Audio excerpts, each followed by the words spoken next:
3 balls, 2 strikes, nobody out. Stump's pitch. Sanderson rips one. That is down into left field for a base hit. Swanson had to hold up to make sure it would drop harmlessly, and it does. So he takes third. Sanderson has a base hit, and the Huskers have him on the corners and nobody out.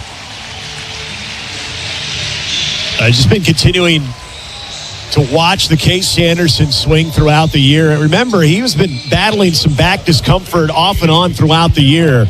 And at times you could see not getting the full extension, getting the hands through because that thing was a little bit uncomfortable. When he has got it going and when he feels confident and healthy and that thing is loose, seeing his hands through the zone is just one of the prettier sights when you watch a hitter for this Nebraska team. Now Dylan Carey, and boy, DC is due for a big hit. Did have 2 hits in the game last night. Huskers have runners on the corners and nobody out. Stump's first pitch. Carey swings and rockets one down the right field line. It is a fair ball down into the corner. Swanson's going to score. Sanderson to third. He'll hold up there. Dylan Carey and the Huskers draw first blood on an RBI double. 1-0 Nebraska.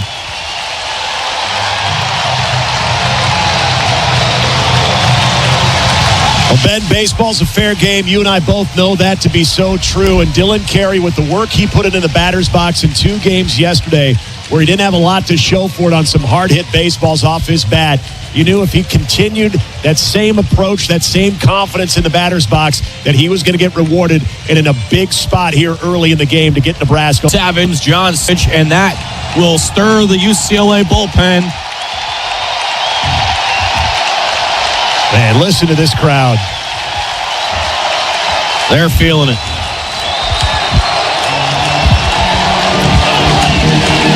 It has been such an up and down season for this edition of the Cornhuskers. And they are starting to move at the right time of the year.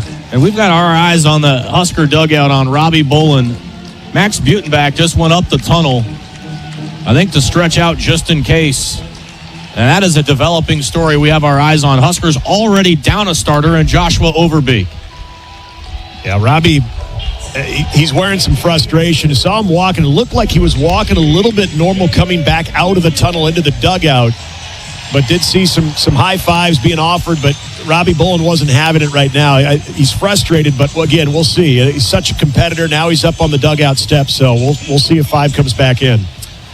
Of all the names that were involved on last year's tournament, this is not one of them. Devin Nunes, freshman from Texas, stands in. The first pitch on the way. Nunes takes a breaking ball over the heart, called a strike, 0-1. Dev 2 for 4, had 2 doubles in the game last night against Penn State.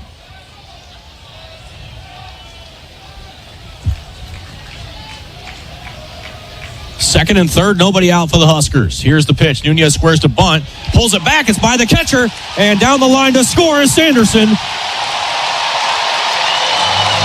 2-0 Nebraska.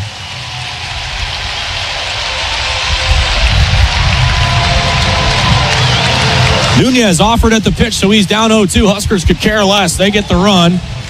Carey takes third, and Nebraska has a 2 spot on the board. And there goes Ty Horn to the bullpen as this inning's starting to get extended a bit. He's going to make sure that arm stays loose. Well, now the depth on the infield right now, if you're Devin Nunes, you put the ball in play somewhere. Just have that opportunity to make contact. You got another one 90 feet away. Just do the job, getting some contact. Because not only do you have the pull side shift, but plenty of depth in the infield that if you get some, especially on the right side, that's going to score them. Pass ball the call. 0-2 on Nunes. Nunes checked his swing. He did. Hold in time on the pitch way up and out of the zone. It's 1-2. So a wild pitch and a pass ball in the inning.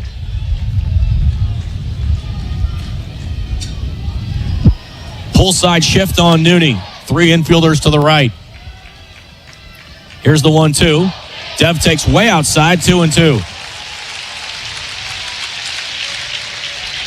UCLA getting a left-hander up in a hurry. Out in left field. 2-2 on Nunes. Stump ready. Here it is. High. Good take from Nunes. Full count.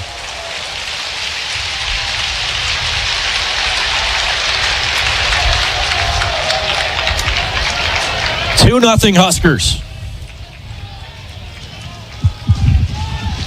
Stump set at the belt. 3 balls, 2 strikes to Nunes. Here's the pitch. Rides inside, and I think it hits something. I think the knob of the bat. Yeah. Looks like a foul ball. Yeah, looks like the bottom, just the bottom of that bat right on the knob, as you said, Ben. Little unfortunate there. Still alive, though. 3 balls, 2 strikes. Nunes fighting up there at the dish from the left side. Carey anxious to score from third. Here's the pitch. High ball 4. And how about the emotion from 1-6 as he trots on down to first. And there go more bodies down to that Bruin bullpen. Well, Ben, if you go back to even all the way back in March, Nebraska was able to get on Stump a little early. But this was the difference between the Nebraska offense back in March and what we've seen here as of late. Is they get that lead, then they would sit on it for a while and not put any more pressure. But this is where you've seen that turn a little bit offensively, where everyone has had their contributions and they've continued to apply that pressure. That's going to be the challenge here for Nebraska, to continue that here on Stump. Here's Rhett Stokes. He handles the bat well. Huskers have him on the corners again with nobody out. Stump brings it home. Stokes swings and hits one down the left field line. Foul by a foot. Stokes slightly ahead of that fastball on his inside corner and was a foot away from a double.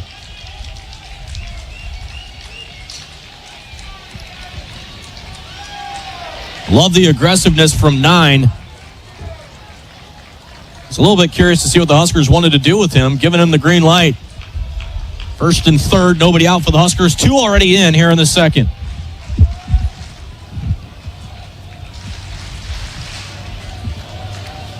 Stump to the belt. The 0-1. Stokes swings, bounces one to the right side. That's in his right field for a base hit. Nunes going to try to go first to third. Now throws on the brakes. Wins the race back to the bag. Carey scores. It's a 3-0 Nebraska lead in inning number 2.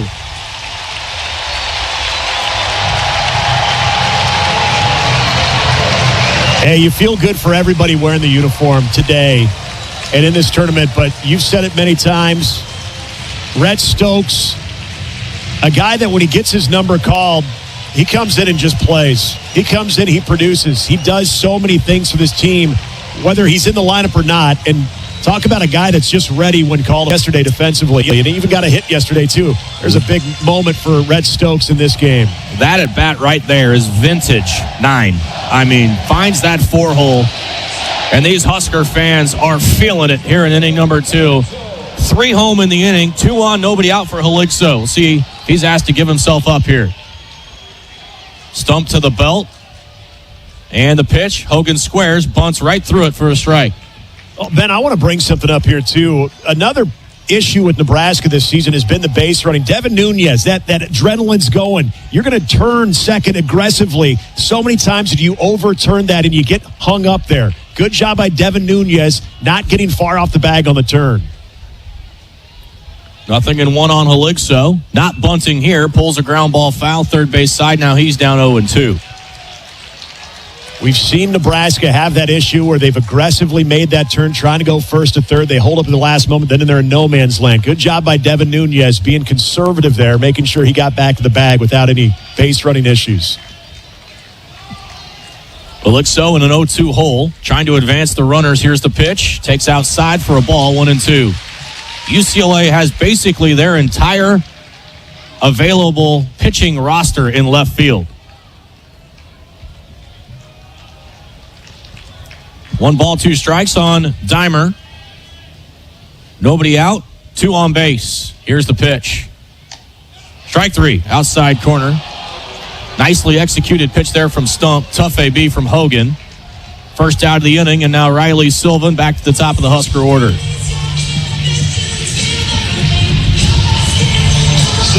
And we do, in fact, have our answer on Robbie Bolin as Max Butenbach has grabbed a bat, and that will end Bolin's tournament. That's tough. That is tough.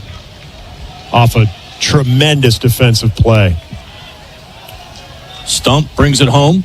Silva watches in the dirt. Husker runners hold. Scrambling back to the bag at first is Stokes. Great block there from Duggar, who's been shaky at best on balls in the dirt here early. I think Rhett was giving Dev a look over there at second, saying, "You sure? You didn't want to break on that one?" But probably a good read there by Nunes. First and second, one out now for the Huskers. Stump to the belt. Here's the pitch. Hit him. We were due. It has been at least 3 games since Silva has wore one. 19 times on the year, and now how about this for a moment for Max Butenbach? Yeah, Max Butenbach coming in, and a local guy that you want to see experience this. This is so disappointing for Robbie Bolin and what he has done in this tournament, and you hate to see him come out for injury, but this is going to do it. We're going to get another visit to the mound. This is it for Landon Stump, but for Max Butenbach to now have his moment in front of this crowd on this stage, if you got to replace one great player, how about with another one? We just talk about it, and even Devin Nunes, the freshman now, some of the guys who haven't experienced this type of environment, this atmosphere, you got to stay within yourself, because that's the worst, is when you try to do more because that adrenaline is pumping. And again, just a little example of heads-up base running by Devin Nunes.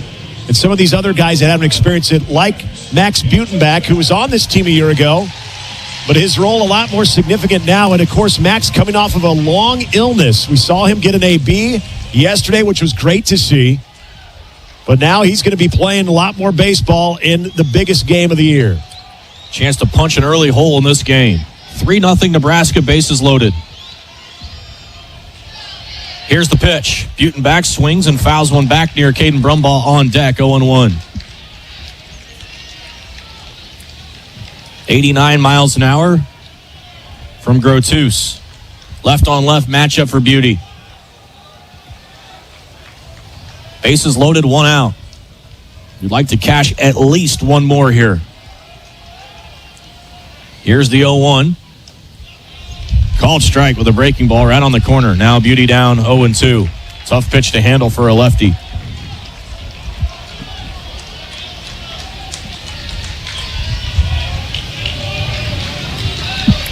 Oh and 2 on Max. Here's the pitch. Swing and a miss. Gone on 3 pitches. Second big out of the inning for UCLA. Oh, this is going to be what to watch with Max Butenbach. Remember, had not played, other than that appearance yesterday in the pinch hitting role, had not played since that Friday night game against Minnesota almost a month ago. And so the timing is going to be something to keep in mind and to continue to monitor here as this game progresses. Caden Brumbaugh, the bases loaded. Grotus to the belt. Here's the pitch. Brumbaugh takes just high, and I mean just high, 1-0. Brum already a base hit in this one. And the Huskers would love to get more here. Good speed all the way around for Nebraska on the bags. Here's the 1-0 pitch. Brumbaugh takes a called strike. A couple inches off the plate. Brumbaugh with some questions for Greg Harmon. And it's 1-1.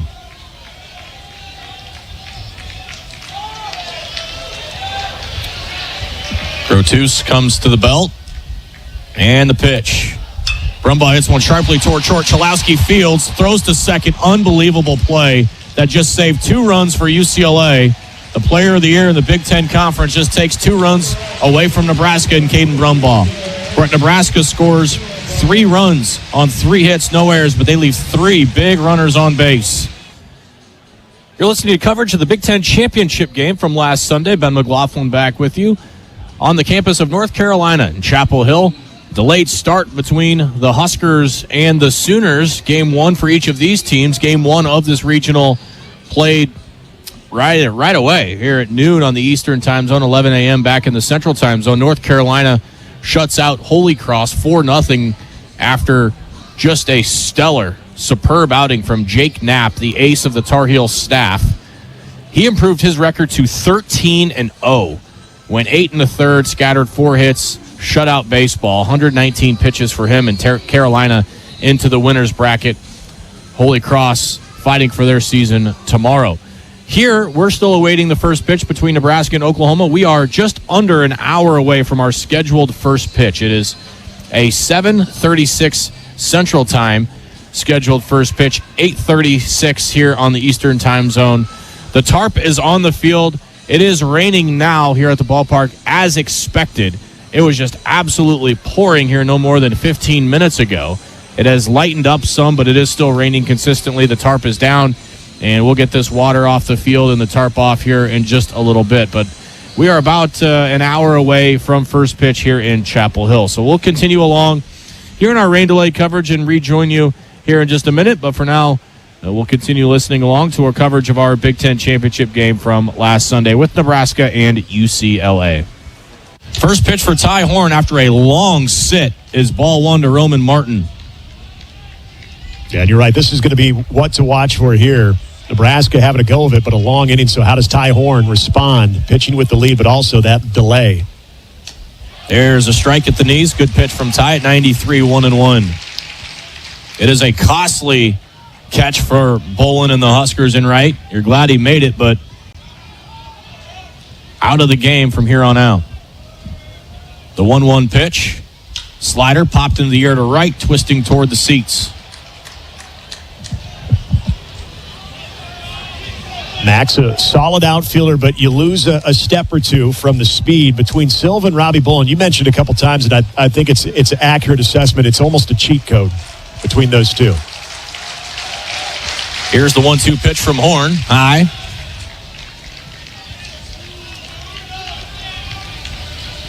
Two balls, 2 strikes. 3-0 Nebraska.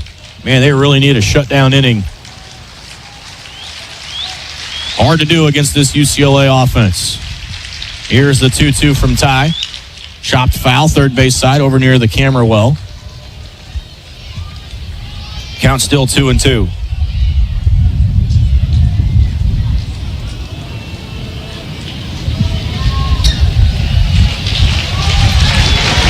Two balls, 2 strikes on Roman Martin, 303 hitter. Third baseman for the Bruins. Horn's pitch. Hot shot to short past the diving carry into left field. UCLA has their first base runner. That was a rocket off the bat of Martin at 107. Good start for UCLA here in their second inning. Really was a good pitch from Ty. It was right at the top of the strike zone of the fastball. Martin with quick bat speed able to turn that around. Carried no real chance to get that at shortstop. And now A.J. Salgado, the right fielder, another dangerous hitter for UCLA. 12 home runs on the year. Runner at first, nobody out. Horn has to go from the stretch. The first pitch misses up 1-0. That was a change.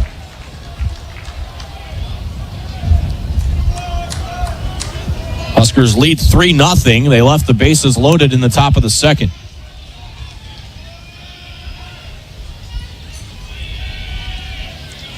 Horn's pitch. Waved and missed. That was another changeup just below the knees. 1-1. Well, you'd really like to get this hitter after a base hit in a 3-run inning. Another man aboard would really give the Bruins their first momentum, real momentum of the game. Here's the 1-1. Late on a fastball at 94. Over the middle of the plate, it's 1-2. Horn had Martin with 2 strikes. Couldn't put him away. See if he can do that right here to Salgado. Crowding the plate from the left side. Horn ready for the pitch. Here it is. High. 2-2.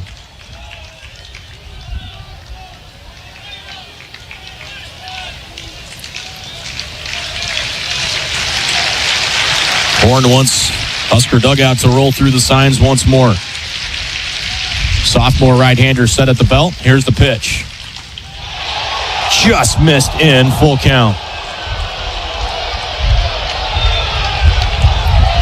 This is a big one coming here for Horn in the second inning. Full count, nobody out, the man at first.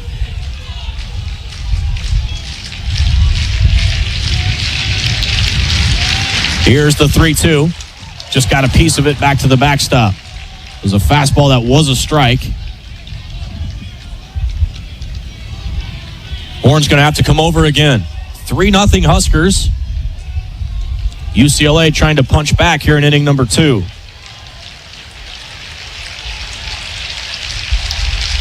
Horn has the sign. The 3-2 pitch. Swing and a miss. Got him on a changeup on 3-2. Big first out for Horn and the Huskers here in the second. That's big time right there, given the part of this game still so early, but you're trying desperately for that shutdown inning after you get some run support. And you mentioned you're one pitch away from making it a first and second situation with nobody out, where UCLA has a lot to work with there. Coming back and winning that battle, that's a big victory there for 20. Another left-handed hitter for Ty. Peyton Brennan, the center fielder. First pitch, hammers the inside corner for a strike, 0-1. Brennan wastes no time to complain to the home plate umpire after that one. That was right on the corner. He's standing right on top of the plate. Horn just executed that one. Here's the pitch. Breaking ball, chopped to short. Carey fields, throws the brum ball for 1. Throw on the run. In time. It's a double play for Horn and the Huskers. UCLA wasting no time to call for a challenge, and they will. We've got our verdict.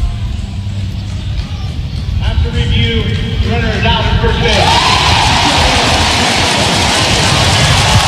Horn races off the mound and gets the 6-4-3 double play as UCLA's failed challenge ends the second inning. No runs, a hit, no errors, nobody left on base after 2.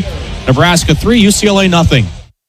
It'll be 4-5-6 due up for Nebraska. Again, if you're just joining us, Huskers had to make a in-game change. Robbie Bullen, who made a heck of a defensive play, running down a line shot into right center, pulled up limp, and not sure if it's a hamstring, a knee, an ankle, something, but he's out of the game. Max Butenbach now in right field for Nebraska. This one is hit over to right field off the bat of Swanson. Salgado at the warning track in right field makes the catch for the first out. A loud out, but an out nonetheless for the Bruins here in the top of the third.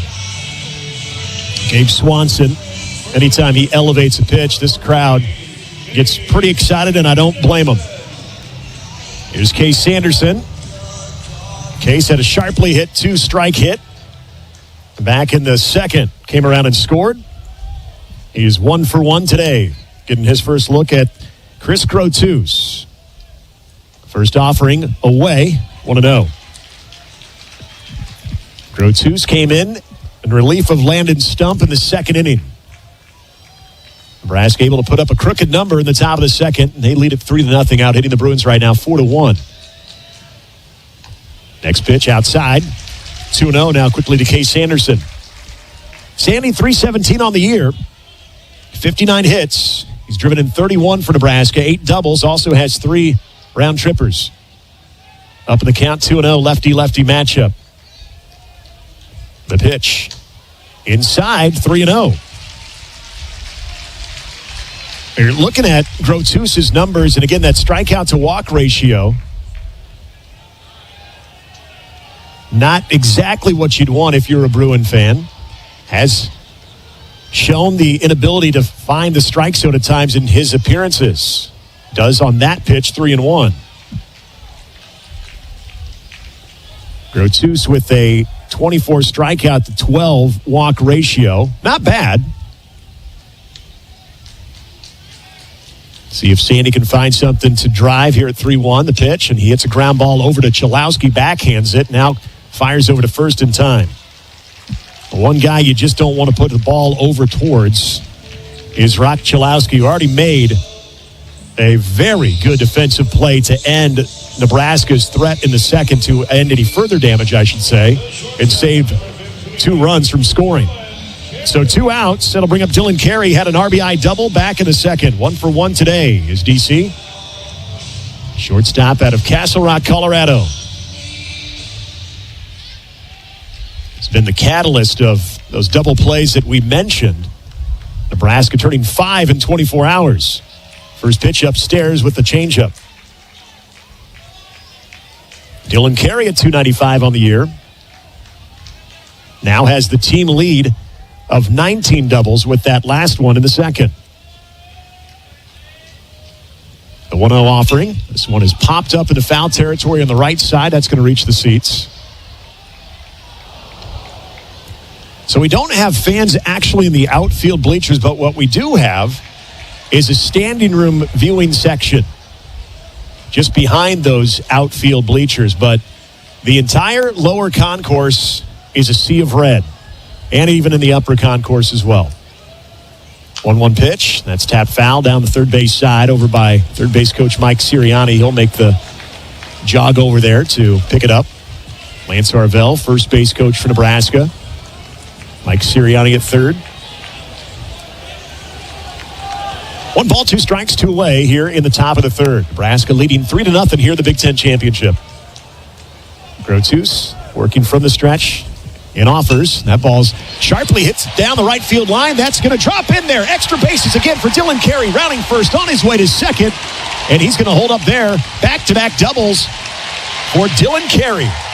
And Nebraska with a runner in scoring position with 2 away for the freshman Devin Nunes. Good piece of 2-strike hitting there for Dylan Carey, doing the exact same thing he did in the second inning, going the other way with it. And we've said it so many times throughout this year, Ben and myself and David, of when Dylan Carey has it going, you're usually seeing those line drives middle opposite. He can pull as well as any of them, but when he's going middle opposite with those line drives, that's when you feel confident about what he's doing in the batter's box. Devin Nunes, see if he can pick up Dylan Carey. Walked back in the second. Was stranded. Looks at a fastball away. 1-0. Nunes, 2 doubles last night. .316 hitter.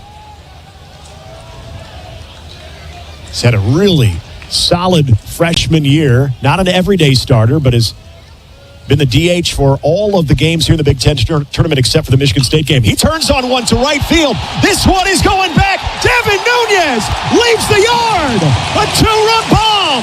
And Nebraska takes a 5-0 lead.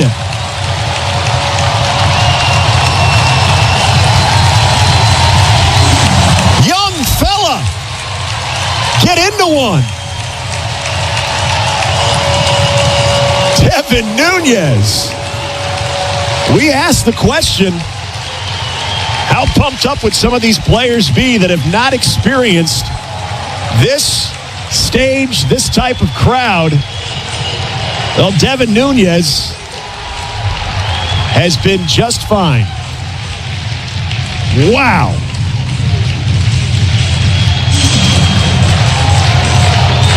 That is Devin Nunes.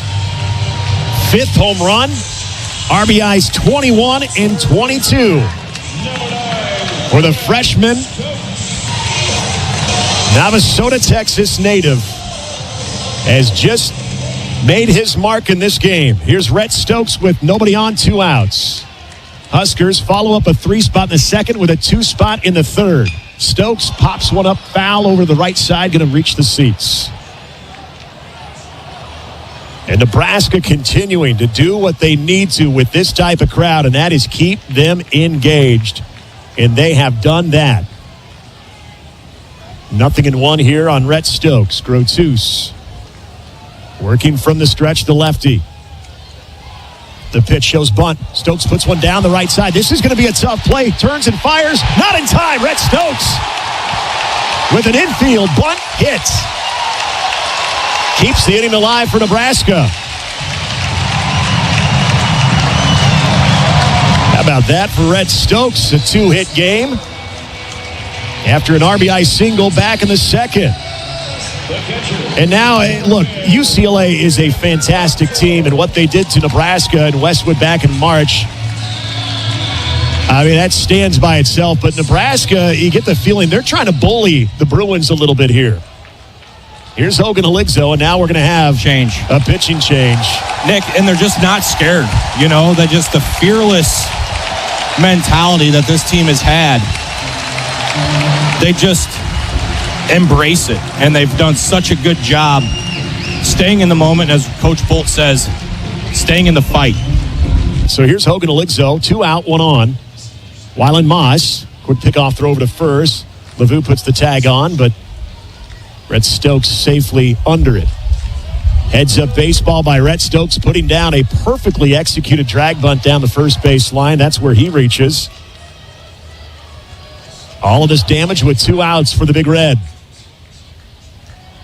Moss comes set, first offering. Fastball on the outside corner, strike 1 to Eligzo. Hogan struck out looking with bases loaded back in the second. On a pitch from Landon Stump that was outstanding. I should say Grotus, actually.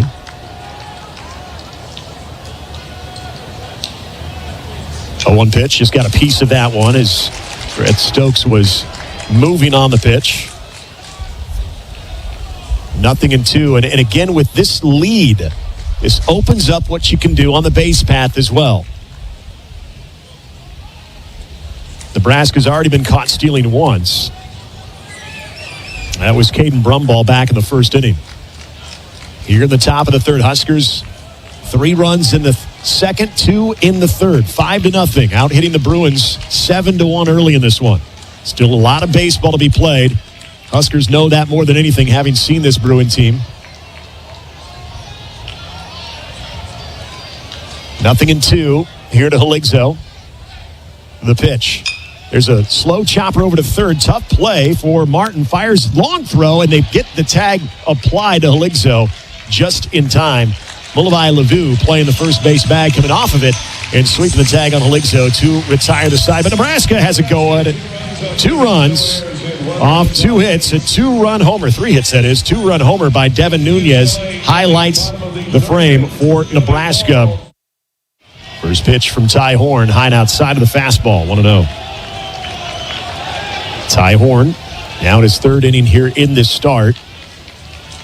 Working with a 5-run cushion, but as Ty Horn knows, he's got to be on attack. Breaking ball missed low and inside. 2-0 now here to Blake Baltz. We talked about this a lot yesterday between the Oregon matchup and Penn State. Just being able to establish that first out, especially with the lead. 2-0 pitch. That's off the plate, 3-0. Because unlike UCLA, where they have a bevy of arms to choose from, Nebraska going to be a little more selective with what could come behind Ty Horn. 3-0 pitch. Fastball down the middle, 3-1. Now going to have to climb back. Will Ty Horn. Out of the windup, starts that glove below the waist. So he gets his sign, now brings it up, kicks and fires. Missed on the inner half, so a lead-off walk. And for the 2nd straight inning, UCLA has their lead man aboard, and this is not a trend you want to continue if you're Ty Horn. It'll be Cashel Duggar. Duggar, the catcher. Pretty decent contact hitter, in fact. Had a home run against Nebraska in that 3-game series. He's got 2 on the year, so one of those against the Big Red. Fastball in there, strike 1. But there is an area of this lineup, unlike Oregon yesterday, that you can attack, and it is definitely Duggar being one of those guys.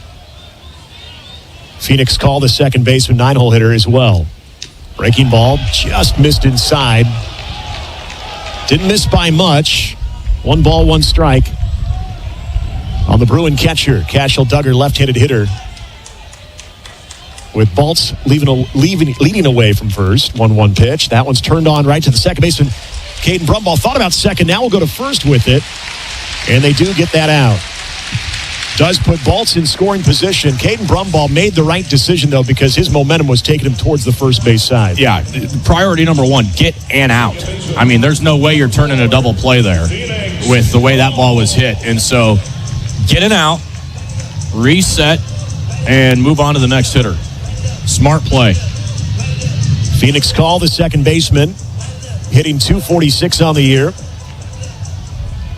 42 hits, 7 doubles. He's driven in 29. Does have 3 home runs as well. Right-handed hitter. First pitch hit right to Dylan Carey. Bobbles it, picks it back up, fires over to first in time. Good job by Dylan Carey to knock it down, recover, and not speed up the process. So many times you see a shortstop panic and then throw a bad one into the first baseman to handle, and DC did not do that. Well, and it's cool for the fans to see DC uncork one. I mean, they get to see the absolute hose that he has at shortstop. And now you're an out away from getting out of this inning. At the top of the order.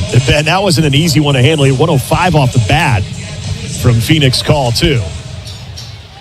So Dean West flew out to Gabe Swanson in the first, 0 for 1 today. Leadoff hitter for UCLA. First pitch just off the plate with the fastball. West, a .315 hitter, good speed out of the left-handed batter's box. 70 hits on the year. He's driven in 37. Breaking ball, misses low and inside, and that's been one pitch as of late for Ty Horn that he's been unable to locate effectively. Well, and you got to come after West because you don't want to face Chalowski with 2 on. Yeah, definitely not. He homered yesterday against the Hawkeyes, and he's done it a lot this year. 2-0 pitch. This one is turned on into center field. Riley Silva has a beat on it, waits for it, makes the catch, and that retires this side. Another good job by Ty Horn working around a leadoff base runner. No runs off, no hits, no errors. 1 runner left on base. Nick Hanley here at Boshemer Stadium as we are getting ready to play some NCAA tournament baseball between Nebraska and Oklahoma. We will have baseball here soon as the grounds crew getting ready to take off the tarp. The rain has moved through. We had a couple of pretty significant downpours here, but the tarp on and field is going to be uncovered here in just a moment. So again, that start time is set for 7:36 Central Time, 8:36 local time. A couple of delays, but starting to see some sunshine. We even got a rainbow out there in left field here, too, in Chapel Hill, North Carolina. Let's take this moment to let our stations identify themselves for 15 seconds here on the Huskers Radio Network.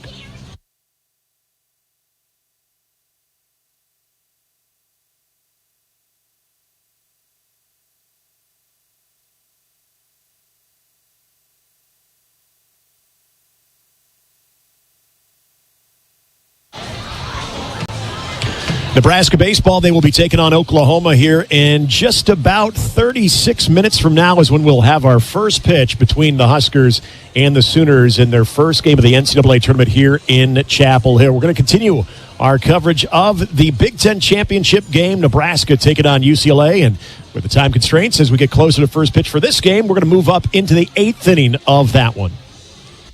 First Phoenix call, the second baseman 0 for 2. Horn's first pitch, squares around to bunt, pulls back. It's a strike. He did everything he could to get hit by that pitch. And the pitch was right over the middle of the plate.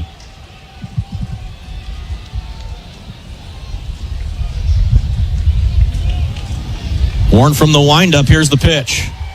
Half-hearted swing and a miss. Very clearly went around. Horn ahead, 0-2.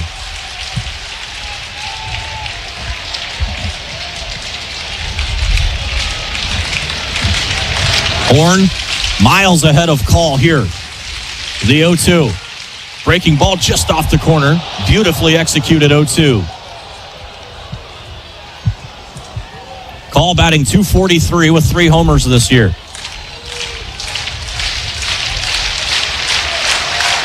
The 1-2. Just low again. Good take there from Call. And the count 2 balls, 2 strikes. I give UCLA a lot of credit. Several times throughout this game in a 1-2 or even a 2-2 spot, you've seen a similar pitch, and they've shown a lot of discipline 1 through 9. The next one from Horn, just off the plate, full count. That was off.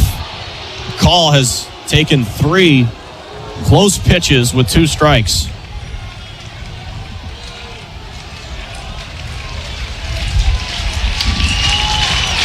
The payoff. Ripped foul, third base side.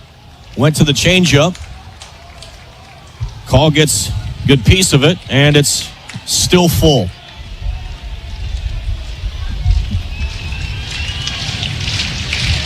Horn has to come with another strike.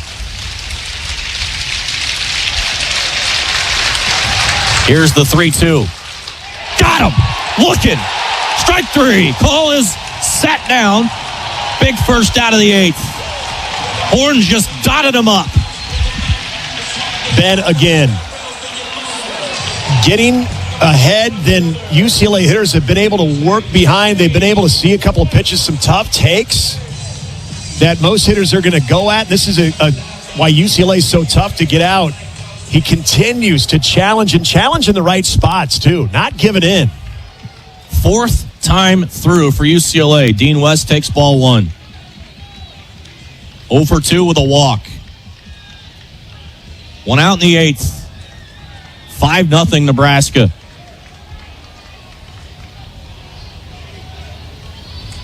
Horns 1-0 pitch. West takes the strike. 1-1.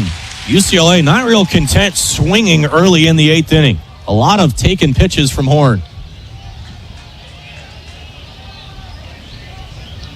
1.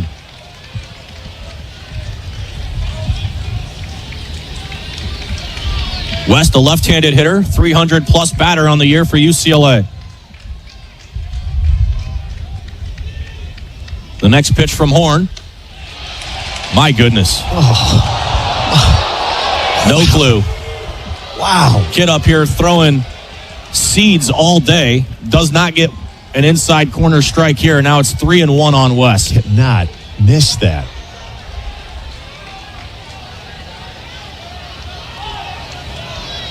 The 3-1. Strike.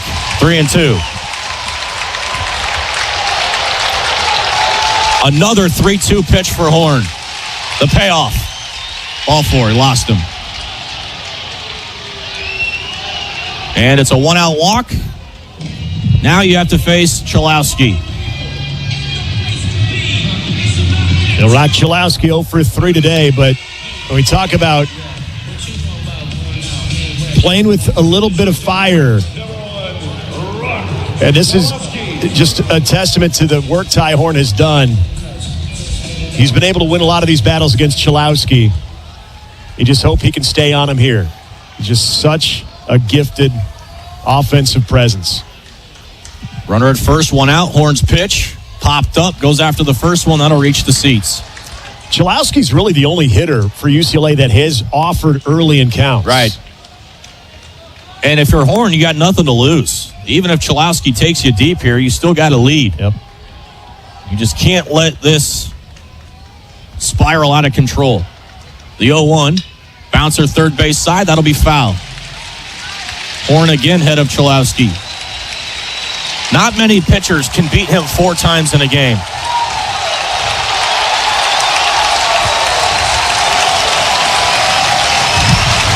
Crowd sensing the moment. Flip over to first to check on West. Horn staring in to Helixo as he bends over his left knee. No balls, 2 strikes. Here's the pitch. That ball's driven in the air, high right field. Butenbach should have it measured. He's coming in. He's got it. That's the second out. And Ty Horn has beat Rock Chalowski 4 times in this game, and the Big Ten Player of the Year is 0 for 4. And there's just so many things about this start for Ty Horn that has been sterling. That is one of them right there. You know, this was the type of start, going back to that Michigan series, talking to Will Bolt before the game when Ty was getting ready to toe the rubber. He wanted to see him go 100-plus, but be in control. He's getting that type of effort here from Ty Horn today in a big, big spot. 2 outs, a man at first. The pitch to Lavu, fouled back, 0-1. Horn has emptied the tank. 111 pitches. And he's got 2 outs in the 8th. Pure electricity from 20 this afternoon. Crowd doing everything they can to help him through it. Here's the 0-1. Grounded foul, first base side, 2 strikes on Lavu. A strikeout here, and this place might come apart. Everybody to their feet in the 8th inning.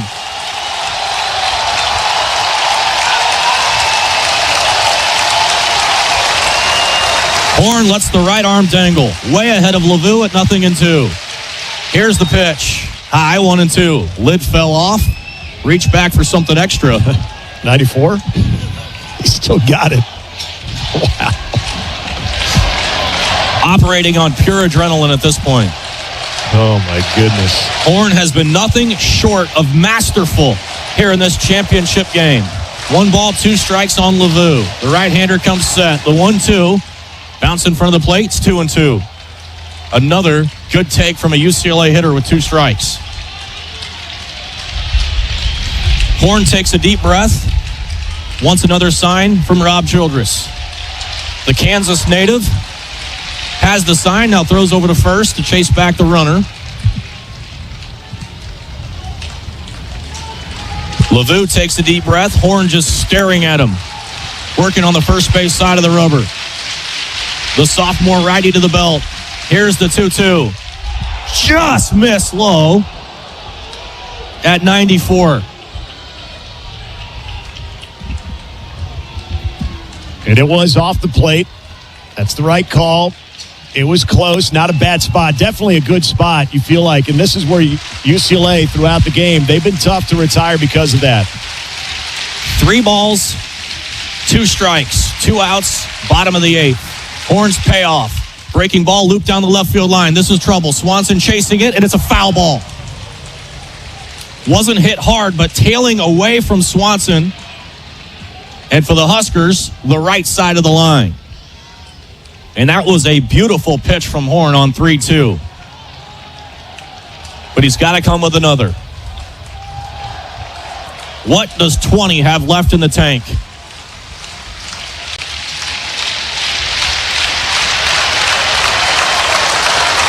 Three balls, 2 strikes, 2 outs. Ty Horn comes set. Here's the payoff. Popped up left side, and that should reach the seats, and it will as Helixo runs out of room. Another extraordinarily long battle for Horn in the batter's box.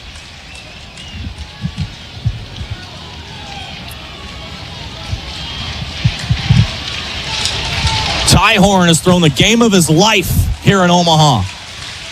He's doing everything he can to finish this 8th inning. 3 balls, 2 strikes, 2 outs, a man at first.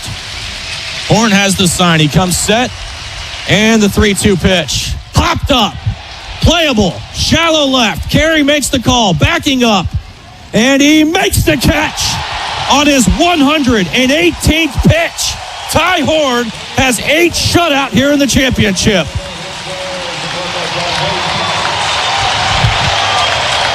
And a standing ovation for the sophomore right-hander.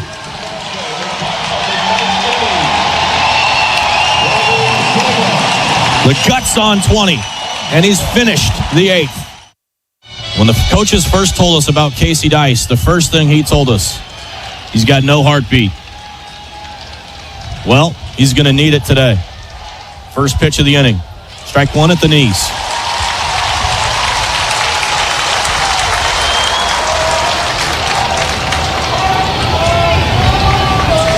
Right-handed hitting, Roman Martin is 1 for 3. The pitch, just a touch low, 1-1.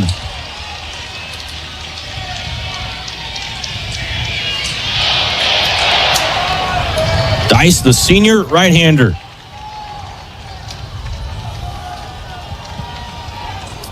Will work from the stretch, the pitch. Just missed. Just missed. Low and outside. That was a quality spot from Casey.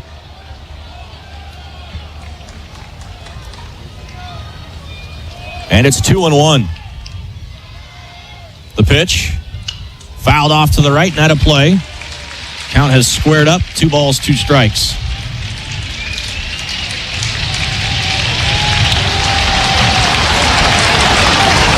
Crowd trying to help Casey through this first at bat.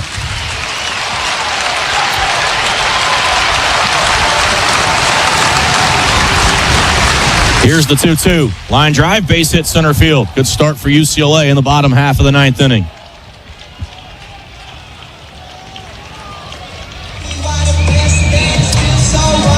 Not a bad pitch from Dice.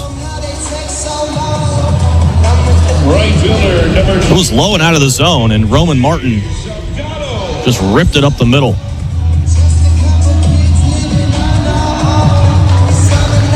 Here's A.J. Salgado.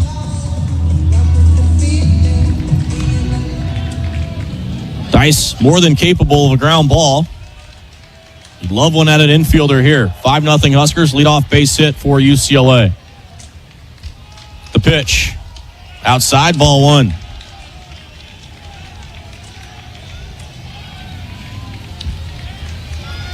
Five 5-0 Nebraska.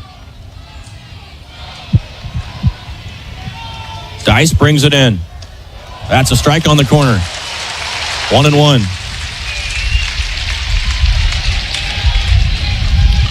Plenty of a turn on deck. Will Bolt set it up, and it's Peyton Brennan. Another left-handed hitter. The pitch. Fouled off to the left, 0-1. And more importantly, Dice has found the strike zone again. Oh, this is interesting, Ben, because I think he did a good sale job. Luke Broderick is in the bullpen throwing. The 0-1. Checked his swing on the pitch outside. 1 ball, 1 strike. Brennan is 0 for 3.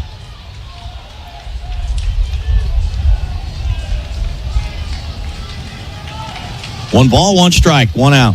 Dice's pitch. Strike 2, inner half. Husker crowd to their feet once more.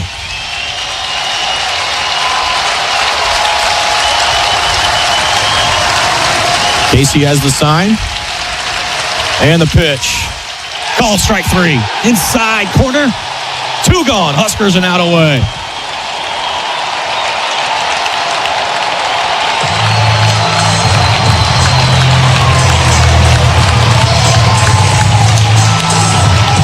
And the last hope for the Bruins is Blake Baltz.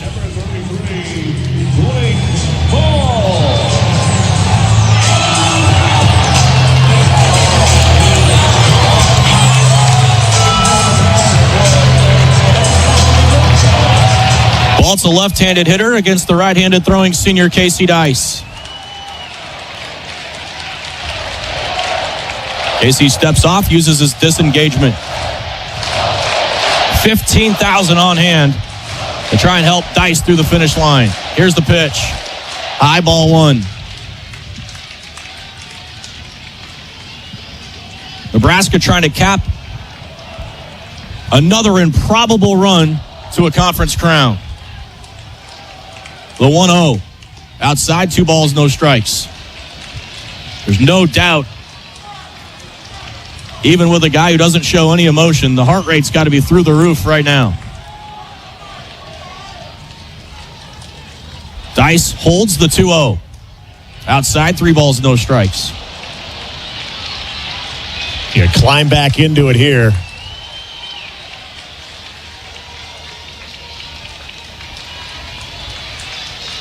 Dice has to come all the way back. The pitch. Strike, 3-1. All the Husker fans on their feet trying to help Casey Dice and the Huskers. Casey to the letters. The 3-1 pitch. Strike 2. And it's full. Here we go.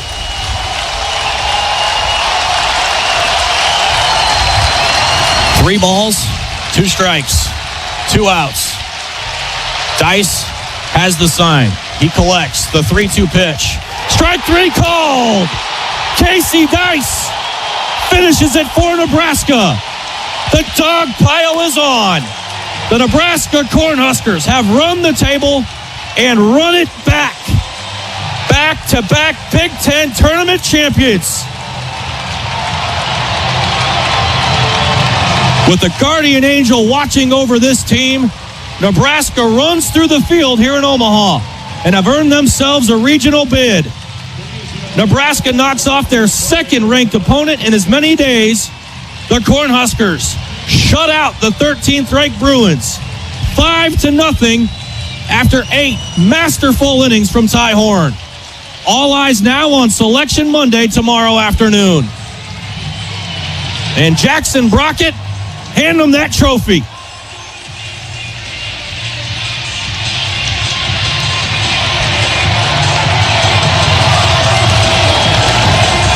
They have done it. Incredible to this team. Went through the beginning of the year, the emotional turmoil, the injuries, just a slow start to the conference season against this UCLA team, and that 11 days in California we'll never forget, even though we wanted to. You got to believe, partner, that made this team so much stronger. When Will Bolt said it 3 weeks ago that he felt this team was playing their best baseball at the right time, there's your proof right there. Nebraska 5, UCLA nothing. Nick Hanley, Ben McLaughlin with you here at Boshemer Stadium on the campus of University of North Carolina. It is regional baseball, and we are happy to report that the tarp is off. Teams are stretching, they're throwing. We are going to have baseball here in just under 15 minutes from now. As first pitch between Nebraska and Oklahoma. We've gone through a couple of delays. When all is said and done, about a 3.5-hour delay from what the original start time was supposed to be, but we will have baseball, and that is good news. It is time to take a look at our Nebraska Lottery scoreboard update. Your attention, please. Your Nebraska Lottery has given $1 billion back to our state since 1993. The money has gone to protect the environment, improve education, maintain the state fair. It's all part of helping build a better Nebraska. Let's take a look at some of those regional actions and games that were final already in the books. It was Texas defeating Houston Christian in the Austin Regional. They win 7-1. Arkansas holds off North Dakota State in the Fayetteville Regional as the Hogs win 6-2 over NDSU. Right here at Chapel Hill, the game earlier before all the weather came in, it was North Carolina blanking Holy Cross 4-0. So North Carolina moves into the winner's bracket game tomorrow night as Holy Cross will play in the elimination game. Georgia big over Binghamton out in the Athens Regional, winning 20-4. Florida State's able to hold on and defeat Bethune-Cookman. That game had some weather delays as well. The Seminoles win by a score of 6-2. It was UCLA big over Fresno State out in the LA Regional. The Bruins, a 19-4 winner. East Carolina pulls off a mild upset as they take down Florida 11-6 out in the Conway Regional in Coastal Carolina. Louisville defeats East Tennessee State 8-3. It was Cincinnati with the upset over Wake Forest, winning 11-6. West Virginia edges Kentucky, winning 4-3. USC big over TCU in the Corvallis Regional. Trojans win 13-1. Miami defeats Alabama 5-3. It was Georgia Tech over Western Kentucky 9-2 out in Oxford. Arizona edges Cal Poly in the Eugene Regional 3-2. And Stetson pulling off the upset over NC State, winning 11-2 in the Auburn Regional. Some games in progress right now as you got Murray State leading Ole Miss in the top of the first, 2-0 in the Oxford Regional. It's St. Mary's leading Oregon State in the top of the first in the Corvallis Regional, 3-0. UTSA with a lead early against Kansas State, 2-1. That's in the fourth. And South Carolina Upstate leading Clemson 2-0. Tennessee leading Miami of Ohio in the Knoxville Regional 3-1. And Vanderbilt leads Wright State 4-3. That one getting late in the bottom of the eighth inning. That is a look at your Nebraska Lottery scoreboard. Let's take a look at our starting lineups for the first game of the NCAA Regional for Nebraska as they take on the Oklahoma Sooners. Huskers coming in with a 32-27 record. They are the number 3 seed, so they'll be the visitors on the scoreboard as the lower seed in this matchup against the 2nd seed Oklahoma Sooners. Nebraska, somewhat familiar lineup, but there will be a couple of changes. Riley Silva, though, will lead it off for Nebraska, the center fielder. Hitting .292 on the year, 35 hits. He's got 4 doubles. He's driven in 16 on the year. Tied for the team lead with stolen bases in 10. Batting second, doing the DH, and Devin Nunes will move up in the lineup. The freshman hitting .319 on the year. He's got 37 hits, 4 doubles, had that big 2-run homer in the Big Ten championship game. 5 on the season, 22 runs driven in. Batting third, playing second base will be Caden Brumbaugh. Brum hitting .316 on the year, 74 hits. He's got 18 doubles, 4 home runs. He's driven in 31 for Nebraska, also with 10 stolen bases. In the cleanup spot for Nebraska, will be Gabe Swanson. Swanson gets the start in left, a .247 hitter, 37 hits, 11 doubles. He's got 7 home runs and 44 driven in on the year, leading Nebraska in that category. Batting fifth, playing first, will be Case Sanderson. Sandy, a .312 hitter on the year with 59 hits, 8 doubles. He's got 3 home runs, and he's driven in 31. Batting sixth and playing shortstop, Dylan Carey. DC, a .296 hitter, 63 hits on the year. Leads the team with 20 doubles. He's got 8 home runs. He's driven in 40 for Nebraska. Batting seventh, playing right field. Welcome back to the lineup, Max Butenbach. He'll get the start in right as Robbie Bullen still nursing that hamstring injury. Beauty coming back from illness. He's hitting .291 on the year. The sophomore with 34 hits, 8 doubles, 7 home runs. He's driven in 24, slugging .538 on the year. Batting eighth, playing third base, will be Rhett Stokes. Josh Overbeek unavailable for the remainder of the season. Stokes will be your mainstay there. Third, .235 hitter on the year, 16 hits, and he has driven in 7 on the year. And rounding out the lineup for Nebraska and doing the catching will be Hogan Haligzo. Haligzo, a .200 hitter, the senior with 23 hits, 2 home runs. He's driven in 18 on the year. Your starting pitcher for Nebraska in the regional will be Jackson Brockett, the senior lefty, 3.41 earned run average. He's 4-3 on the year. He's making his 16th appearance, his 15th start. He's gone 60 2/3 this year, giving up 67 hits, allowing 30 runs, 23 of those earned. He has struck out 41 while walking 21. Opponents hitting .276 against Jackson Brockett. Huskers being introduced right now to the crowd here, beginning to file in, at least get back to their seats that are now dry here at Boshamer Stadium. Head coach for Nebraska is Will Bolden, his 6th season. Pitching coach is Rob Childers. Assistant coaches are Lance Harvell and Mike Sirianni. Director of Ops is Connor Behrens, and Director of Player Development is Derek Roy. Oklahoma starting lineup, they come in with a record of 35-20 on the year. Leading off and playing shortstop will be Jackson Willits. Sophomore is a .305 hitter. He's got 61 hits, 8 doubles, 9 home runs. He's driven in 42. Has 14 stolen bases on the year. Batting second, doing the DHing for the Sooners, Easton Carmichael. The junior's a .321 hitter with 71 hits, 9 doubles, 14 homers, 55 RBI. He's slugging .588 on the year, also 12 stolen bases. Batting third, playing first base, will be Dayton Taki. Taki, the junior, hitting .279 on the year, 39 hits on the season, 7 home runs with 32 runs driven in. In the cleanup spot for the Sooners, left fielder Trey Gamble. Gamble, a .289 hitter, the junior with 48 hits. He's got 10 doubles, 4 home runs, and 24 RBI, 11 stolen bases as well. Batting fifth, playing center field, Jason Walk. The sophomore, a .274 hitter, 55 hits with 12 doubles, 8 home runs, 36 RBI on the year. He leads the Sooners with 17 stolen bases. Batting sixth, doing the catching for Oklahoma, will be Scott Mudler. Mudler, a .250 hitter, the senior with 20 hits, 7 doubles, 2 home runs, 16 RBI on the year. Batting seventh, playing second base, will be Kyle Branch, the second baseman, a .295 hitter, junior with 59 hits, 9 doubles, 2 home runs, 27 ribbies, and 14 stolen bases. Batting eighth, playing right field, Drew Dickerson, the freshman, a .281 hitter, 18 hits on the year, 2 home runs, and 12 RBI.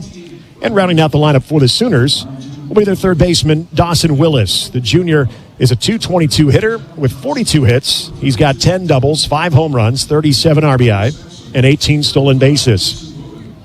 Starting pitcher for Oklahoma, as we've talked about a lot in the pregame, which seems like it was about 2 hours ago, Malachi Witherspoon, the junior righty, comes in with a 5.53 earned run average. He is 3-8 on the year, making his 15th appearance, his 15th start. He's gone 68 1/3 on the year, giving up 75 hits, allowing 55 runs, 42 of those earned. He has struck out 82 while walking 30. Opponents are hitting .270 against Malachi Witherspoon. Head coach for Oklahoma in his 8th season is Skip Johnson. The assistant coaches, Reggie Willits, Todd Butler, and Russell Rayleigh. Umpire crew for tonight, calling the balls and strikes, will be Derek Everett. And the first base line will be Jeff Wright, second base Joe Harris, and third base will be Brian Marine. And again, giving you your field update here. A very unique setting here, and we'll talk about this throughout the ballgame. Right center is an area to keep an eye on, and not because of the rain that we just had, but it's a kind of an interesting, almost bubble-like, comes out a little bit between right and center at that right center area where it shortens up just a bit. Down the left field line, it's 335. Straight away, it's 400. And then down the right field line is 340. Very tall batter's eye here. The scoreboard out in left center field. And a all-natural grass surface with the exception of the grass outside the chalk. When we come back, we'll have first pitch between Nebraska and Oklahoma as Ben McLaughlin will rejoin the broadcast here on the Huskers Radio Network. Want to boost Nebraska's economy and help the planet? It's as easy as filling up your tank. Switch to soy-based biodiesel to cut greenhouse gases by up to 74% and support biodiesel growth. I'm Greg Anderson, a farmer near Newman Grove, Nebraska, and biodiesel has transformed our farm. It cuts emissions, raises the cetane number, and improves fuel lubricity. So ask for biodiesel where you fill up. It benefits our air, economy, and Nebraska soybean farmers. Nebraska soybeans, feeding, fueling, and innovating for the future. To be a part of Nebraska medicine Hi, welcome. is to be a part of something extraordinary. Nebraska Medicine, how may I help you? Because these are the doors that open doors. How are you? To growth and opportunity for each other and for our community. That went really well. For those who know that the academic experience, You know what? I agree. the life experience that you get here is beyond what you can get anywhere else. And that's exactly why here is where you belong. Join us at nebrascamed.com/careers. Nebraska Medicine. Together, extraordinary. Husker fans, it's game day, and Pizza Hut's got your perfect play. Score the game day special for just $29.99. Get 2 medium 3-topping pizzas, 8 boneless wings, and 5 breadsticks. Enough to feed 8 hungry fans. Pizza, wings, breadsticks, and more. It's the ultimate lineup to fuel your game day. Check out the full menu online at pizzahut.com or in store. Because remember, no one out-pizzas the Hut. With Progressive's Name Your Price tool, you get coverage options based on how much you want to pay for car insurance. And then you decide how to spend the rest of your money because you're in charge. And right now, you're going to pay for groceries. But you decide what groceries. Just keep in mind you're running out of dishwashing soap. But you decide if you're going to buy that soap. It's just those dishes won't clean themselves, will they? Remember, with Progressive's Name Your Price tool, we'll help you find coverage at a fair price. And then you're in charge. Progressive Casualty Insurance Company and affiliates. Not available in all states. Price and coverage match limited by state law. What does it mean to be locally owned and operated? For Cenex, it means everything. It means that we know if you take your coffee to go or if you like to stay a while. It means we've helped Little Leagues get jerseys and local festivals get funding. It means we know what our communities need.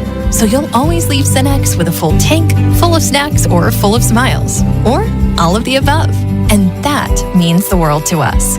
Cenex, powered locally. Hi, I'm Tom Osborne, former football coach and co-founder of the Teammates Mentoring Program. And I'm Des Moines Adams, Husker Black Shirt and CEO of Teammates Mentoring. We are recruiting Teammates mentors and need caring adults to be in the lives of our students. Meeting with a student once a week at the school can make a positive impact in their life and have a ripple effect in our communities. Please join our team. Go to teammates.org today. John Henry's has a brand new membership club to protect your entire home in one program. With a VIP and a deluxe option, we will help you find the plan that best fits your needs.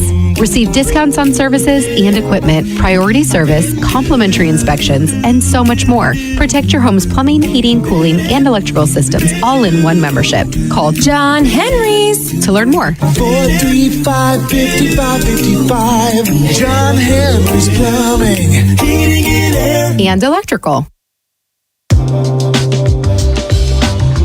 Alongside Nick Hanley, I'm Ben McLaughlin, the whole host of producers manning the stations back in our acres at Broadcast Center. Head coaches shaking hands and wrapping up the home plate meeting. We're getting closer for baseball. 68 degrees here at Boshamer Stadium on the campus of North Carolina. Wind at 9 miles an hour, gust up to 23. What wind there is will be blowing out to left. And we are undecided on if this is a hitter's ballpark, pitcher's ballpark, or somewhere in between. The reports that we're getting is it's somewhere in between, pretty fair. Nothing like we saw in Stillwater last year. Going to get this one underway about the same time as expected. Headed to a 7:36 Central Time first pitch. And our Cornerstone Bank Time and Temp Report brought to you by Cornerstone Bank, committed to providing you game-changing solutions for your financial needs. Bank on a solid foundation. Cornerstone Bank, member FDIC, equal housing lender. The Oklahoma Sooners, the home team on the scoreboard as the 2 seed, getting ready to take the field. So they're in the home Carolina third base dugout.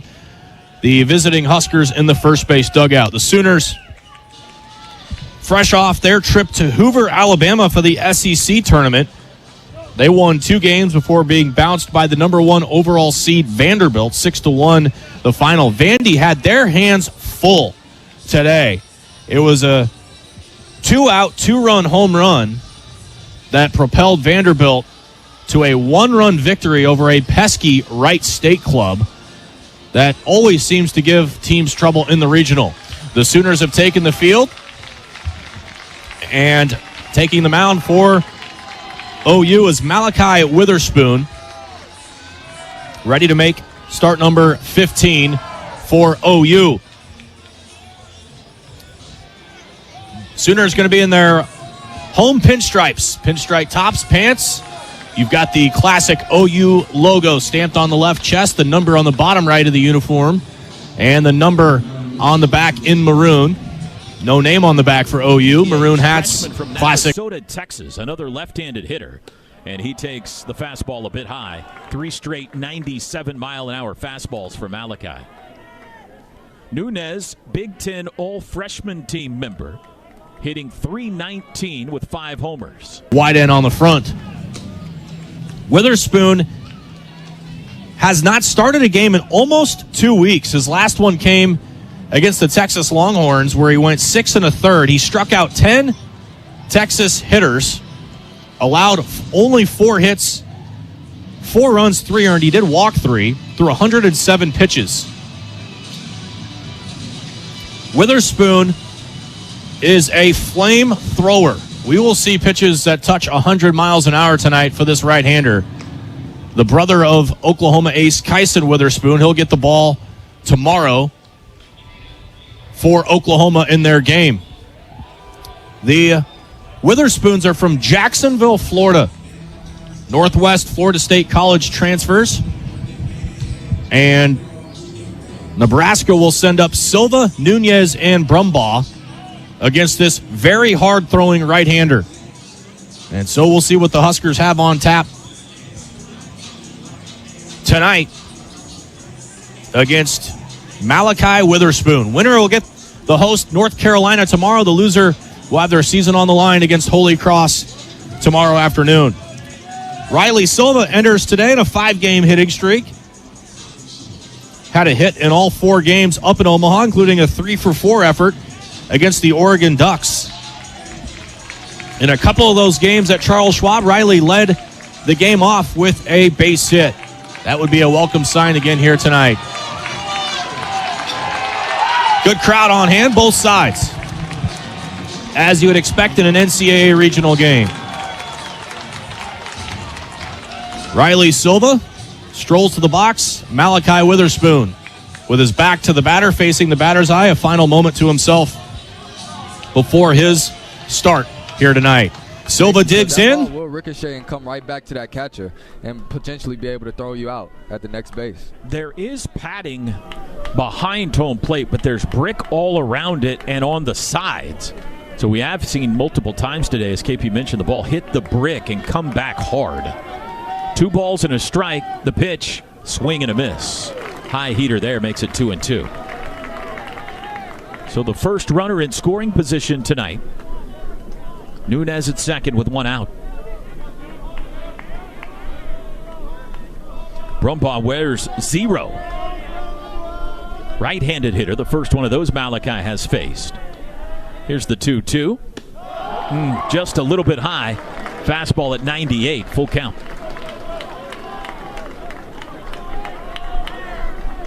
Malachi looks back at Kyle Branch for the infield signs. Nunes had Got the ground out from the loudest swing of that Big Ten championship game. Pitch. Here's the payoff to Brumbaugh. Grounded to shortstop. The throw will go to third base. The tag is applied, and they got the lead man. What a play by Jackson Willis. Nunes took off on the chopping ground ball to short, Willits pivoted, threw a strike to Dawson Willis, who laid the tag on Nunes for out number 2. Yeah, and that's just a bad read right there by the runner Nunes. I mean, that ball is right in front of him. You got to understand, if that ball isn't behind you, you can't try to go to third right there, because that shortstop's going to see you right in front of him, and he's going to just throw that ball right to third base, which is exactly what Jackson Willis did. I think that was the correct play right there. Really good job. Heads up defensive play. So 2 outs now for Swanson. Gabe Swanson, the left fielder. 7 home runs on the year. 2 of those came in the Big Ten tournament in Omaha. And the first pitch from Malachi hit him.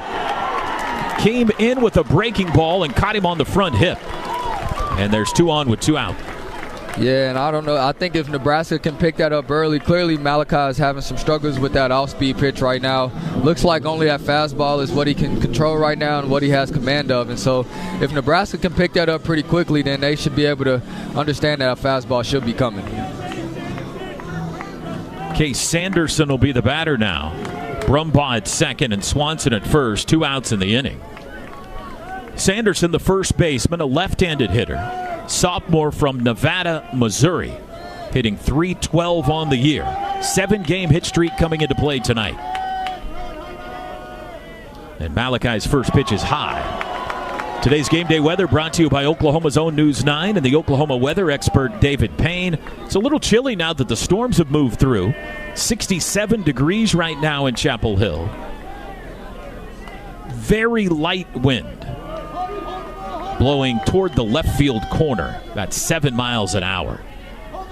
The 1-0 pitch is too far inside, 2-0. Game day weather brought to you by Oklahoma's own News 9. I think we're in the clear. I'm pretty sure we're in the clear with rain the rest of the night. We should be able to play 9 innings of uninterrupted baseball. First and second, 2 outs. Here's the 2-0 to Sanderson, way outside, ball 3. Malachi wants a new baseball. He's got a couple of ground ball outs this inning, but has given up a single and hit a guy, and now he's fallen behind 3-0 to Sanderson.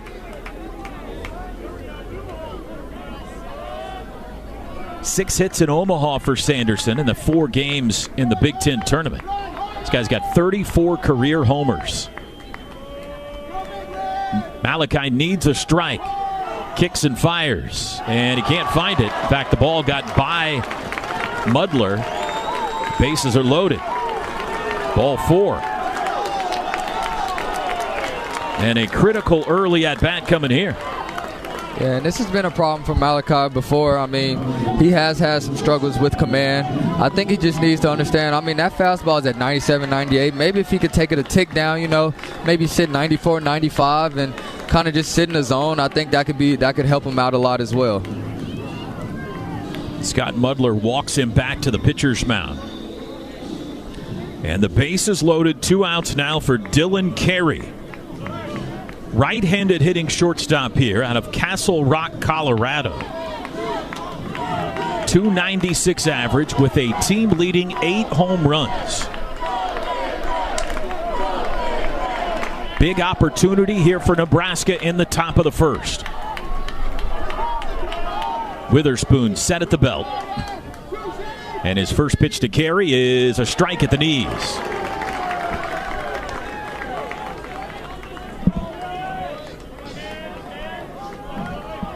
Brumbaugh at third, Swanson at second, Sanderson at first. Huskers in red, Sooners in white. The 0-1. Grounded back to the mound. Malachi's got it. He'll jog it halfway and flip the rest to Taki. And the inning is over. Malachi leaves them loaded. Sooners grabbing the bats for the first time when we come back in Chapel Hill. No score. It's night 1 of the NCAA Regional. Sooner Baseball brought to you tonight by Homeland Grocery Stores. Download the app today for more ways to save. This is Sooner Baseball from Learfield. Have lunch at Norman's favorite hidden treasure, Midway Deli, tucked away at the corner of Chautauqua and Eufaula. We may be a little hard to find, but we're even harder to forget. Midway features delicious gourmet sandwiches and a great selection of homemade soups, pastas, and stews.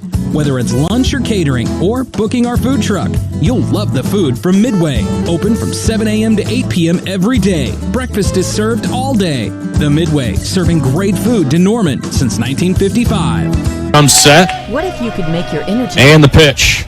Way high, almost off the glove of Mudler.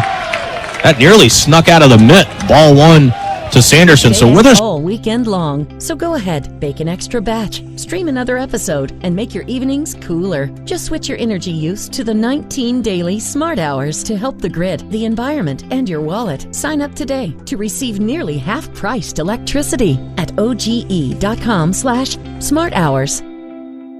For more than 100 years, Oklahoma Career Tech has connected students and businesses with career training opportunities. We help students explore their passions, and we help adults learn new skills for new careers. We work directly with Oklahoma businesses to make sure you get the skills employers need. Employers today care more about skills. That's why we offer training in school districts and technology centers statewide. More Oklahomans value workforce education than ever before. Oklahoma Career Tech, a workforce solution.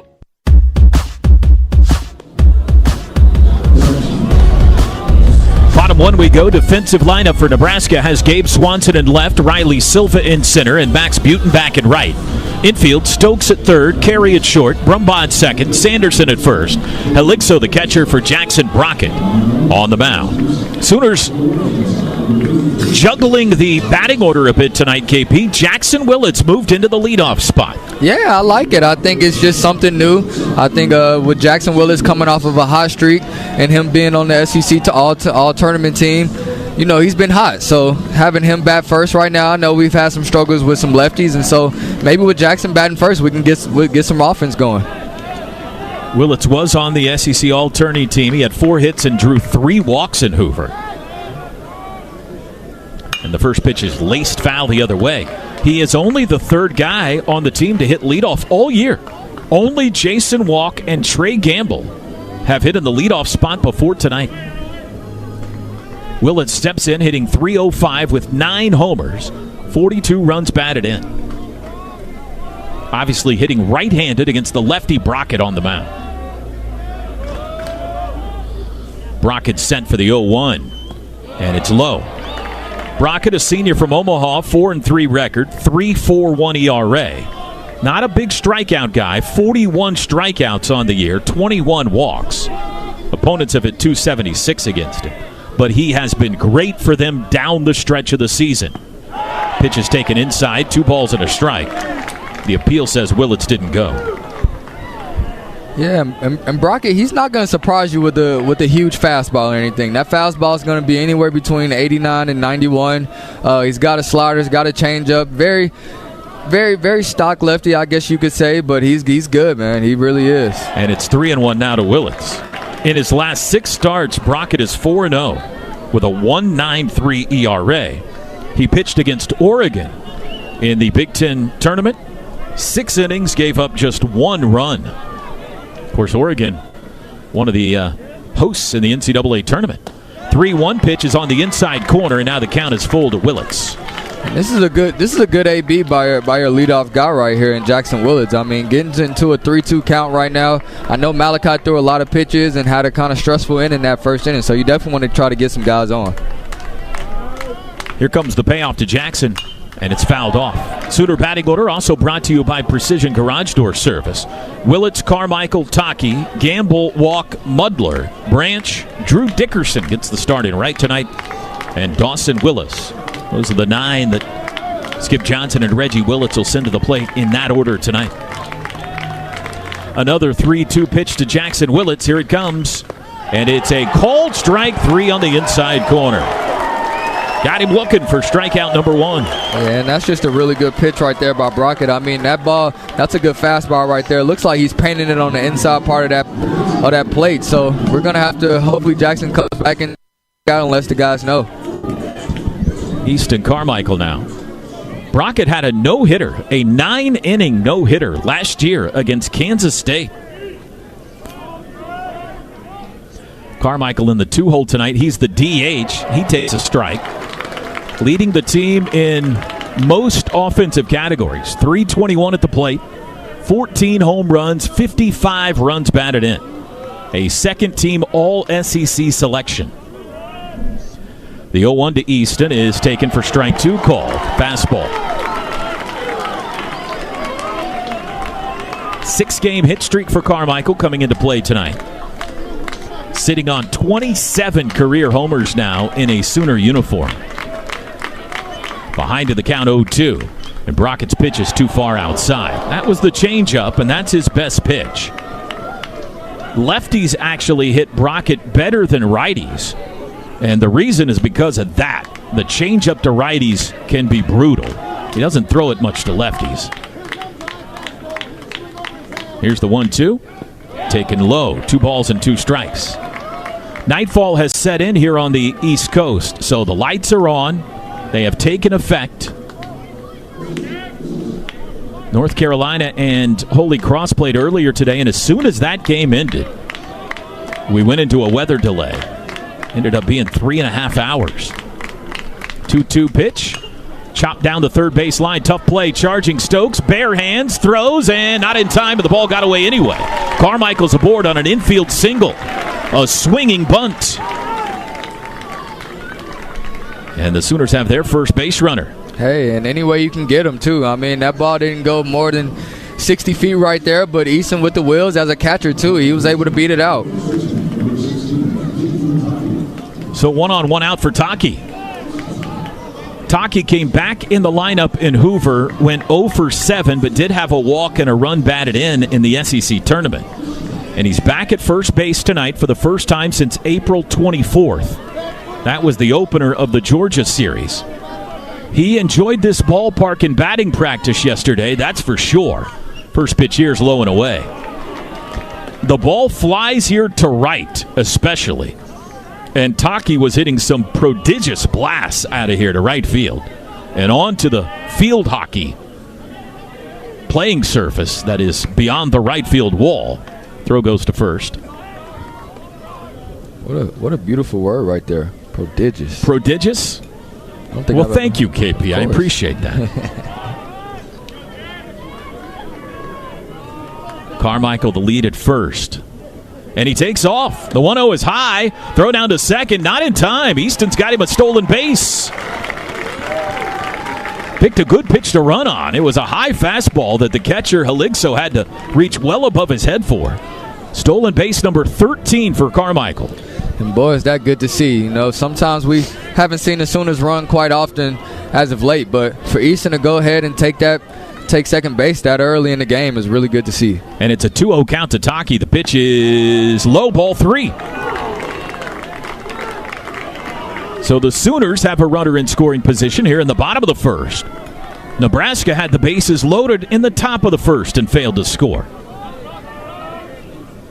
And a 3-0 count to Taki.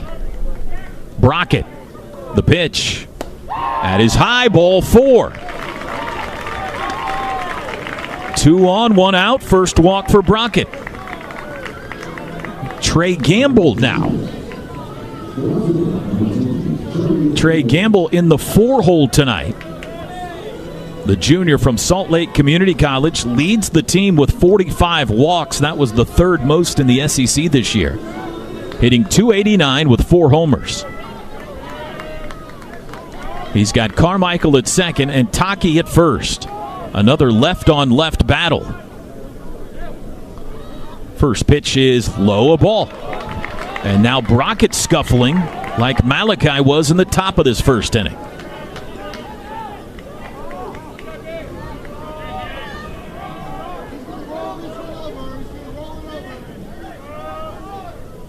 Here's the 1-0. Popped him up left side. Drifting into foul territory, third baseman Stokes up against the wall, runs out of room. It just drops into the first row beyond the netting. And Gamble's got new life. It's a ball and a strike. Toby, you mentioned Malachi struggling a bit at the top of the first. During that inning, Kyson Witherspoon and Cade Crossland were down by the dugout watching every single pitch, guys. Just really great to see that starting rotation supporting each other and cheering each other on. That is good. Thank you, Carly. First and second, 1 out. Here's the 1-1 to Gamble. Instead, Brockett steps off and lobs one to second. It's a different role for Kyson tonight. Usually Malachi is watching him take the ball in game one. By the time Kyson watches Malachi, he's already pitched. Now Kyson is on deck, so to speak, down there tonight. I bet you it could be a little bit weird for him, but 1-1 is on the outside corner, a called strike 2 with a fastball. The dimensions here are of note. 335 down the left field line, 340 down the right field line, 400 to straightaway center. But right center field is the unique part of this park. Check swing. Did he go around? The appeal says he did, and it's a strikeout for out number 2. Third base umpire Brian Marine rang him up, and there's 2 outs. Second strikeout for Brockett. It's up to Jason Walk now to get a run home here in the bottom of the first. Sophomore from Ackworth, Georgia, Jay Walk homered in Hoover. The only Sooner home run in Hoover. He's hitting .274 on the year with 8 blasts, 36 runs batted in. And he takes the first pitch too far inside. Jay Walk batting right-handed. It is only .355 here to right center field. The outfield wall bows in and then back out around a light pole out there in right center. The pitch inside 2-0. So 340 to the right field corner, only 355 to right center. Yeah, this has to be a lefty's dream field right here. I mean, you've got 355 to the gap. That's a pop-up for a lefty. So if I was a left-handed hitter, I'd want to come to UNC as well. First and second, 2 outs.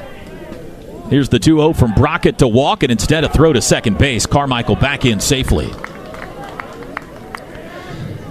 With the 2-0 count right now, too, and man in scoring position right now, J-Walk should be looking for a fastball over the plate right now to crush. I mean, we've got 2-0 count, and we've got a guy throwing 89 and 91 mile-an-hour fastball. Just be ready for it. Here it comes. Swing and a miss. He got a fastball. Looked like it was top of the zone. 2-1. Yeah, and a good swing right there by Jason Walker. It did look like that ball was over the plate a little bit, maybe a little high, and he did take a good hack at it.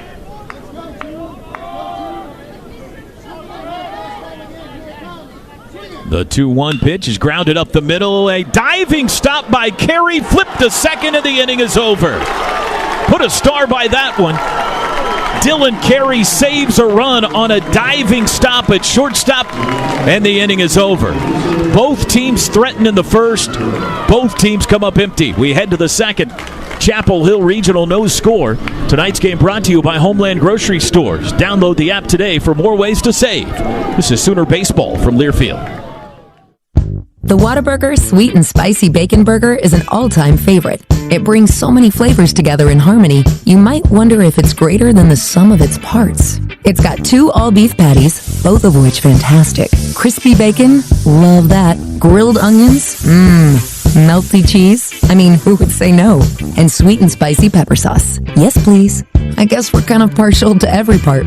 The Sweet and Spicy Bacon Burger from Whataburger, just like you like it. Hello, this is Jan at Toyota. Hi, Jan. Is now a good time to get a new Toyota? It is. We like to say your summer starts here at your Toyota dealer. Now through June 2nd, we have a great selection of Camrys, Corollas, Tundras, and more. Your summer starts here. I'm a pet sitter, and business is way up as people enjoy their new Toyotas. Stop, Sebastian. Goldie is not dinner. Your summer starts here. Dealer inventory may vary. See your participating Toyota dealer for details. Toyota, let's go places. This is Coke Zero Sugar. Could I be the best Coke ever? Try and taste with your ears. Hear those bubbles? Imagine them tingling on your tongue. Fizzy deliciousness. Listen to that cascading liquid. A mouth-watering waterfall. Irresistibly tasty. Zero sugar. Crisp, refreshing, and ice cold. Is Coke Zero Sugar the best Coke ever? Try and decide.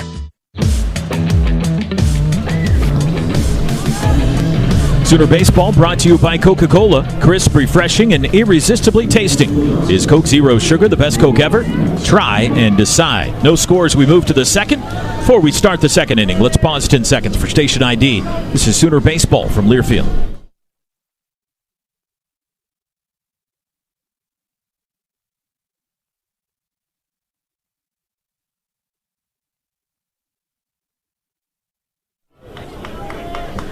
Max Butenbach leads off the second for Nebraska. Takes the first pitch for a strike from Malachi Witherspoon. Both teams get a hit. Both teams threaten. Both teams fail to score in the first. Butenbach, 7-hole hitter, right fielder. Sophomore from Lincoln, hitting .291. The 0-1 to him is a swing and a miss. Butenbach has been sick. They were unsure whether he would be able to play tonight, as Oklahoma is going to shift him now with 2 strikes. The Huskers are a bit short-handed. Their preseason All-American pitcher Mason McConaughey was injured in March, out for the year with arm surgery. Pitch comes inside, check swing. He went around. That's a strikeout, and that's the first one for Malachi Witherspoon. Now, third base umpire Brian Marine is being consistent. Yeah, I was going to say, he does look like he's got a quick trigger over there to call a check swing a swing. I mean, those both were pretty questionable in my opinion, but hey, as long as he's calling it both ways, that's all that matters. Rhett Stokes now, the third baseman. And there are a couple of Huskers who are injured and not in the lineup tonight. Joshua Overbeek has a broken ankle. He's one of their normal starters. He's out. First pitch to Stokes is a strike. And Robbie Bolin, another one of their normal starters, out with a hamstring injury. Stokes hitting .235. He's a senior from Roswell, New Mexico. The 0-1. Beautiful slider in there for strike 2. Do you know what Roswell, New Mexico's famous for, KP? I do not know. That's where the aliens visited us once upon a time. Oh, so you believe in aliens? No, but Roswell, New Mexico very much does. I don't know if I do or not, but Roswell has a tourism industry all around the fact that aliens landed there once upon a time. Okay, interesting. Yeah. We might have to go check it out one day. Ball and 2 strikes. It's not near anything. Yeah, you got to want to go to Roswell. That's why the aliens went there. Yeah. 1 out, nobody on. There's the 1-2 to Rhett Stokes. Swing and a miss. Filthy slider. Back-to-back strikeouts for Malachi to start the second. Looking better here, KP. Yeah, and I think we talked about it earlier, too. And I'm telling you, if Malachi can just throw a fastball and a slider for a strike, I think this Nebraska team is going to have a really, really hard time in trying to put bat to ball against him. I mean, that slider is gross, and it's at 88 miles an hour, and then he's got that fastball that's 96 to 98. I mean, he can be really impressive at times, and if he's in there throwing strikes, they're going to, I mean, it's really good luck, Charlie. Here's Haligso. Only a 200 hitter. The catcher takes the first pitch for a strike. Right-handed hitter out of Elkhorn, Nebraska, a Creighton transfer.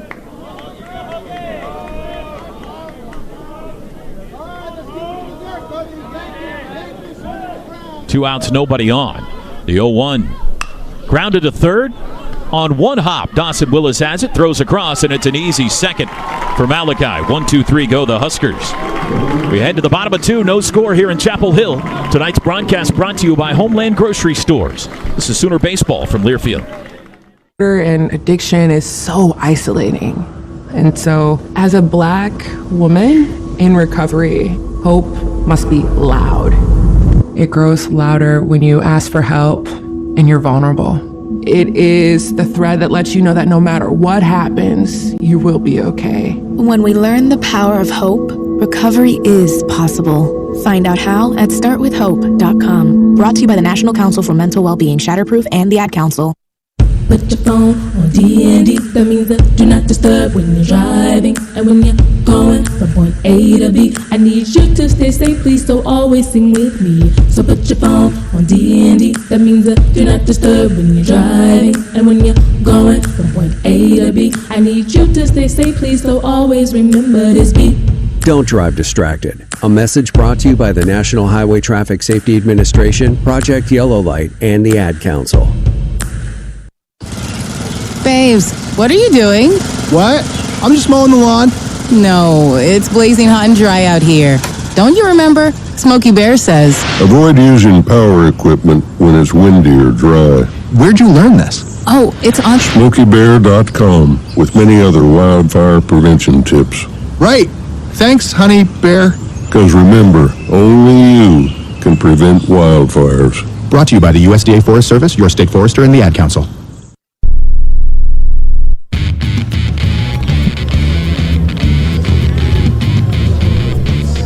Scott Mudler leads off the bottom of the second for OU. Sooner Baseball brought to you by Orthodontics exclusively. Proud to sponsor the junior captain of the game this year. Junior Captain, the ultimate fan experience for kids grades 3 through 7. Visit either location in Norman or South OKC for a free consultation. No score. First pitch to Mudler, grounded to first. Short hop gets up and off the glove of Nebraska, and Mudler beats it out. Good hustle by the second baseman, Brumbaugh, to back up Sanderson as first baseman and throw to the pitcher covering, but not in time. Mudler beat it out. And on the first pitch of the bottom of the second, Sooners have their leadoff man aboard. And that was a tough play right there by the first baseman. You know, it did take a short hop on him. I figured I didn't know if that was going to be a hit or an error right there, but they gave it a hit right there. So, good job right there by Muller to be hustling down the line as well, because the second baseman Brumbaugh was definitely ready to make a play on that ball as well. That's one of those that does a college hit and a major league error. Yeah. Right there. Tough play on the short hop. You're right. Kyle Branch now. First pitch to him is a ball. Freshman from Lucas, Texas, Kyle Branch named to the SEC All-Freshman team this year. Hitting .295 with 2 homers. One of those, an inside the Parker on opening day. The 1-0 is on the inside corner. Breaking ball, 1-1 the count. Branch looks back behind him, Reggie Willits. Sooners the home team here in the third base dugout in Chapel Hill.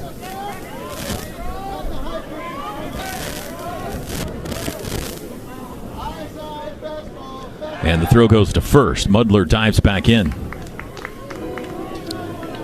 The winner gets the 1 seed, North Carolina, here at 5 o'clock Central Time tomorrow night in a winner's bracket battle. The loser's going to have a short night.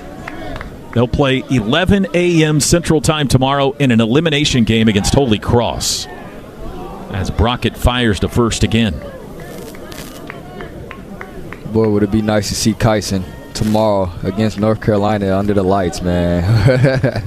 That'd be exciting. It would be the matchup of the day in college baseball. Jason DeCaro will get the ball for North Carolina. He is fantastic as well.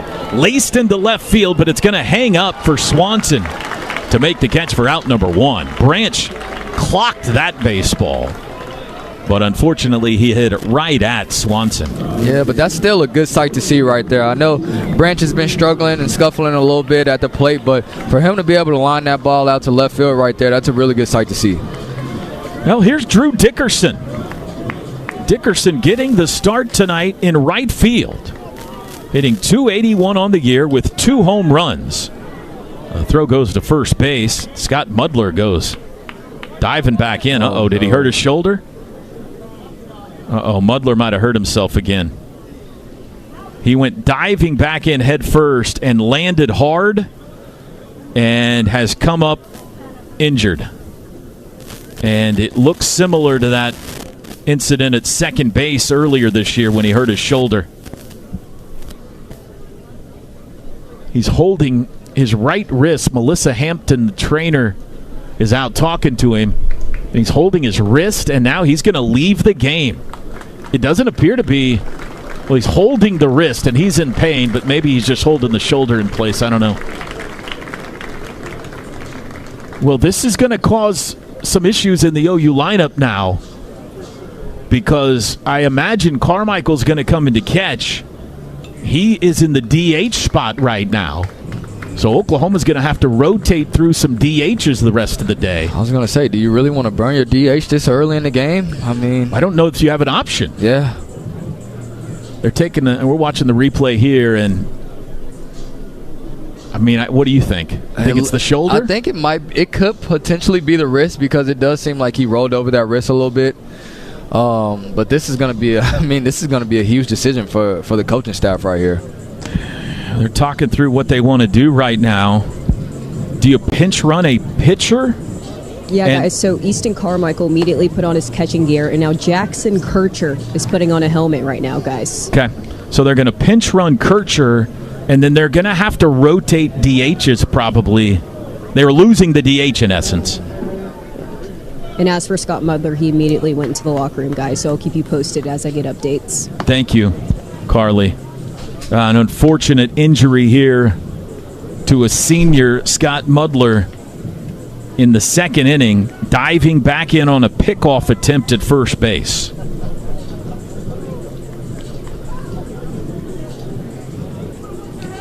He was holding the wrist walking off the field, but I think he was probably just trying to keep that arm steady. Yeah, I think that could be it too. It's just looked a lot like that.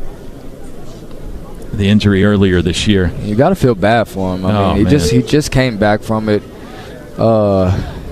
It's just bad. So this is going to.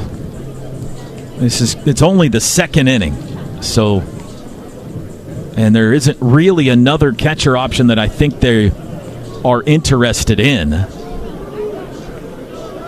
And so Carmichael will move from DH to catcher, and everybody's going to play tonight. We're still waiting. I think it's going to be Jackson Kircher. Yeah, guys, he just put on his helmet, and he's warming up on the side of the dugout, just kind of running a little bit and jogging. Has a smile on his face. Yeah. This is going to be a fun story to tell his kids one day. They say pitchers can run too, guys. Well, I was just texted, doesn't Malachi have to hit now? No, this happened earlier this year to OU. They can just rotate who hits in that spot the rest of the night. As I understand it, maybe not. Does Malachi have to hit when he comes back around here? No, it's just, it's a rotation. It's a rotation, okay. So, Kircher getting loose before he goes to be the runner at first. By the way, Dickerson's last start was at Kentucky on May 11th. He had the mammoth home run at Missouri earlier this year.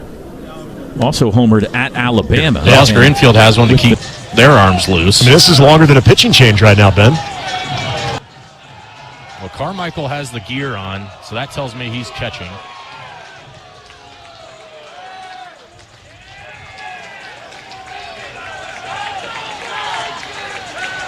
Yeah, I don't get why this is taking this long.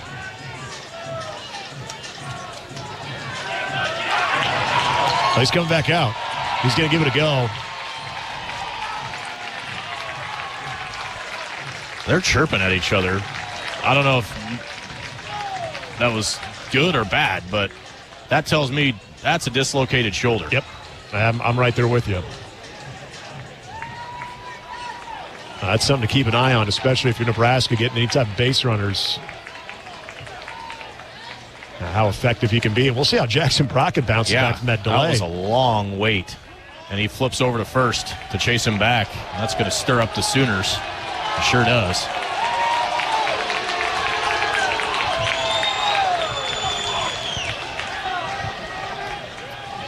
Brockett finally ready to work and lobs another one over to first. Yes, this is stirring up the ballpark here. Yeah.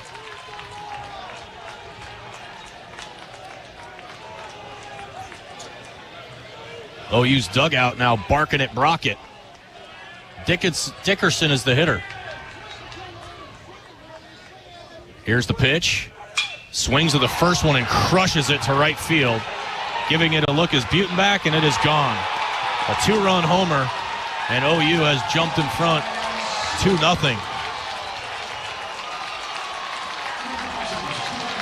And the Sooners are letting the whole ballpark hear about it. Dickerson puts Oklahoma ahead 2-0.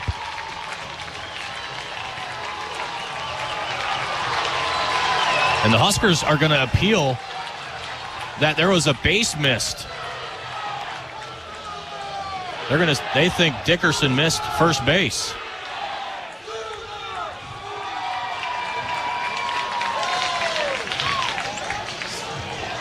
He's got to step on and step back off. There he goes.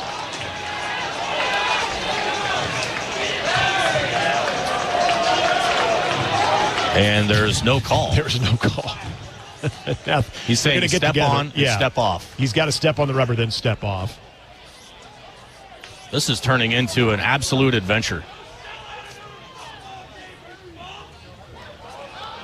And there's still no call on the appeal.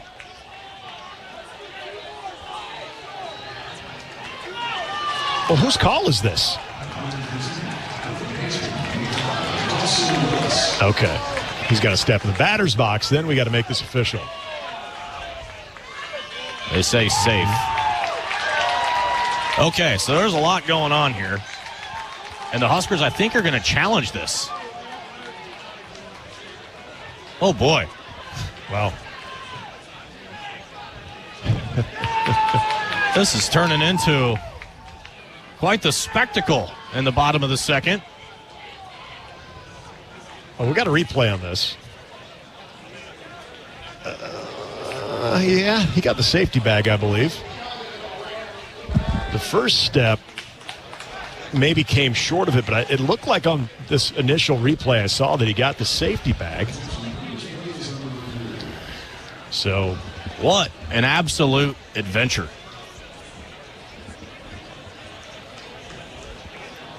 Okay, so Ben, if he missed the white bag, which one of the angles, it looked like he might have stepped short of it. He did make contact with the safety bag, but you've got to step on the white bag. Safety bag's only there when there's the first baseman trying to use that bag as well. So this is interesting. Oh. This is going to be interesting. This whole inning has fit that criteria. Yeah, it has. Well, you obviously got Oklahoma pretty fired up right now. Yeah. He definitely contacts the green bag. Yeah. Question is, did the front of the foot make any contact with the white bag? Huh. It looks like he got both from one of the angles I saw. And again, this has to be clear and convincing evidence. And if nothing else, if this call stands, that is going to re-pump up the Sooner dugout on the third base side. Well, and for Jackson, you're going through another delay here. Mm-hmm. You know, so this could be potentially big. And here we go. We got our call.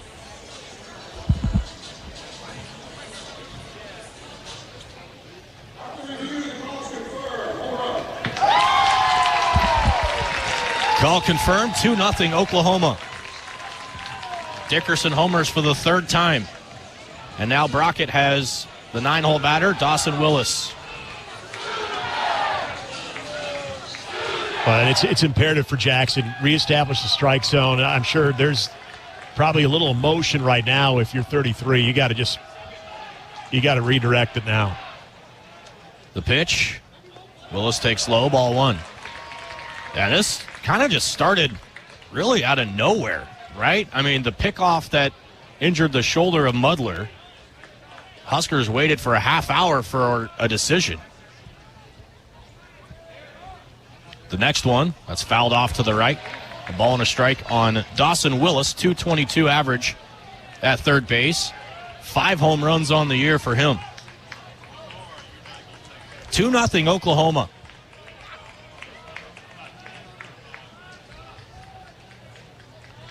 Brockett ready for the 1-1. Here it is. Bounce to third. It is over the head of Stokes and a fair ball. just bounced over the line, and it's a double chopping grounder for Willis. And Oklahoma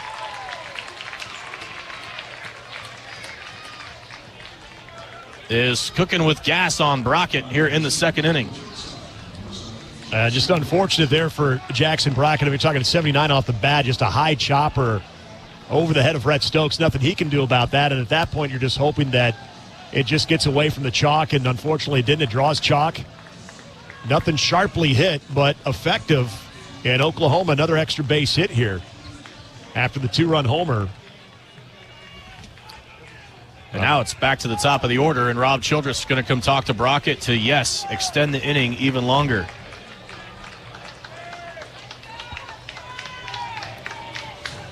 Boy, that was so close to go foul, too. Seeing a couple different angles. Yeah, on it that landed thing, on the chalk. Yeah, I mean, you can see where it got it. And yeah, this is going to be interesting, too, here, Ben, because you go back to over a week ago when Nebraska trailed to Michigan State.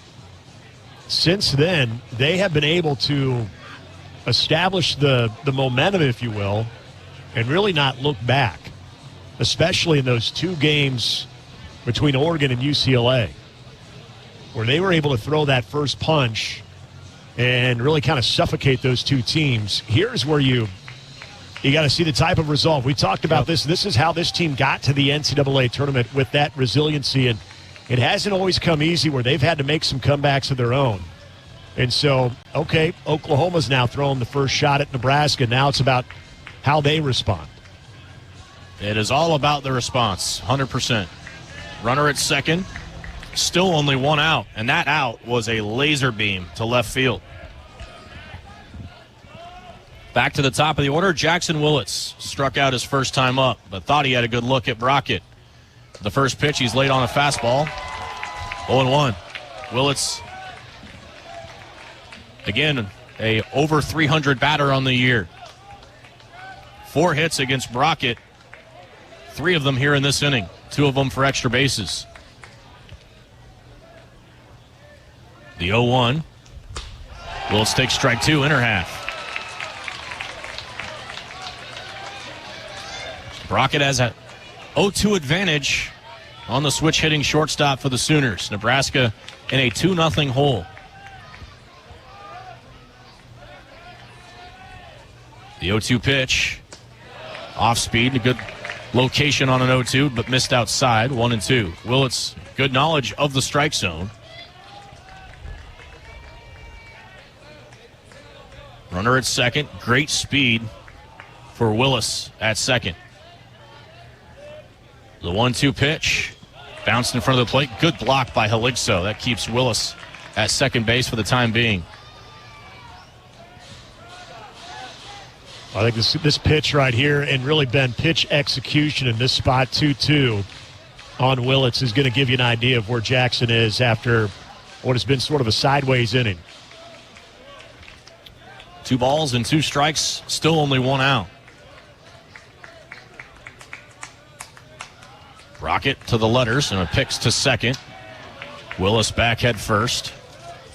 Huskers being very mindful of the Sooner running game. That was to be expected looking at the statistics for OU this year. Here's the 2-2 pitch. Just missed in.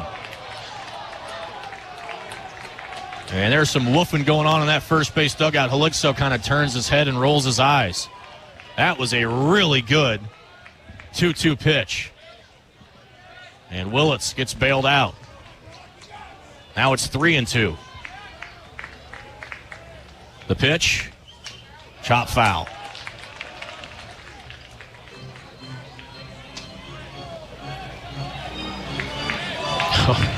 Just got to replay that 2-2. And it was right on the corner. And Jackson, for whatever reason, is just not getting the glove side fastball strike calls. 2 starts in a row. Long look. They got him picked off. Willis caught between second and third. Stokes runs him back. Delivers to Brumbaugh, trying to chase him down to third. Caden flips it to Brockett, who applies the tag. Big collision at third between Willis and Brockett. Jackson comes up hobbling. But the Huskers record a huge second out. Yeah, Jackson looks like he got tangled up there. I don't think it was anything from Willis that was malicious. He's trying to get under the tag, and unfortunately, Jackson's leg is right there. Yeah, just goes in hard with his shoulder right into the legs of Brockett. Well, a strikeout here could pump some life into the Husker dugout, and they sure need it. 3 balls and 2 strikes to Willits. Here's the pitch. Swing and a miss, strike 3. There you go, Brockett, and he lets out some emotion and some frustration after a brutal luck bottom of the second inning. The Huskers finally put the clamps on. 2 runs, 3 hits, no errors, and nobody left on base. Oklahoma takes a 2-0 lead as we go to the third. This is Big Red Baseball.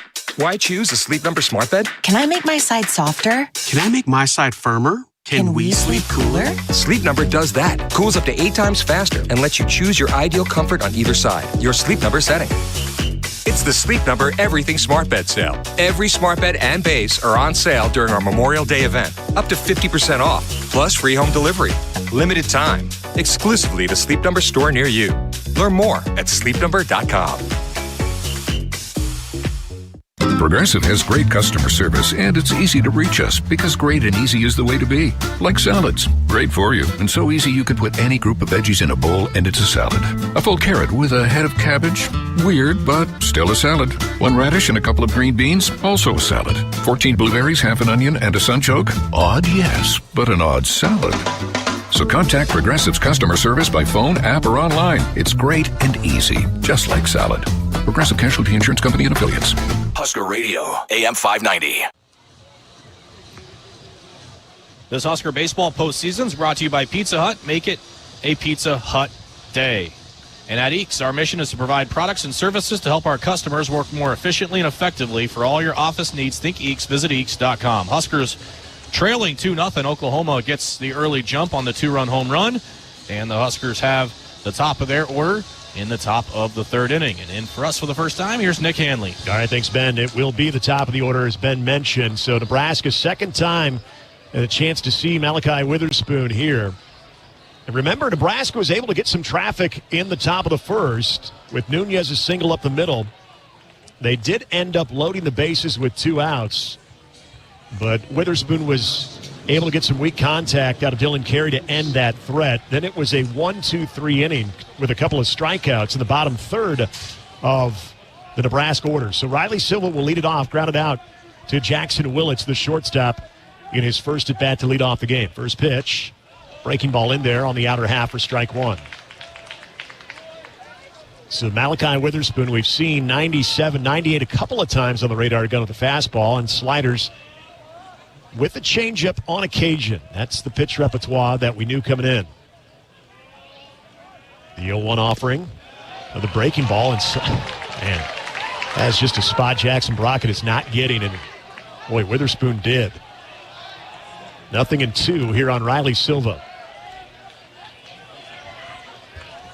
Silva up in that average to 289, especially here as of late, has been one of the more reliable Husker hitters. They're going to have to battle 0-2. Just got a piece of that one to stay alive on the 97-mile-an-hour fastball.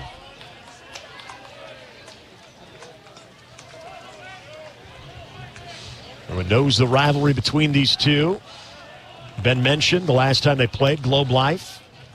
Last year, the Sooners walked off the Huskers early in the 2024 season. 0-2 here to Riley Silva. Witherspoon working from the stretch. 0-2 again. This one's popped up in the infield. Dawson Willits from third base calling everybody off. He will get under it and make the catch for out number 1.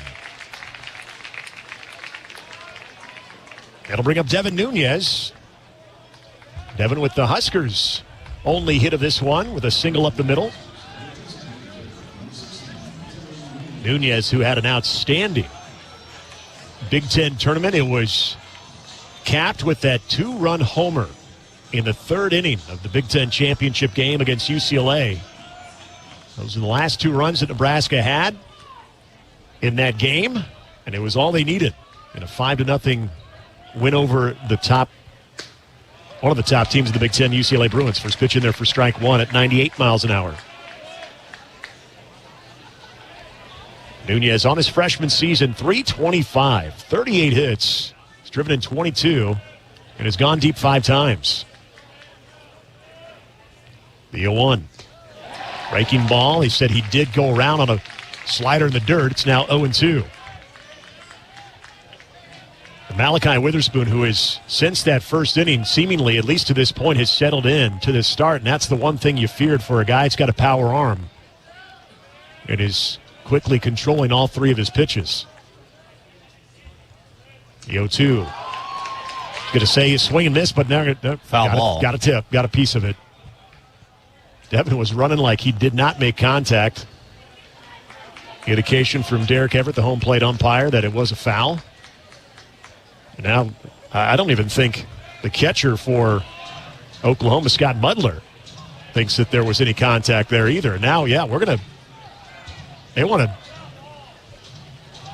now you've got Skip Johnson out there talking to home plate umpire Derek Everett, thinking that there was a hits call. Yeah. I mean, you can't appeal to the third base or second base or first base umpire. And based on Nunes' reaction, I think Nebraska might have got away with one. Yeah, there. I think you're right. Devin would know. Yeah. I mean, he took off. So, 0-2 again. We'll do it again. The pitch. Slider. Got him.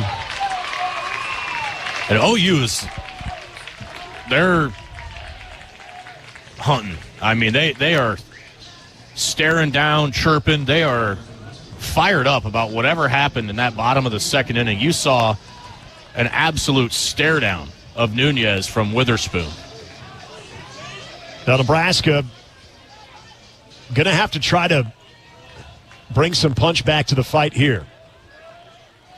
We've now seen 6 straight retired. There's a swing and a miss from Caden Brumbaugh. And if he hasn't already, you are in the danger zone with a power arm that is settling in pretty quickly here with Malachi Witherspoon. Brumbaugh reached on a fielder's choice back in the first. The 0-1. Way outside on the slider. 1 ball, 1 strike here to Caden Brumbaugh.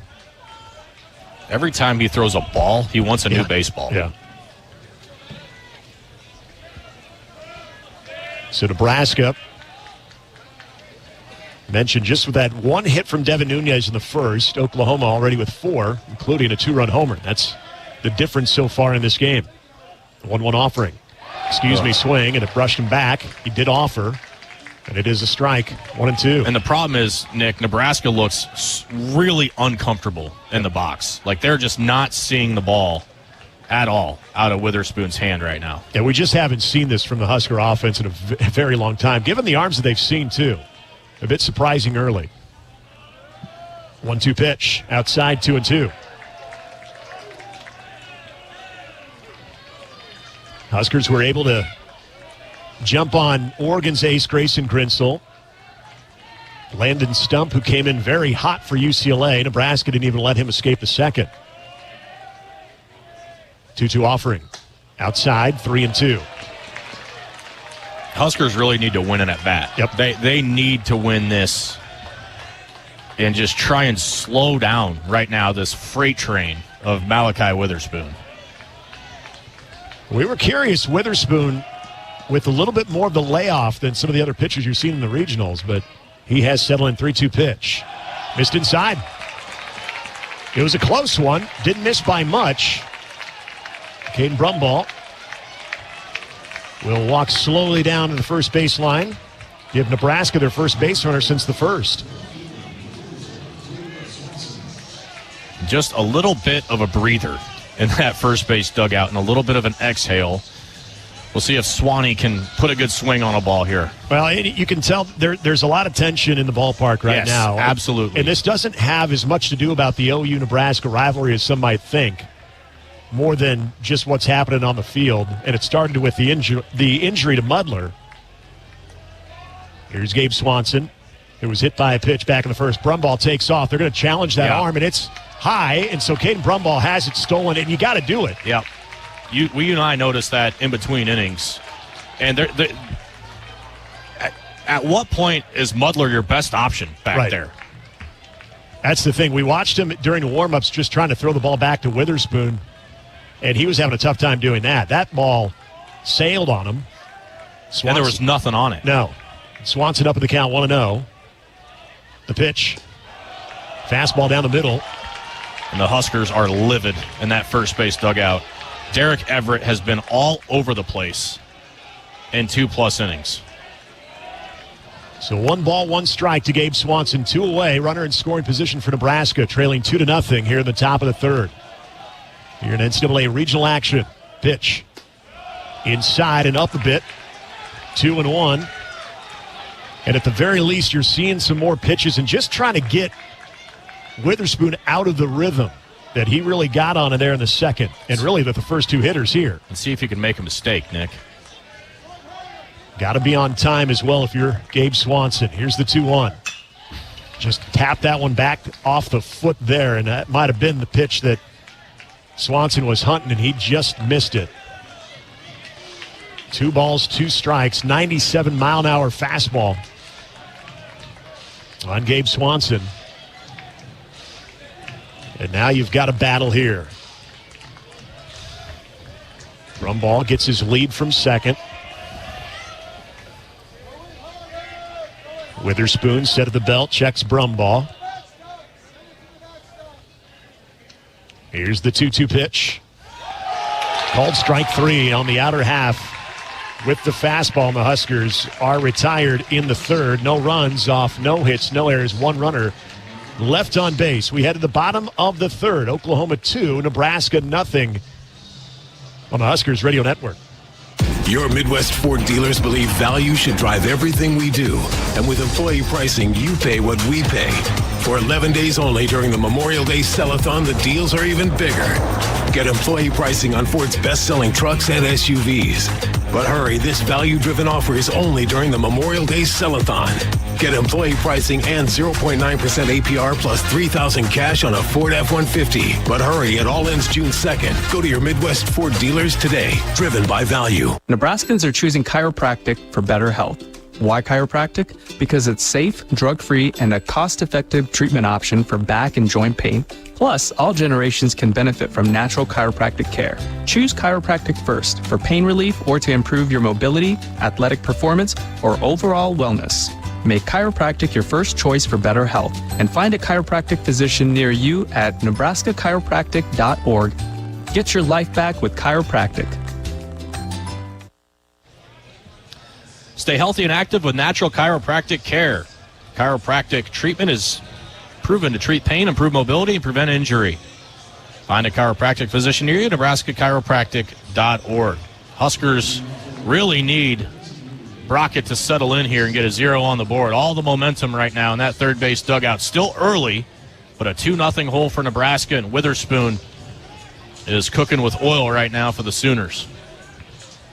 Second time through the order for the Sooners, 2-3-4, due up here in the bottom of the third. Easton Carmichael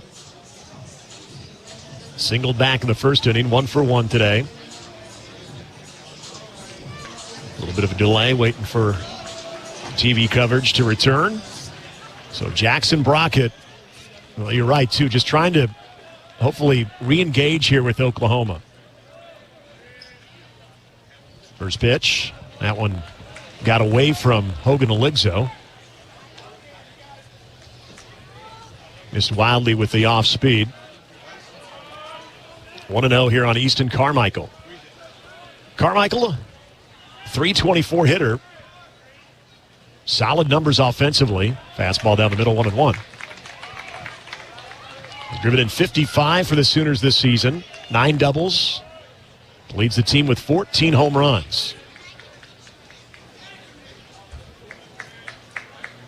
OPS of 980 on the year with a slugging at 590. Missed low with the fastball, now 2-1. But he loved Jackson to find that rhythm. It took him a little bit against Oregon, too, to really get into it, where he was just hitting every spot. Here's a 2-1 pitch. That one's driven into left center field. Chasing it down and watching it go off the netting in a home run. A solo shot for Easton Carmichael. He gets his 15th home run of the season, and Oklahoma adds to their 2-run lead now 3-0 on a ball that was belted 103 off the bat on a hanging breaking ball. Yeah, and when you're not getting pitches on the corner, what do we always say? There's only one place to put it. You cannot hang breaking balls to him especially. But it was thigh high, and he got into it. And the Sooners flexing their muscles on Brockett. Here's Dayton Taki, the first baseman. Walked back in the first. First pitch to him. Little tapper right back to Jackson Brockett. Gloves it, now fires over to first. And they do get the first out here at the bottom of the third. Now for Jackson Brockett, this is where, again, you rely a little bit on that experience. He's been in these types of battles before. Sometimes things maybe not going exactly the way you drew them up early, especially if you're trying to work some spots, not getting the call. You really compete through that, and that's what you're hoping that Brockett can do here. So here's Trey Gamble, struck out back in the first inning. Looks at a curveball up. Gamble 0 for 1 tonight, 287 hitter. 48 hits on the year, 24 driven in. Lefty-lefty matchup here. Another breaking ball, that one misses low. 2-0 on Gamble. We saw Jackson, especially from the second inning through really the fifth in that start against Oregon. Almost every first pitch was in there for a strike. There's a ground ball hit, backhanded nicely by Caden Brumbaugh. Picks himself up over to first in time. And a great defensive play. And Case Anderson keeping his foot on the bag. That wasn't easy for Case as well. So just solid defensive work between Caden Brumbaugh and Case Anderson to get that second out. It was hit sharply off the bat of Trey Gamble. Brumbaugh had to range to his right, and to secure that, fell to the ground in doing so, but bounces right back up and gets it over to Case Anderson in time. So here is Jason Walk. Breaking ball low, 1-0. He was retired on just a fantastic defensive play by Dylan Carey at short to end the first inning. A ball that was hit well, looked like it was heading up the middle, but BC made a heck of a play. This one's fouled off to our right over our heads, 1-1. And sometimes that's all you need, a little reminder that the guys behind you are going to make some plays. This time, Caden Brumbaugh showing that he's got Jackson's back. Here's the 1-1 pitch. Off speed. Good changeup in there. Now 1-2 here on Walk.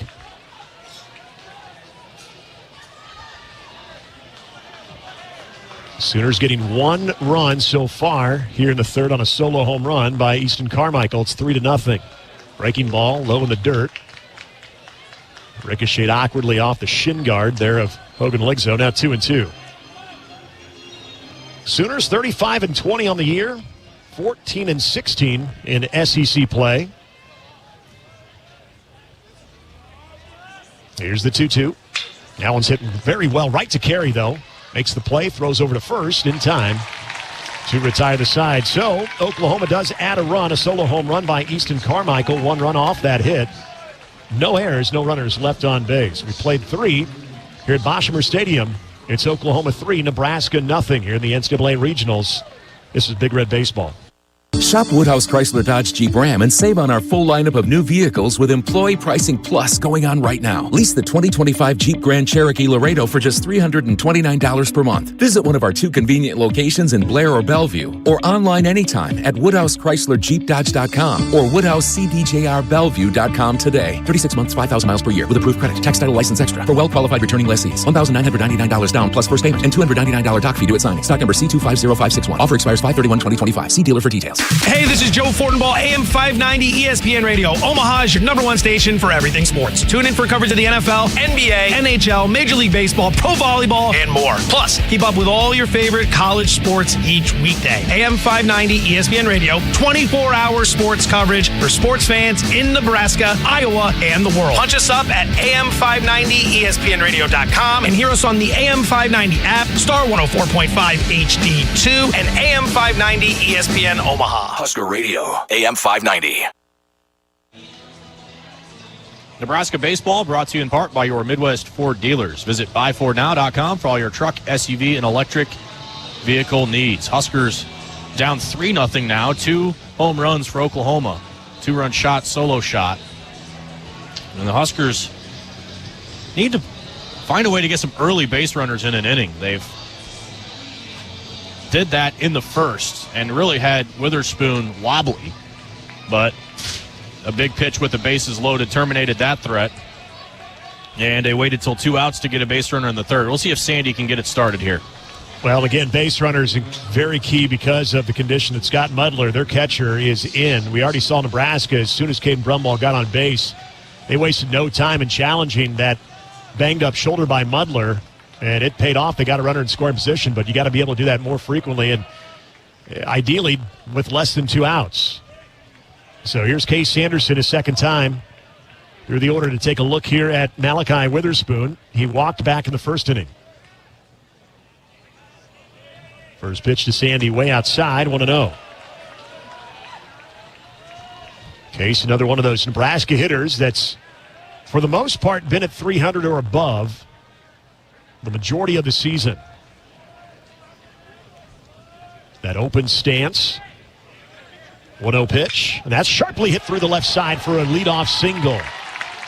Getting to it is left fielder Trey Gamble, gets it in quickly. So there you go. Nebraska with their lead man aboard. Just the second hit of the ball game for Nebraska. Trying to set the table here in the fourth. Yeah, ready to hit the fastball, right? I mean, that's the whole key against this guy. Ready to hit the heater. 105 off the bat of Sanderson. And jumped on a good hittable pitch. We'll see if DC can follow suit here. Dylan Carey would love to have that first at bat back. Bags were full with 2 outs. He was just a little too late, and the ball in on the hands a little bit on a weakly hit ground ball back to Witherspoon to end that threat in the first. Again, though, now his second time seeing Witherspoon way outside again. 1-0. Here on Dylan Carey with the 96-mile-an-hour fastball. Nebraska just trying to pump some life back into this game. Trailing 3-0. Here's the 1-0. Sawed him off. Just got a piece of it back to the screen. 1 ball, 1 strike. On the Husker junior shortstop. Dylan Carey becoming one of those outstanding two-way players from what he does on the field, but also in the batter's box. 1-1 pitch. Low in the dirt. Good take there by Dylan Carey. 2-1 on the breaking ball. That's the thing I want to see in this inning, as Witherspoon not happy with that one because he threw a ball. I want to see them more competitive on pitches out of the strike zone. You know, the pitches that were misses or they buried, they just did not look comfortable last half inning. 2 balls, 1 strike, nobody out. Runner at first here for Nebraska in the top of the fourth. The pitch, swing and a miss. Fastball right by Dylan Carey at 96, 2-2. This is where it starts to get tough, when he's got 2 strikes on you. Dylan choking up here, just trying to find a way to put it in play. Center fielder Jason Walk shading a little bit more towards right center. Big gap in the left center area. No shift on here at 1-2. Here's the pitch. Swing and a miss. All business on that fastball, 96 miles an hour. And the first out recorded here in the top of the fourth. So 1 on, 1 out for Max Butenbach. Struck out in the second, 0 for 1 tonight. Max getting his first start since all the way back in that Minnesota series. Go all the way back to the 2nd of May when Butenbach started that game. Then it was a prolonged illness that kept him sidelined for almost a month. Played the majority of the Big Ten championship game when Robbie Bullen went down with a hamstring. Trying to get his timing back. This one's upstairs. First offering to Butenbach, 1-0. Max Butenbach talked about had an 11-game hit streak. Was on a power surge with 7 home runs, driven in 24 on the year. 34 hits collectively. Fastball away, 2-0 here on Butenbach. Velo still there at 95 plus for Witherspoon.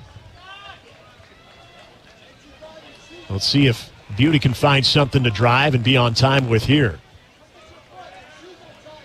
Sanderson continues his lead over at first.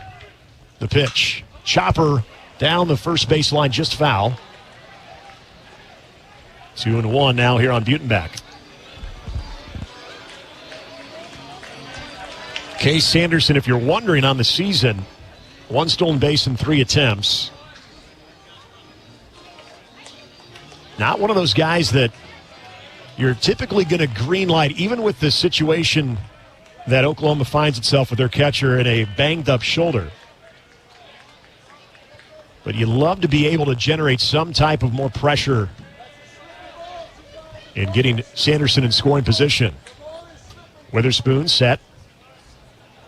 The 2-1. Called strike on the inner half with the fastball, now 2-2. A little bit of a run with that fastball from Witherspoon. Butenbach gonna have to fight here. The pitch. Swing and a miss on the slider. And there's out number 2. So after the leadoff single to Sanderson, Witherspoon is recovered with 2 strikeouts. And so now it's up to Rhett Stokes to try to apply more pressure and keep the inning alive for Nebraska.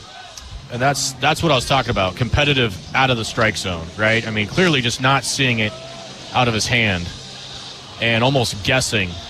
And you've got no shot against a guy like this if that's the case. So Rhett Stokes struck out back in the second, 0 for 1 tonight. Trying to get something going and keep things alive for Nebraska after the leadoff single swings and misses. And the ball gets away. Mudler threw it at the feet of Witherspoon on the return throw. I mean, he is just in bad shape.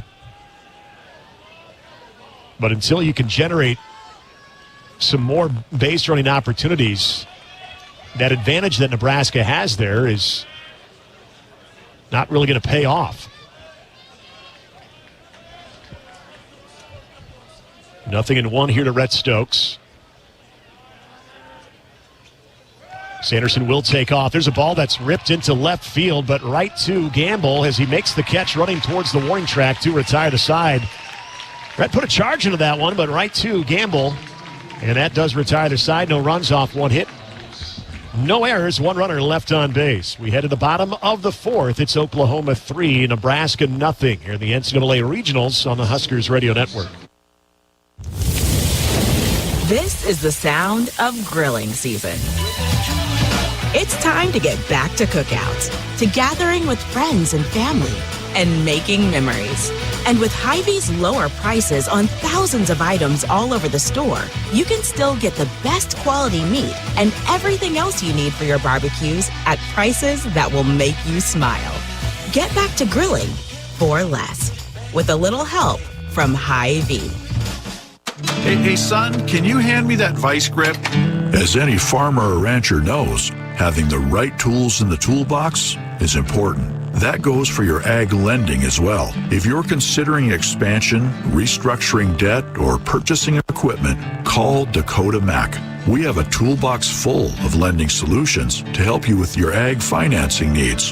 Hi, it's Nick Reno from Dakota Mac. Call me at 308-380-7564 for all your ag financing needs. Let's pause 15 seconds for station identification on the Huskers Radio Network. 24-hour sports coverage for Nebraska, Iowa, and beyond. This is KXSP Omaha, KSRZ HD2 Omaha, AM 590 ESPN Radio.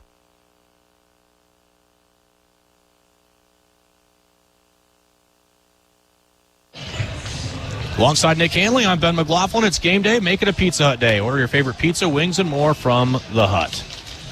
Now we go to the bottom of the fourth. Oklahoma leading 3-0. They've done so on 2 home runs, a 2-run shot back in the second inning from Drew Dickerson. Then it was a solo home run in the third from Easton Carmichael. Scott Mudler, who momentarily left the game after what appeared to be jamming his shoulder on a pickoff attempt, looks at an off-speed in there for strike one. Returned to the game. Sparked some life in Oklahoma. That was followed up by that home run by Dickerson. Having some challenges throwing the ball back to the pitcher and on stolen base attempts, but he's fighting through it. Breaking ball misses low and out. 1-1 here on Mudler. Had the infield single that was just a tricky play for Case Sanderson. 1 for 1. Obviously scored in the second on that 2-run homer. There's a ball hit sharply up the middle. That's a base hit. Gives you an idea of why maybe they wanted to stick with Mudler. Remember, as Ben mentioned, he was injured. He made a return back into the lineup briefly out in Hoover, Alabama, the SEC tournament. This is a guy that they wanted back in that lineup, and this time much more definitive single than what we saw back in the first, but he's 2 for 2. So here's Kyle Branch. Second baseman lined out to Gabe Swanson. Hit it very well, but right to Gabe. Playing with a little more depth now in left field. And outfield playing straight away. Infield double play depth here. Branch, right-handed hitter. First pitch, breaking ball in there, strike one. Seeing Jackson opt with the bender here to start off the first 2 hitters of the inning. Brockett just trying to find a rhythm here. Set at the letters. Checks Mudler. Here's the pitch. Miss away with the changeup. 1 ball, 1 strike on the Sooner second baseman. .294 hitter for OU this year. 59 hits. Driven in 27. 1-1 offering. Inside, I suppose. With the fastball now 2-1. Here on Jackson Brockett. And Ben made reference to it earlier. And you go back to that start against Oregon. Just was not getting that glove side fastball, especially on the inside portion of the plate to the right-handed hitters. This one chopped foul down the third baseline, 2-2. Well, and you have to keep throwing there, Nick. You can't just abandon the inside corner, inside part of the plate, because then hitters just have one thought in mind, and that's to work away. So you have to keep throwing there. That's what makes it challenging. 2 balls, 2 strikes, nobody out, 1 on. Here at the bottom of the fourth. The pitch. Called strike 3 on the outside corner. Kyle Branch looks at it. Doesn't agree with it, walks away. First out recorded here in the bottom of the fourth. Good sequence there by Jackson Brockett, and after not getting that inside corner, comes right back on the outer half to get the punch out. So here's Drew Dickerson, who homered the other way in the second inning. Just his 3rd home run of the season, but came in a big spot for OU. First pitch to him. So he goes the other way with it up in the net, just above the Husker dugout. Really late on that one that came in on the hands. The 88-mile-an-hour fastball. Dickerson, .292 on the season. The 0-1 pitch. Breaking ball low. Good stop by Haligzo. Mudler, not much of a threat to run. Again, in limited action, he has attempted 4 stolen bases. Successful in 3. Here's the 1-1. Breaking ball, missed inside. Hogan Haligzo really liked that spot. Just didn't get the call. 2-1 here on Dickerson. Working against the bottom third of the order here. Brockett needing to challenge these guys. There's a swing and a miss on the breaking ball. Now 2-2. See if Jackson can come right back to something and at the very least induce weak contact. 2 balls, 2 strikes, 1 on, 1 out. Here in the bottom of the fourth, OU leading 3-0 here in this NCAA regional game. The pitch. Missed inside, got away from Hogan Eligzo. Mudler will head down to second. Missed way inside on the fastball. That will run it full.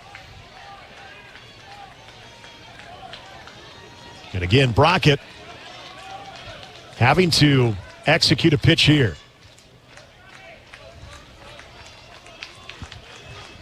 Jackson comes set of the letters. Here's the pitch. There's a chopping ground ball down the third baseline, foul.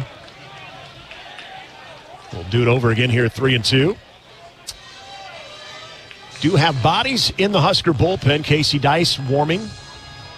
No, Drew Christo was stretching and doing some light toss as well in the previous inning. Here's the 3-2. High and inside. And that'll walk him. So now runners at first and second with 1 out for the 9-hole hitter Dawson Willis, who doubled back in the second. Well, now you're looking at that pitch count, Ben, getting up there at 68 here for Jackson Brockett. But again, you're in a situation, you're in a tournament. You got to be very selective on how you want to handle these types of situations trailing. You don't want to let it get too far away from you, but you also got to be mindful of arms you might need this weekend, too. Rob Childers going to make his way out of the first base dugout, and that will do it for Jackson Brockett as he makes the sign down to the bullpen. It'll be a Nebraska soybean pitching change, and another Nebraska farm fact. Nebraska soybean farmers use sustainable practices to leave their land better for the next generation. I'll tell you about the new Nebraska pitcher when we return here on the Huskers Radio Network. For farmers, sustainability is a way of life. 97% of farms are family-owned, and 95% are participating in conservation programs and using sustainable practices. I'm Ann Meese, a farmer near Elgin, Nebraska. I grew up on this land, and we're dedicated to being good stewards and leaving it better for the next generation. Since 1980, U.S. soybean farmers have boosted production by 130%, all while lowering emissions and improving land and water use. Nebraska soybeans, feeding, fueling, and innovating for the future. Huskers go to the bullpen here in just the fourth inning, and they're going to get Casey Dice to pitch for the 21st time. 1-1 record, ERA of 3.42. He's pitched 23 2/3 innings, allowed 21 hits, 10 runs, 9 earned. He's walked 8, struck out 16. Opposition batting .250 against Dice. And the Huskers behind the 8 ball here at 3-0, and the Sooners mounting together another big threat here in the bottom of inning number 4. And so Dice will have to put out a bit of a fire here with first and second and 1 out. And for Jackson, with the 68 pitches already in the bottom of the fourth, the volume starting to climb on him. And again, just a somewhat of a tough luck night. I didn't like that delay he had. Again, these aren't excuses for Jackson not being as effective as he can be, but he was working against some stuff, some that was self-inflicted, others that he had nothing to do with, but just not his best night. And now Nebraska, if they're going to win this game, they're going to rely on a bullpen that has been another story here of this 2025 season, much like what we've seen from the different elements of this team that have had their moments of struggle but have really solidified themselves to really backstop some impressive starts. And so Casey Dice, who's been one of those guys that is coming in some different situations and has found a way to get out of it. He's going to have to do that here. Nebraska trying to keep this game desperately at 3-0 with runners at first and second, 1 out here in the bottom of the fourth. 9-hole hitter Dawson Willis, the third baseman, who doubled back in the second. We'll get the first look at Casey Dice. First pitch to him. Fastball down the middle. Good Casey Dice, a lot of movement, 3/4 delivery. Work a changeup and also a slider. Caleb Clark also warming for Nebraska. 0-1 offering. That one fouled right back to us. If there was a net, or no net, we actually might have had a play over here. But we do. 0-2 here to the Sooner third baseman. 226 hitter. The pitch outside with a breaking ball, 1-2. Mudler leads away at second. He led the inning off with a single up the middle. Then Brockton was able to get Kyle Branch looking. And then Drew Dickerson reached on a walk. Here's the 1-2. Chopper over to third, Rhett Stokes. Well, glove it, fires over to first. And stepping on the bag in the process, completes the double play. So a 5 unassisted, 3 double play to end the inning. Attaboy Casey Dice to get out of it. And that will retire the side. No runs off 1 hit. No errors. 1 runner left on base.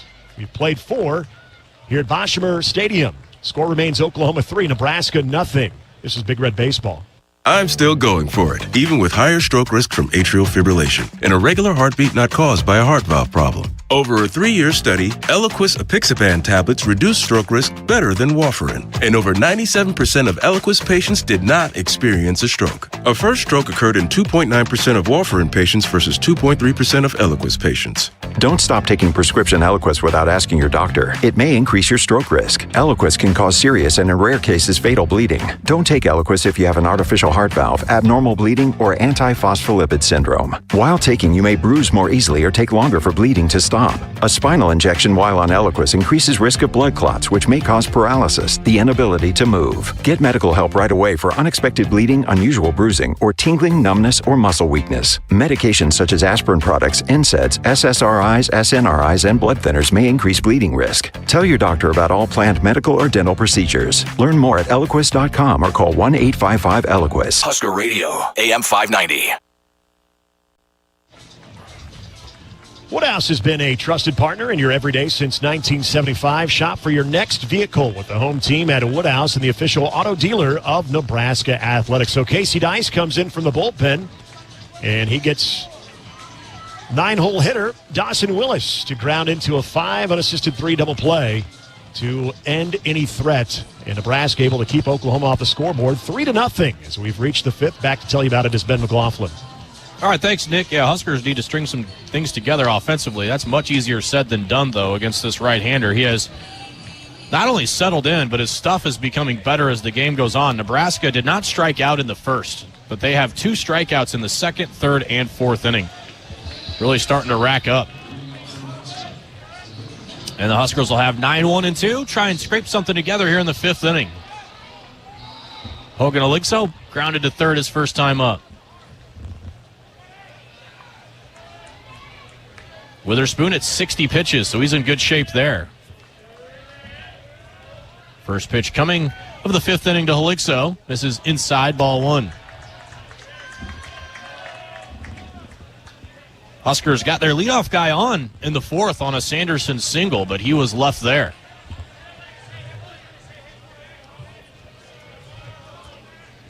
Here's the 1-0. That's a called strike. Inner half. 1-1.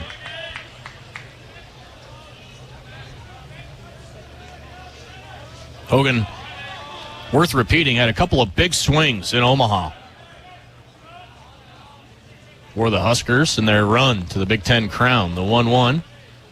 Fouled back. Jumped on that heater, but fouled it straight back. Good swing there, but now he's down in a 1-2 hole. And this is not where you want to be against Witherspoon.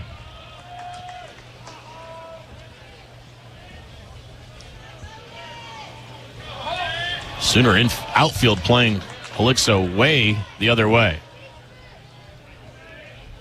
The 1-2 pitch. Way outside, 2-2. Sooner scored 2 in the second and 1 in the third. All the runs. Yeah, now we're going to need a new baseball. All the runs scored on homers for the Sooners.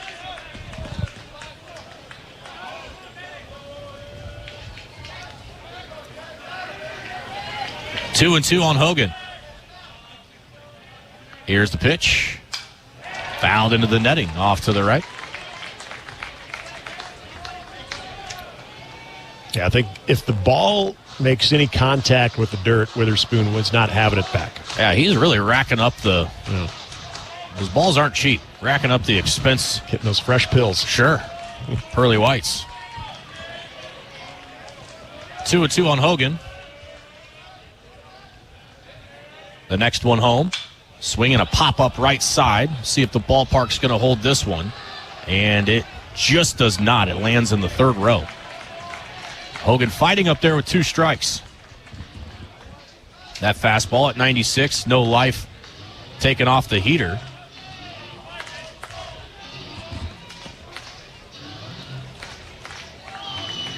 The 2 hits, a single from Nunes in the first and the single to left from Sanderson in the fourth.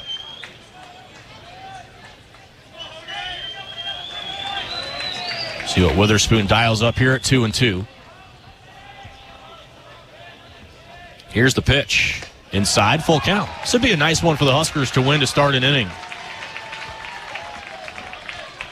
This turned into a pretty good AB from Hogan.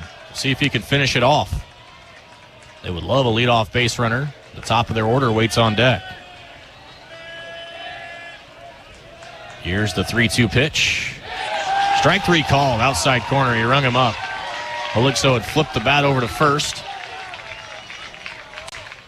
That's a big pitch there from Oklahoma, and a tough one for the Huskers.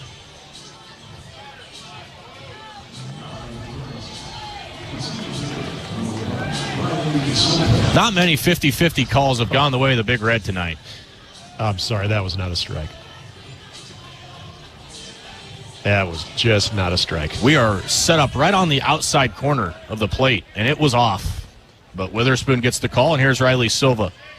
7 strikeouts now for Witherspoon. Silva's 0 for 2 in this one. Here's the pitch. Riley swings over the top of a slider, 0-1. There's not many barrels today for the Huskers so far. Still some game left, but need to get going offensively.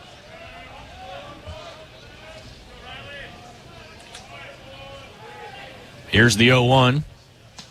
Swing and a miss. Fastball tied him up at 96. He's really able to get those fastballs in on the hands of the Huskers here tonight. That's been hard to handle for Nebraska offensively.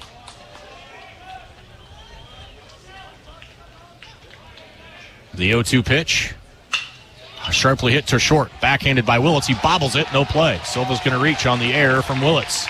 Not sure why he chose the backhand there. He could have easily just flipped the glove around and fielded it normally and throw to first, but he went with the backhand, and anybody that's played the infield knows that's a lot more difficult to do, and the Huskers will take it. It's a base runner.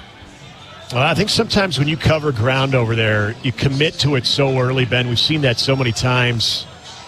When you have a chance to actually get your body behind it that way, if it does run up on you, you knock it down, still have time to make a throw. And unfortunately for Willits, I think he just committed to backhanding that one maybe a little prematurely.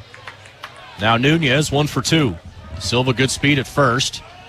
Remember, Mudler struggling back behind home plate. First pitch misses high and out, 1-0 to Devin Nunes. And Skip Johnson's going to come out to talk to Witherspoon. This could be more of a strategy session than anything, knowing where his catcher is physically. Riley Silva obviously runs very well. And probably some chatter to his middle infield, but also Skip Johnson being a pitching guy, certainly a message to his starting right-handed pitcher. And a 3-0 Oklahoma lead in the top of the 5th inning. Husker crowd trying to get some energy to the boys in the first base dugout.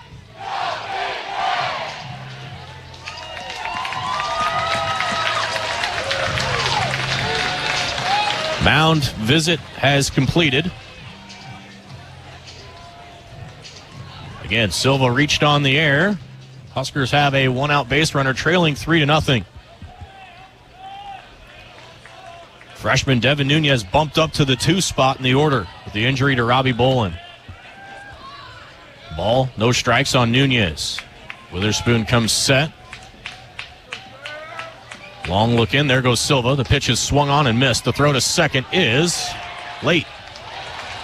It was a much better throw from Mudler this time, and it was very accurate. What makes it tough on Riley is that's a 96-mile-an-hour heater, so it gets to the catcher very quickly, but he's still able to beat it out. The hit and run is a miss by Nunes, but the Huskers will take the stolen base. Ball and a strike on Nunes.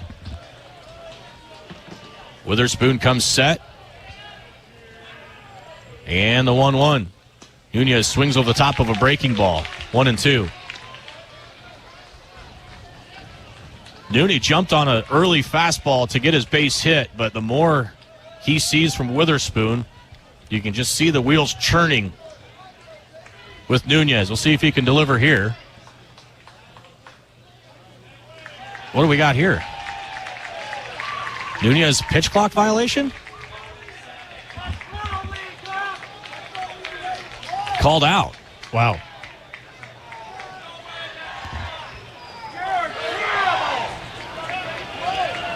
Now, there's no explanation being it's got to be because we don't have a pitch clock that we can see. Yeah. I mean, that's exactly what it was. Did not see it. And, yeah, I could see zero looking at the replay on the clock of the backstop. So it goes a strikeout for Witherspoon, and now there's 2 outs in the inning. First pitch coming to Caden Brumbaugh. Brum swings and misses 0-1. Yeah, he just got in there inside of 10 seconds. You got to be in there by 10 seconds, and he just missed it. It's the right call. Runner at second. 2 outs. It's up to Brumbaugh. Witherspoon comes set. The 0-1 pitch. Caden swings and hits one in the air to right field. That's hit pretty well. Dickerson chasing it to the track, to the wall. Reaches out and makes the catch. Are you kidding me? He just throws his glove out way away from his body, and the ball jumps right in his glove. And so far, it's been that kind of night for Nebraska. Unbelievable. I don't even think he saw the ball. I think he just threw his glove out, and the ball went right inside of it. Tough luck for Brumbaugh and the Huskers. No runs, no hits, an error, and 1 left. Halfway through here in Chapel Hill, Oklahoma 3, Nebraska 0 on the Huskers Radio Network. Being game day ready means bringing the diehard passion all in, all the time. And now you can show your Husker pride everywhere you go with the Husker Visa debit card, free with FNBO free checking. Gear up, game on, and give it up for the Big Red. Every time you pay, the Husker Visa debit card, only at FNBO, the Bank of Husker Nation. Bring it. Get yours today at fnbo.com/Huskers. Member FDIC. Husker fans, it's game day, and Pizza Hut's got your perfect play. Score the game day special for just $29.99. Get 2 medium 3-topping pizzas, 8 boneless wings, and 5 breadsticks. Enough to feed 8 hungry fans. Pizza, wings, breadsticks, and more. It's the ultimate lineup to fuel your game day. Check out the full menu online at pizzahut.com or in store. Because remember, no one out-pizzas the Hut. Lincoln Airport is the official airport of the Huskers. Book your tickets at goflylnk.com. Nebraska getting able to get a runner on, but leave a runner stranded on a ball that was hit very well off the bat of Caden Brumbaugh. But give credit to OU right fielder Drew Dickerson, who I'm pretty convinced was trying to protect himself between the wall and himself. And as he put the glove out there to find the wall, that's where the ball went, right to his glove. So Sooners getting a little bit of that luck, but also making their own breaks as well tonight as they lead Nebraska 3-0 here in the bottom of the 5th. Top of the Sooner order against Dice. Jackson Willits will flip over and bat left-handed. Takes the first pitch. That just misses outside. Ball 1. Willits 2 strikeouts today. Probably ready to try something new and flip over and bat left-handed. 3-0 Oklahoma. Huskers just robbed of a run off the board in the top of the fifth. This one just misses outside, 2-0.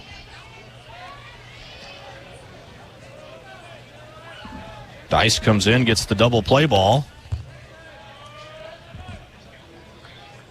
The next one popped up out of play, off to the left.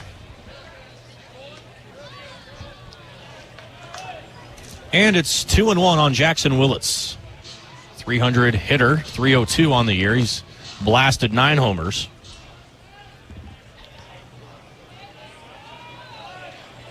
Dice goes from the stretch, brings it in. Just misses. 3-1. And that one didn't miss by a whole lot. The pitch. Ball 4. Leadoff walk. Willits on at first, and now you got to face Carmichael with a man on.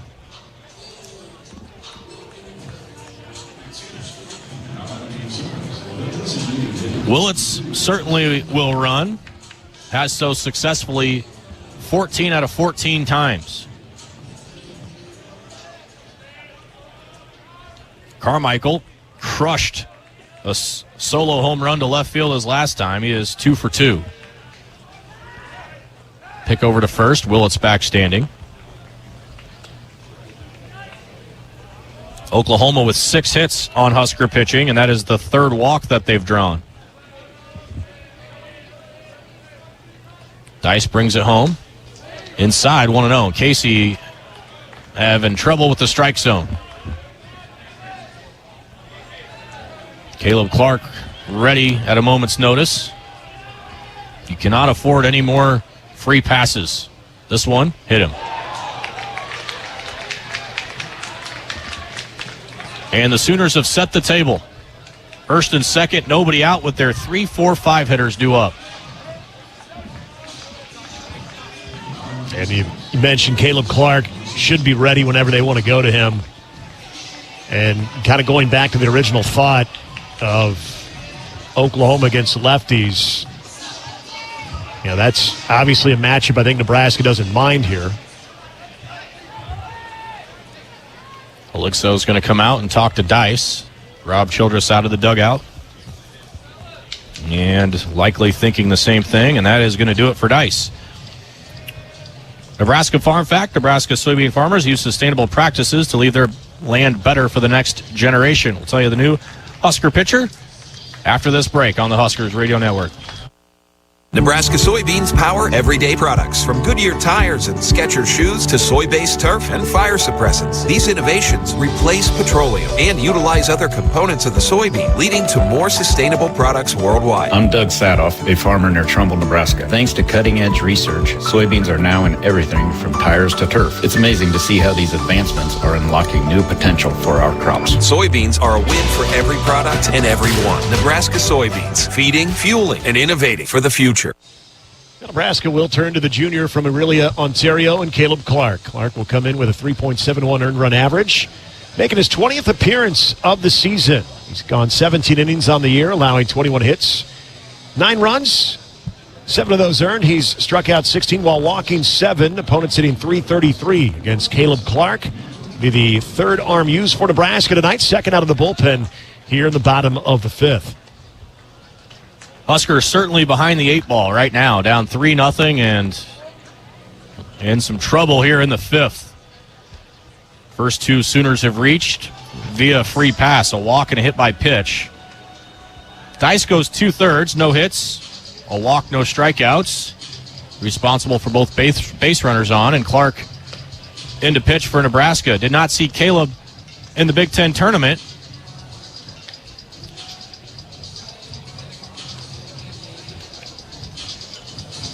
Caleb last threw against Purdue. He threw twice in that series, won an inning in the 3rd in the finale through 22 pitches. Caleb also finding himself in the criteria of Huskers that are banged up. He has been battling through a very sore back. And just add it to the list of Huskers that requiring the attention of Husker trader Tanner Fowler.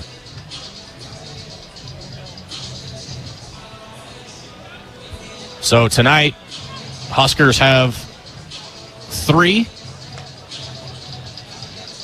deficit and 2 on, nobody out, and 3-4-5 batters in front of Clark. Dayton Taki, who is 0 for 1 with a walk, is left-handed, and he will bat here with 2 on and nobody out. We'll see how the Sooners want to play this. Already leading 3-0 if they want to play for the big inning, or if they would like to move some runners. Clark comes set, and the pitch, he does square around, pulls, and the pitch is low, ball 1. Taki, 277 hitter, with great speed on the paths for the Sooners. Squares around, pulls back, takes a strike, 0-1.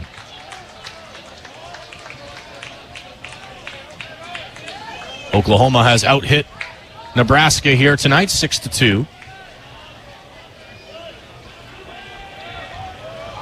Caleb comes set. Squaring around is Taki. Bunts it foul behind the plate. Now he's down 1-2. So we'll see if Clark can get a big strikeout here. That would certainly be welcome. Ground ball at an infielder would also suffice.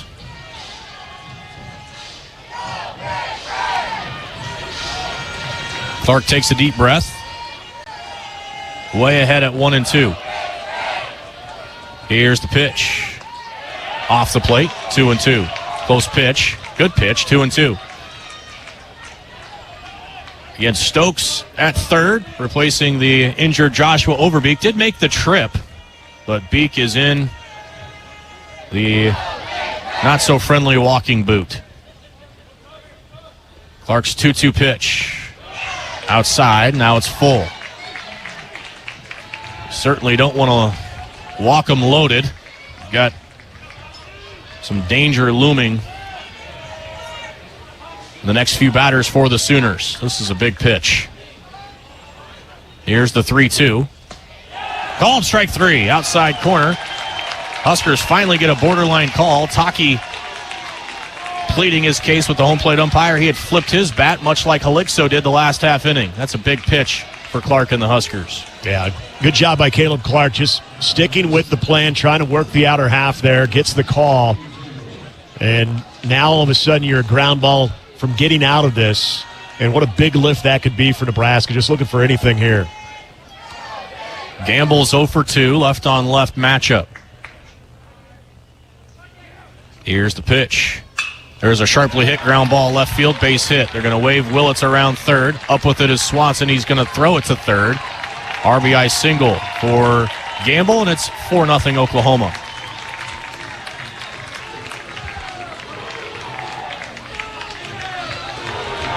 Wasn't hit overly hard, just a little bleeder through the left side of the infield. And Oklahoma has the full court press put on the Huskers right now. And you think about what Nebraska's done throughout this year, especially this last month. 4 runs doesn't seem like much, but with what you're seeing from Witherspoon, you're giving him more and more of a cushion and more confidence up there on the bump, too. You've got to limit it here. Here's Walk. He has hit 2 rockets to short tonight. First pitch to him. That's belted into center field. Silva right there backs up a few steps. He makes the catch. Carmichael's going to tag. That was really close to him leaving early. But he moves to third, and there's 2 outs in the inning.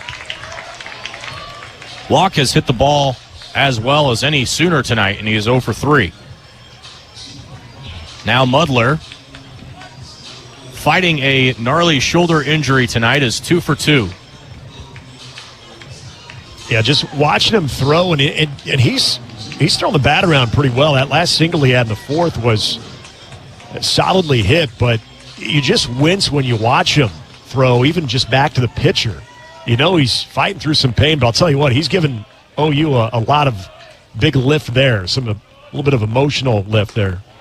First pitch was right on the outside corner, and it's called a ball.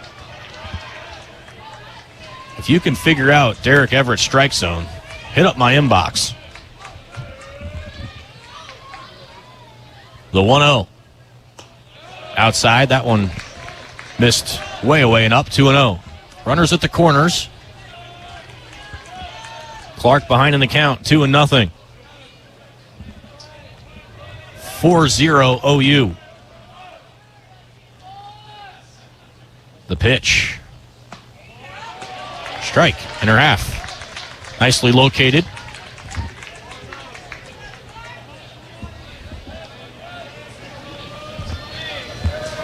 Caleb trying to finish the bottom of the fifth for Nebraska.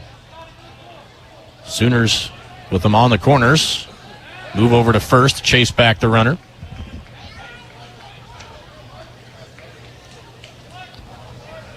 This OU offense can hurt you in a lot of different ways. We've obviously seen the power. Certainly now seen the small ball. Seen the stolen base. The 2-1. Oh, my goodness. I don't know, folks. 3-1. If I had to guess, off the plate? I'm guessing. Another move to first. Back standing is Gamble.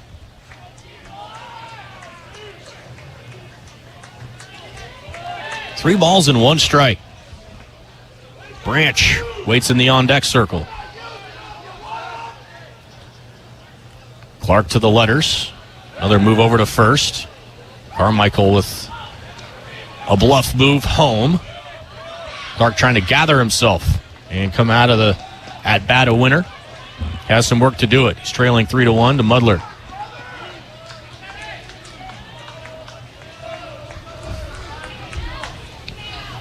Runners at the corners, 2 away. 3 balls and a strike. Here's the pitch. There's a slow bouncer to third. Tough play. Stokes charges, fields, throws, out at first. Good job by Caleb Clark to limit it to just 1. But Oklahoma has scored in 3 of the last 4 innings, and they take a 4-0 lead into the 6th. This is Big Red Baseball. Now more than ever, Lowe's knows you don't just want a low price, you want the lowest price. And with our lowest price guarantee, you can count on us for competitive prices on all your home improvement projects. If you find a qualifying lower price somewhere else on the same item, we'll match it. Lowe's, we help, you save. Price match applies the same item, current price at qualifying retailers. Exclusions and terms apply. Learn how we'll match price at Lowe's.com/lowest price guarantee. Progressive knows if you have to choose between everyday life and your boat, boat wins. What are you going to do? Take the boat out for a spin or go mail something? Boat wins! Are we cleaning the patio or taking the boat out fishing? Boat wins! Are we skipping that eye exam to go sailing? Boat wins! Rescheduling eye exams can be a nightmare. All right, fine. Eye exam, then boat. Yeah! With Progressive, you can bundle your boat with your home or auto and save with a discount and spend more time enjoying those savings on your boat. Progressive Casualty Insurance Company, affiliates, and other insurers. Not available in all states and situations. Husker Radio, AM 590. Your attention, please. The Nebraska Lottery has given $1 billion back to our state since 1993. Money's gone to protect the environment, improve education, and maintain the state fair. It's all part of helping to build a better Nebraska. All Oklahoma to this point, 4-0. But here to turn that around, here's Nick Handley. Thank you, Ben. It'll be 4-5-6 due up for Nebraska here in the top of the 6th inning.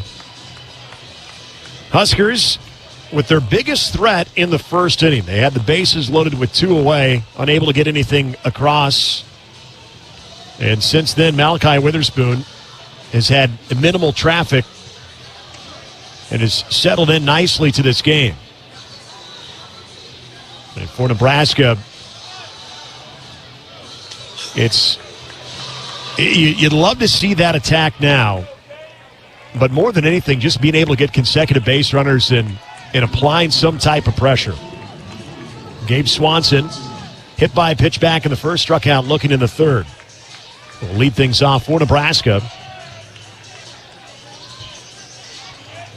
Getting his third look at the hard-throwing righty Malachi Witherspoon, who has been exceptional in this start. First pitch, tapped foul. 94-mile-an-hour fastball. And you'd like to hope that Nebraska, from the standpoint of seeing now Witherspoon a couple of times in the order, able to get a little bit more barrels on the baseball and that timing as well. Witherspoon working for the stretch as he has all evening. This ball shot foul off to the right. 0-2 now to the Huskers starting left fielder. Swanee 245 on the year, 37 hits with a team high 44 driven in. Just trying to keep that bat alive and get that lead man aboard here in the top of the 6th. 0-2 pitch, called strike 3 for the second time. Swanson goes down looking on a fastball that started on the outer half, and for a righty, some pretty decent movement as well, coming back in on those right-handed hitters. And the first out recorded for Witherspoon. This will bring up Case Sanderson, had a sharply hit single on the left side of the infield in his last at-bat. That has just been one of those tough pitches for Nebraska hitters, especially those riders with that fastball running back in on the plate. This one misses away, 1-0. It's gotten Gabe Swanson twice tonight. Sandy 1 for 1. He's reached base twice, also walked back in the first. 1-0 pitch, breaking ball, low, good take. 2-0 now here on Sanderson. Case with a .428 on-base percentage. Slugging .426. Just solid all around, and solid glove over there at first. Fastball misses inside now, 3-0. And a rare 3-0 count for Malachi Witherspoon.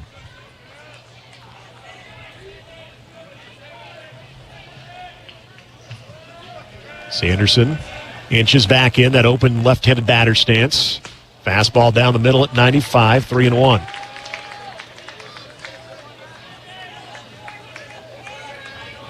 Case, who was maybe a little bit more of the unsung hero in that win against Michigan State, where Michigan State was starting to distance themselves, but it was a 2 RBI single late in that game. This one turned on, actually pushed the other way, foul off to the left, out of play, now 3-2. It was in the 6th inning where it was a 2 RBI single that drew Nebraska within 1 against Michigan State. He's had moments like that. There was the walk-off homer he had in Game 2 against Michigan. He's had some clutch moments this season. 3-2 pitch. That one's ripped into left center field. Another hit that way, and this one is he'll take a big turn to first. Now heading to second as they get in, and the throw is not in time. Boy, Trey Gamble taking some time to get to that one. It was shot a little bit more towards left center. He cut it off and just didn't get a lot in on that throw. So it is a one-out double for Case Sanderson, who was hustling the entire way. And if there is one hitter that has a great approach on Malachi Witherspoon, it's Case Sanderson going the other way with it. Yeah, and I think that's exactly what you just said right there, going the other way with it. He's not doing too much, and that falls exactly into the strength of 14. And hopefully more Huskers start to follow suit. Dylan Carey, 0 for 2, has had a tough one. Weak tapper back to Witherspoon to end the first. Strikeout back in the third. Looks at a pitch outside. 1-0.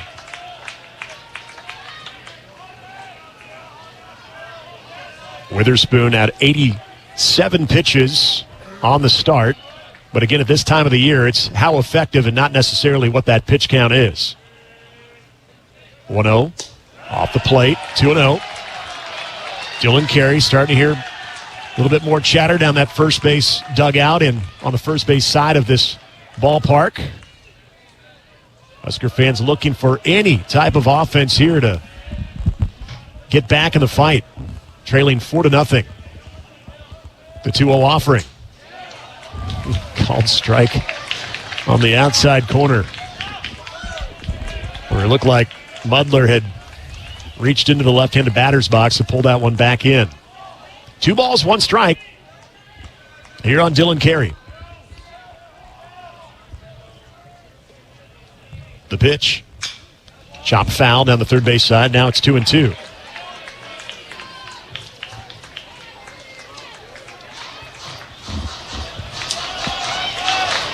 So Nebraska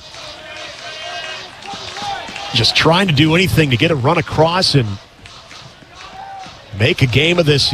Again, it's a 4-run deficit. Not insurmountable, but the way Witherspoon has been, he hasn't made a lot of mistakes. You got to be able to attack him at some point. This one hit him. Oh, gosh, got him on the hand. He's okay. He's clapping. That was scary. It did hit Dylan Carey. He'll trot down to first, but that was 96 in on the hand, the left hand, but immediately looks to the dugout, claps, indicating he's okay. And boy, Nebraska dodged a bullet there. And I'm hoping that wasn't just the adrenaline that it got him right, I think, in that wrist guard, that play sheet that he has on the wrist. 96 up and in. No thanks. I want no part of that to my shortstop. Yeah, I think you're absolutely right, Ben. Just seeing another look at that on that wrist guard above his batting glove on the left hand is where it might have made some contact there. He's not really flexing it at all. I think he's okay. But that could have been disastrous on so many levels for Nebraska. So you do have runners at first and second.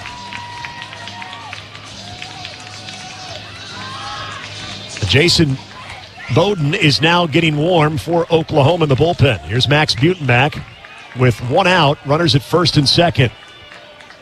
Beauty 0 for 2 with a couple of strikeouts. First pitch. Strike on the outer half of the plate.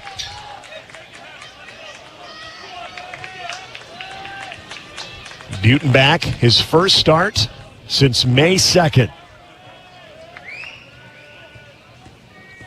Boy, we'd love to see him just get into one here.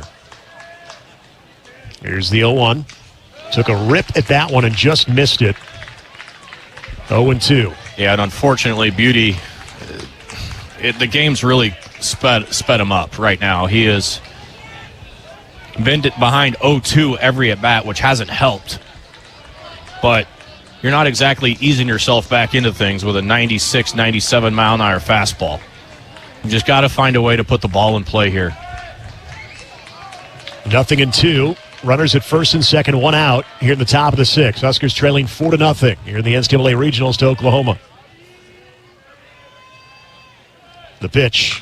And just stayed with that curveball. Shot it foul down the third base side. Mike Sirianni, some good reflexes over there. Had to duck under it. 82-mile-an-hour slider in the outer half.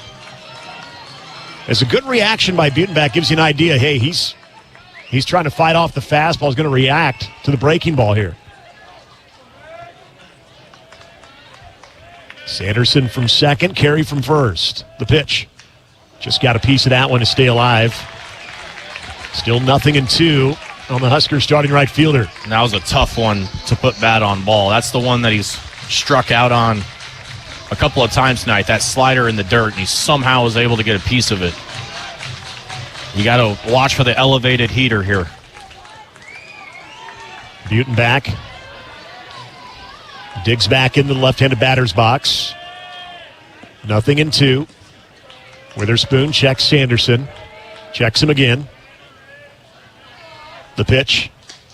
Upstairs, good take there by Butenbach. There it was. I mean, it doesn't take a genius to figure out the sequencing here.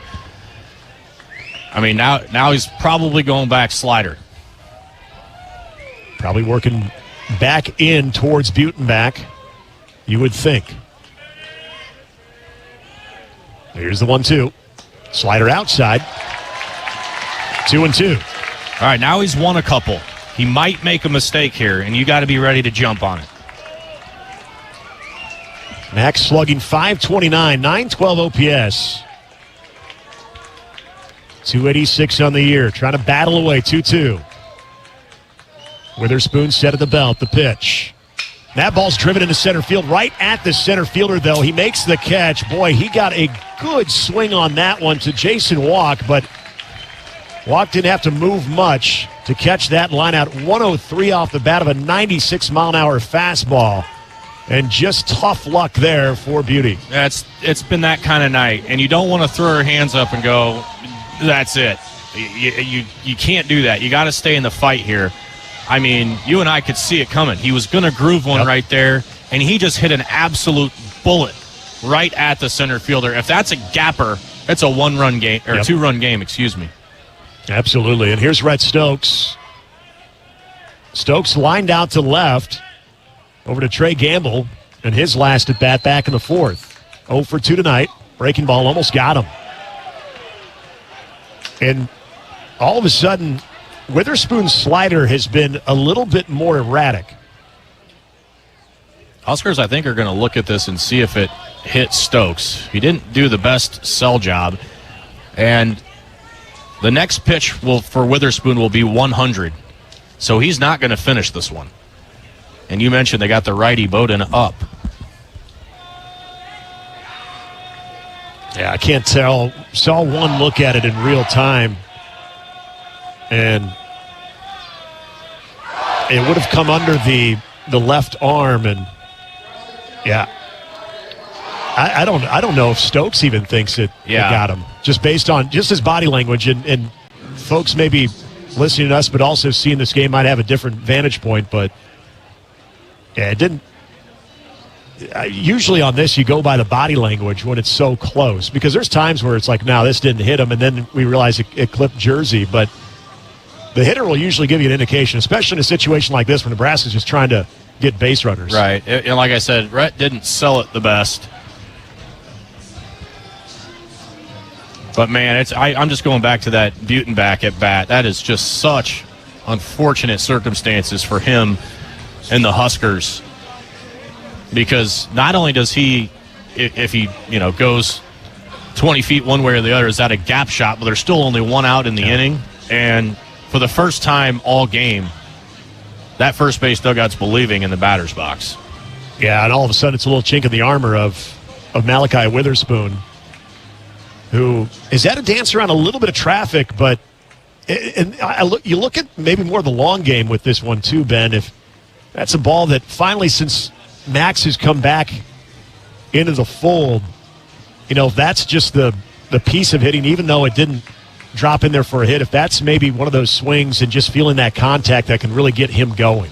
You sure hope, because they need him. Yeah. They're running out of options and they're running out of bodies, not just in the outfield, but all over the place. Right. I mean, you're hurting for healthy bodies and guys that, have contributed this year with some kind of regularity.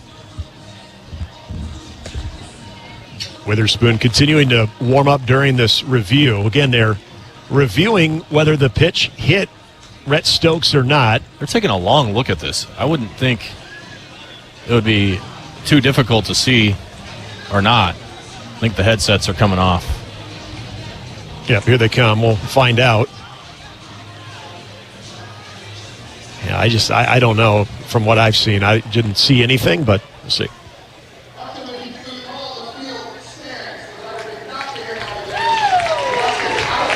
That's Nebraska's last challenge. Yep. Yeah, that's one where, again, we were going off of the body language of Rhett Stokes, and according to what we saw from Rhett Stokes, I don't think he felt that, or at least he would have been a lot more animated. Yeah, I think. I think he would have been pointing at the area that was in question. So it is 1-0. Runners at first and second. There are 2 outs. You're in the top of the 6th. That ball shot foul. And that's a moment there, Ben, where you're happy the netting does extend all the way throughout this ballpark, because that thing was lively over on the right side. Yeah, and that's just another good swing put on a ball. That's nothing to come from it. 95-mile-an-hour fastball. Stokes has had a couple of good swings on it, but nothing to show for it tonight. 1 ball, 1 strike. Runners at first and second, 2 away. Huskers trailing by 4. The pitch outside, 2-1. Witherspoon still running the fastball up there at 96. Well, you knew that he was rested, not being used in the SEC tournament. The question is, would there be some rust? And we got the answer to that pretty quickly. And that answer, no. 2-1 pitch. There's a little weak tapper back to Witherspoon. He gloves it, charges over to first, flips it over to first to end the threats and retire their side. No runs off 1 hit No errors, 2 runners left on base. We head to the bottom of the 6th. It's Oklahoma 4, Nebraska nothing here in the NCAA Regional in Chapel Hill on the Huskers Radio Network. You expect your home to protect everything you love, but you don't expect the ways water is breaking down your foundation and damaging your home. Cracks in walls and uneven floors are just a few signs your foundation is compromised. But there's one way to get answers to all your concerns. A free home inspection from Groundworks. We put water back in its place. Get your free inspection at groundworks.com. License number C142293. Feel like you're always on the run? Me too. As an independent financial professional, I help all kinds of busy people. Young families planning for college, couples working toward retirement, people securing their legacy. Wherever you are in life, Emeritus can help you get more out of life with insurance, employee benefits, and financial services. You're moving fast. Let's help make sure you're on the path to a fulfilling life. Find your next step at emeritus.com. Insurance products issued by Emeritus Life Insurance Corp. One of every 3 fatal crashes in Nebraska involves an alcohol-impaired driver. If you drink, don't drive. Impaired driving is deceptively dangerous. From the NDOT Highway Safety Office, Huskers leave a couple more on base, and that's starting to become a story, too. The Huskers have now stranded 8 guys through 6 innings and are 0 for 10 with guys on base, 0 for 7 with runners in scoring position. And we say all the time, a lot of times these games come down to, can you come up with big hits with guys on base? So far tonight, that has escaped Nebraska, and now Clark trying to keep the game right here. He'll work with the bottom third of the OU lineup. Kyle Branch, second baseman, will lead it off, but give Oklahoma some credit with the bottom of that third. A couple extra base hits, including a home run from their 8-hole hitter, Drew Dickerson, who waits on deck. Kyle Branch lined out to left, struck out 0 for 2 tonight. As Caleb Clark misses with the first offering, 1-0. Clark now in on his second inning of relief work for Nebraska. Comes in with an inside corner breaking ball, 1-1. Branch, a .292 hitter, right-handed hitter.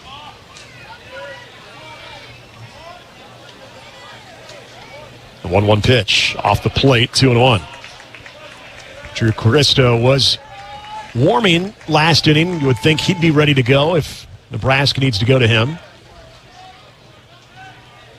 Caleb Clark, the second arm out of the bullpen tonight. Casey Dice was the first.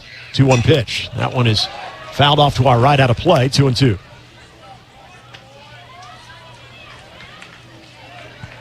Nebraska, Riley Silva, center field, moving a little bit more towards the right side of his center field position, or in the outfield. A little bit of a gap there in left center. This one's off the plate, 3-2. Got to somehow get this leadoff man, especially in this part of the order, if you're Nebraska. Clark working from the stretch, set at the letters, 3-2 pitch. That's sprayed the other way, foul, off to the right. We'll do it again. Now, the other part about Nebraska offensively in the last several weeks has been able to have that clutch gene with runners on. That has not been the case so far tonight. There's a ground ball hit over to a second. Backhanded nicely by Brumbaugh. Collects himself, fires over to first in time for the first out. Good slick defensive play there by Caden Brumbaugh to get the first out. And a good job by Caleb Clark, staying at Kyle Branch to get that first out and the lead man. Now, we saw that a few times there in the Big Ten tournament where Nebraska gets some runners on, then all of a sudden whoever they were playing would get an out or two, and it'd be down to that last hitter, but that last hitter would not disappoint. Here's Drew Dickerson, right fielder, 1 for 1 with a 2-run homer back in the second. Looks at a breaking ball in the outer half, strike 1. Dickerson also walked in the fourth. And that was after what was a bit of a bizarre sequence. This one misses off the plate with the breaking ball, 1-1. Mudler, who had what seemed like an eternity to get back in the game after he was injured, diving back into first on a pickoff attempt, 1-1 pitch. He's got a piece of that one back to the net, 1-2. And then it was 2 pickoff attempts by Jackson Brockett. The OU fans and dugout didn't like that. And then Drew Dickerson was able to go the other way and shoot a 2-run homer, and that got everything going for OU. 1-2 pitch, off the plate, 2-2. And I mentioned before, only his 3rd home run of the season came at a big, big moment for Oklahoma.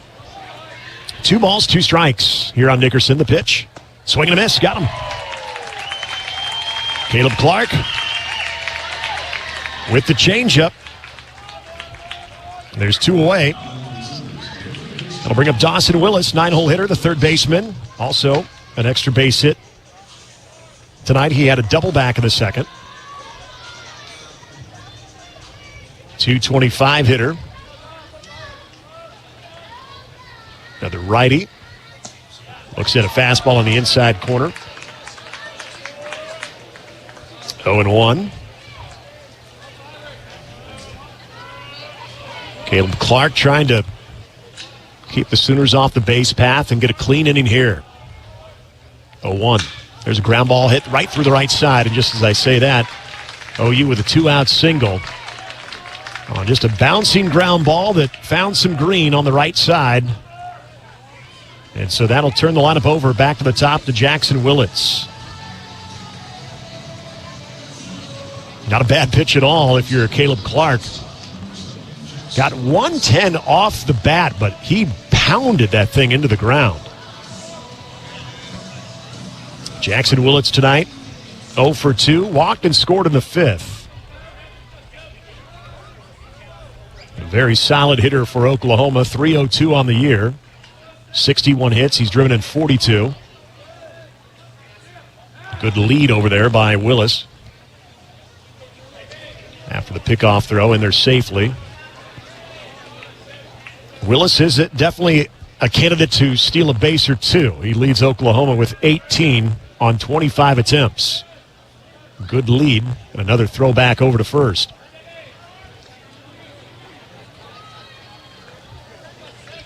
Willis, a pretty rangy guy, too.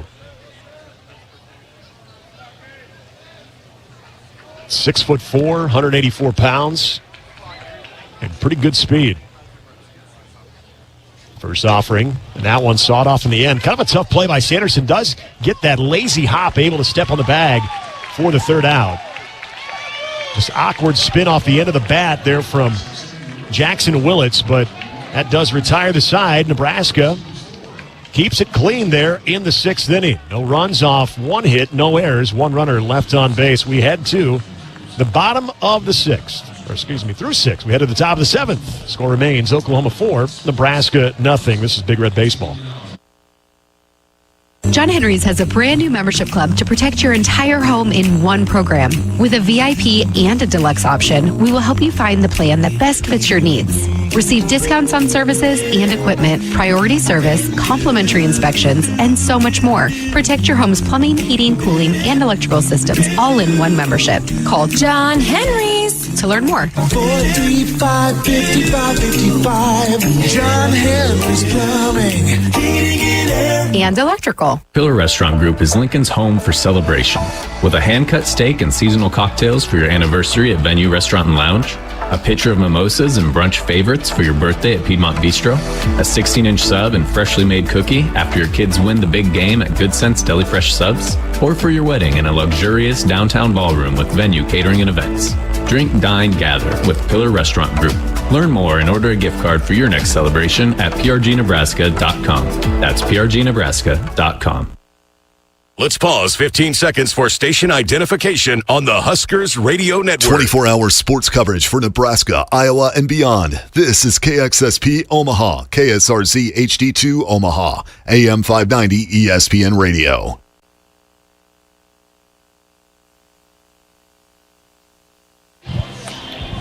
Alongside Nick Hanley, I'm Ben McLaughlin. New pitcher for Oklahoma is Jason Bowden, pitching for the 30th time this year. For comparison's sake, Entering the game today, that was the same story for Drew Christo. So this guy has thrown a ton for the Sooners. 2-1 record, ERA of 5.77.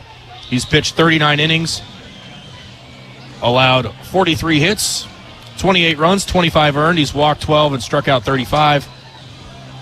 Opposition hitting .287 against new right-handed thrower James Bowden, and hopefully just a change of arm changes the mojo for the Huskers. Although they've put some good swings on balls, just haven't quite gotten in the fight offensively. Yeah, and you're looking for that clutch gene that Nebraska has had here as of late, especially in the Big Ten tournament. And Ben gave you the number last inning, 8 left on for Nebraska, and that's starting to loom a little bit large here as we get late into this one. Here in the top of the 7th, 9-1-2 up for Nebraska. It'll be Hogan Oligzo to lead it off for the Big Red. 0 for 2 tonight. Hogan will get his first look at Bowden. First pitch, fastball on the outside corner at 96. There's a lot of power arms. We told you this Oklahoma team, they are identified first and foremost with what they have on the mound. They've got a lot of different arms. They can come at you, and they can do it in a powerful way. Slider misses low and inside, 1-1. Nothing new for Nebraska, though. As we told you, the run of arms they saw in the Big Ten tournament, some of the very best in the Big Ten, but also in the non-conference portion of their schedule as well. A lot of big power arms. That fastball misses off the plate, 2-1. But not all power arms are created equal with the movement and the ability to hit spots that can be so demanding on hitters. Here's the 2-1. Swing and a miss.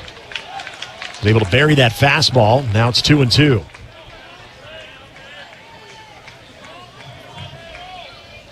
Winner will take on North Carolina tomorrow night right here at Boshemer Stadium. And the loser will take on Holy Cross at noon. And there's a called strike 3 on the outer half. Second time Hogan Oligzo has gone down looking. And the first out recorded here in the top of the 7th for Oklahoma. That schedule, I say, noon and 6. That is local time here, so that would be 11 and 5 back in Nebraska in the Central Time Zone. Here's Riley Silva. Reached on an error back in the 5th. Riley Silva also with a stolen base. We'll get his first look at Bowden. First offering to him. That ball's ripped up the middle. That's a base hit for Riley Silva. So Silva goes after the first pitch he sees, 95. And Nebraska with a base runner here in the 7th. First hit of the night for Silva. Here's Devin Nunes. Nunes had the Huskers' first hit back in the first. A couple of strikeouts to follow. He's 1 for 3 tonight. Wasn't just the 2-run homer he had against UCLA in the Big Ten championship game. A couple of doubles. Was on base quite a bit in that Big Ten tournament. Started every game with the exception of the Michigan State one. Silva, good lead over at first. There's a swing and a miss on the off-speed in the dirt. And Ben pointed this out earlier in the broadcast. It was a second pitch fastball that Nunes was able to shoot up the middle, but then all of a sudden a lot of breaking balls that he saw from Witherspoon, and Bowden picking up from where Witherspoon left off. This ball is shot foul off to the left. Went after a 95-mile-an-hour fastball in the outer half. Now 0-2 here on the freshman DH.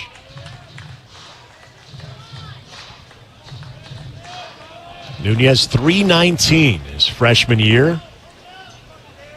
Out of Navasota, Texas. The 0-2. Bounces in the dirt. Good block by Mudler, keeping Riley Silva at first. 1-2 here on Nunes. Silva and Brumbaugh both tied for the team lead with stolen bases. Each have a stolen base in this game. There's a swing and a miss on a fastball. Blew it right by Devin Nunes, and now 2 outs here in the 7th. 3 strikeouts for the freshman. Be up to Caden Brumbaugh to keep things alive here in the top of the 7th. Brum has reached base twice, fielder's choice, and also was walked back in the third. Hit a line shot out to right field, and a ball that at the very least looked like he was going to hit off the wall. Drew Dickerson, who was trying to protect himself, his glove was sticking out, and the ball, what do you know, found his glove. First offering misses outside to Brum ball. So this night has had a little bit of that too. A little bit of the tough luck for Nebraska on top of what Oklahoma has forced, and they have done enough to this point. Quick pickoff attempt. Riley Silva back in there safely. But essentially Dickerson was trying to find the wall with his glove. He had his glove flipped out and ended up making the catch. A Brum ball who put a charge into it. 1-0 pitch. Upstairs, 2-0.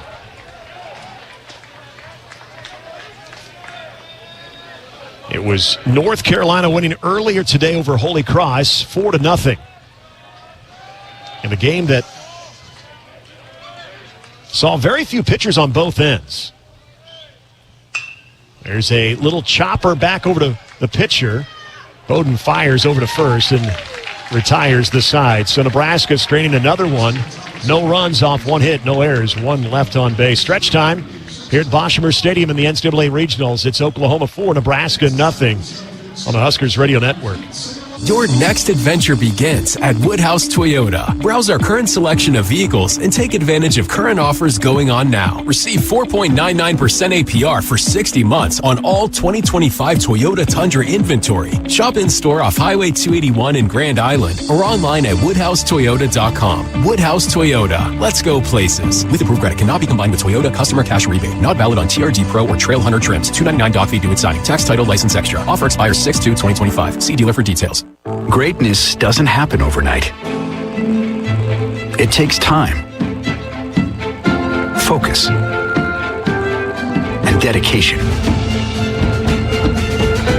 At Shelter Insurance, we understand that because we put in the hard work and dedication for decades. And that commitment is paid off with award-winning customer service for your auto, home, and life insurance. See Agent Matt Moorhead or Joanne Shamanek in Lincoln or Scott Jeffers in McCook today. It's game day. Make it a Pizza Hut day. Order your favorite pizza, wings, and more from the Hut. Huskers offense just stuck in mud here today. The strikeouts and the bounces out to the pitcher with 2 outs have doomed them to this point. And for Clark, you've got to come back and deal with the tough part of Oklahoma's order here, already down 4-0. Yeah, 2-3-4 Easton Carmichael, who has not been retired tonight, was hit by a pitch, but he singled in the first, homered in the third. And he will be the lead man for OU here at the bottom of the 7th. Nebraska has now left 9 on base. And what's been a 4-hit shutout for OU pitching. Easton Carmichael, the DH for OU. Fastball on the outside corner missed. 1-0. Couple delays tonight, about 3.5 hours later than our original start time. Fastball outside corner, that one called a strike, 1-1. Very similar to last Friday at the Big Ten tournament, other than we actually played baseball on Friday night compared to last Friday. 1-1 pitch. There's a ground ball hit to Dylan Carey. Glove side, up with it, over to first in time. First out recorded here in the bottom of the 7th. Dayton Taki, the first baseman. 0 for 2 tonight.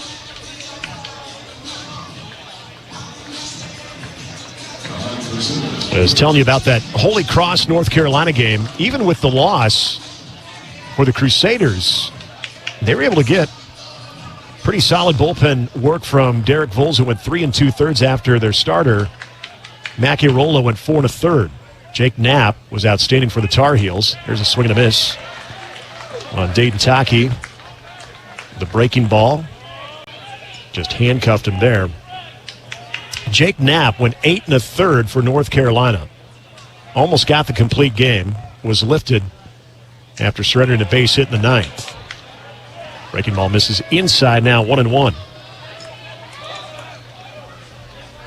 Holy Cross will basically bring their starter 1B tomorrow in the elimination game. North Carolina also with pretty solid arms that they will be using as well in the winner's bracket game. This misses off the plate now, 2-1 here on Dayton Taki. Taki, a .275 hitter. Lefty-lefty matchup. The pitch just misses off the plate with a fastball. It's now 3-1. Dylan Carey pinching a little closer to second base. More of a shift now. Rhett Stokes will make his way over there too. More of a pull side shift here at 3-1. The pitch just got a piece of that one off the foot. Now 3-2. Caden Brumball over at second, playing now essentially that rover position on the grass in right center. More of a subtle pull side shift here in the last pitch or two. This one just misses off the plate, the fastball. A pitch, quite frankly, we've seen called a strike at times and other times not. Husker dugout letting Derek Everett hear it tonight. So a one-out walk will bring up Trey Gamble. Gamble won for a 3 RBI single back in the fifth inning. To say he's been inconsistent is putting it politely. I mean, it has been tough scenes behind home plate. I would agree with that. There's pretty much the same pitch. Exact spot. This one's called a strike on the changeup. 0-1 to Gamble. 1 on, 1 out here in the bottom of the seventh. The pitch. That one gets a by Hogan Eligzo. Really shot through the 5-hole there. We'll see if this is a pass ball or a wild pitch. Looked like Hogan really tracked it much. So now runner in scoring position with 1 out. 1-1 count here in the Sooner cleanup hitter.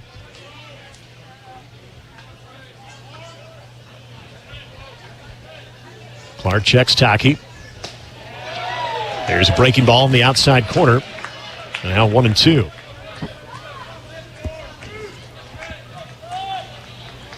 Is a pass ball. That's the official ruling. Clark checks Taki a couple of times here. Now the 1-2 offering.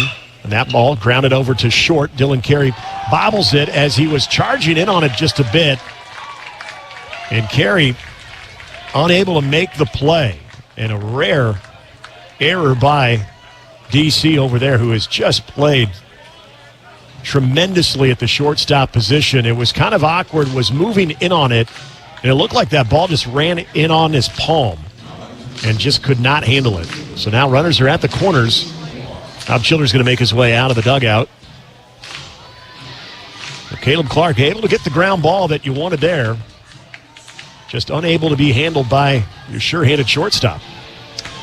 Not an easy play, and he knew he had to hurry the throw, which is probably what crept into the mind of Carey. And the Huskers have to be thrilled with the effort of Clark tonight. To this point, he's done his job. Had Taki struck out, doesn't get the call, and that walk has turned into an error and runners on the corners. And they're going to leave Clark in to face Walk, who has been all over the barrel tonight. Yeah, you said something there. Ended the inning in the first on a ball that was hit very well, but Dylan Carey just made a better play on it. Lined out to Riley Silva in his last at-bat. Yeah, so he's 0 for 3 with nothing to show for it, but you're right. Very dangerous hitter. This one almost hit him, and it did. I'm going to say got him here on the inner part underneath that left arm. So now the bases are loaded for Scott Mudler. Mudler has 2 hits tonight, working through that, what I'm sure is just pretty agonizing shoulder pain, is what we believe during a pickoff attempt that he might have either jammed his shoulder or had some type of dislocation that they were able to pop back in and get him back in the game. And he's just toughing it out. So bases loaded for Mudler. He is 2 for 3. First pitch to him. Fastball in the outside corner. Actually, breaking ball in the outside corner. 0-1 here to Scott Mudler, the catcher. Got to find a way to prevent the dam from breaking here. Caleb Clark digging in. There's a ground ball hit to second. Brumball, only play will be at first, so that will drive in a run. Brumball thought about trying to at least attempt the 4-6-3 opportunity, but wise decision. Don't think he was going to walk, and so does get the out, but that does get Oklahoma another run across. It's 5-0 now with 2 outs. Yeah, kind of fumbled it a bit in his glove and walked screaming to second base. That's a long delivery from second to short, and that's going to end the night of Clark, who did well, and you really want to find a way to cap it here. You're already down to your last 2 trips to the plate, and you need at least 5 to keep going. It'll be Kyle Branch, but he will see a new Husker pitcher, as this will be a Nebraska soybean pitching change. Another Nebraska farm fact: Nebraska soybean farmers use sustainable practices to leave their land better for the next generation. I'll tell you about the new Husker pitcher when we return on the Huskers Radio Network.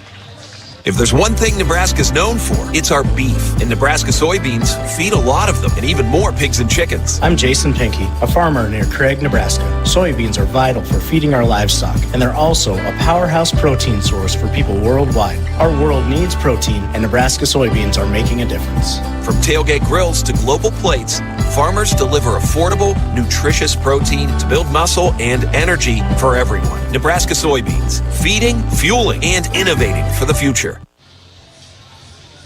Fourth Husker pitcher of the night is Price Bender, freshman right-hander, pitching for the 20th time, 2-0 record, ERA of 5.84. He's pitched 24 2/3, allowed 24 hits, 16 runs, 10 walks, and 16 strikeouts. Opposition batting .245 against Price Bender. And Price coming in to pitch against his home state team in Oklahoma. You'd love to get this hitter out and keep the deficit at 5-0. Price out of Edmond North High School, Edmond, Oklahoma, just outside of Oklahoma City. Price Bender, one of the heavily used freshman players in arms. We saw Colin Novacek early in the season quite a bit, then a little bit of a lull and not seeing him. But Price Bender has been one of the constant freshman arms out of the bullpen. And you know by now what he's about. He's got that creativity, the delayed release at times, the arm angle, the movement. So Price Bender will have runners at second and third with 2 away. 1 run across here for Oklahoma in the bottom of the 7th. If you're just joining us, it was 2 for Oklahoma, 2-run home run by Drew Dickerson in the second. Oh, he was able to get a solo home run from Easton Carmichael in the third. They got 1 run in the 5th, and then another one here in the bottom of the 7th. Huskers with 4 hits in this game, no runs. Each team with an error, and a number that is starting to pile up a little bit for Nebraska right now is the runners left on base, now at 9. So Kyle Branch, 7-hole hitter for Oklahoma, will be Price Bender's first hitter. Price, the 3rd arm used out of the bullpen. Solid stuff from Caleb Clark. There's a ground ball foul over in the OU dugout, 0-1.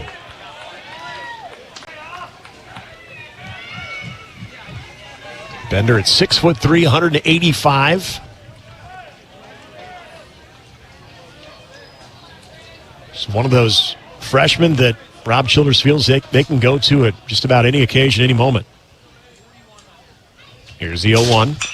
Again, weakly tap down the third baseline foul. So 0-2 to Kyle Branch. Nebraska trying to eliminate any further damage here in the bottom of the 7th. Already having their work cut out for them in the next 2 innings. Just cannot afford a deeper hole here. No balls, 2 strikes, runners at second and third, 2 away. Here's the 0-2. Way outside, and Hogan Aligzo had to snare that one in the left-handed batter's box. It's 1-2. Kyle Branch with a loud out to Gabe Swanson in the second. 0 for 3, though, tonight. A .291 hitter. Here's the 1-2. That's shot the other way, foul, out of play.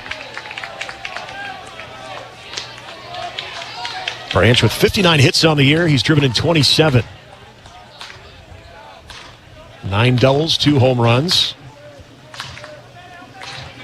With a freshman.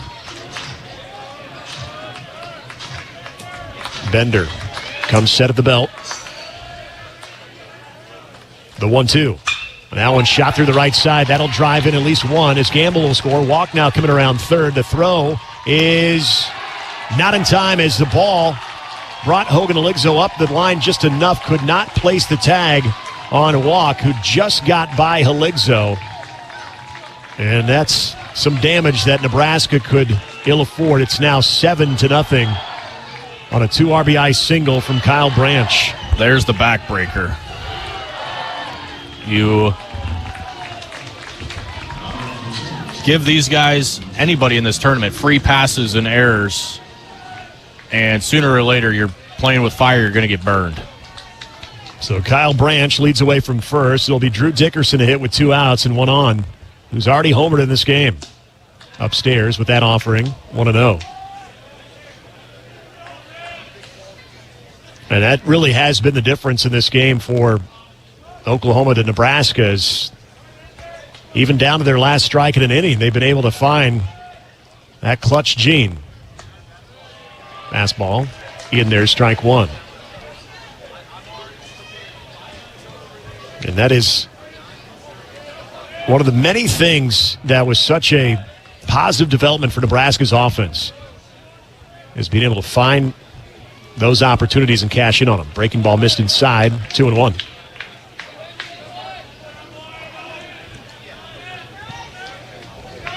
That was the 9th hit of the game for Oklahoma. It's been opportunistic in the batter's box, have the Sooners. Quick throw back over to first. Branch in there safely.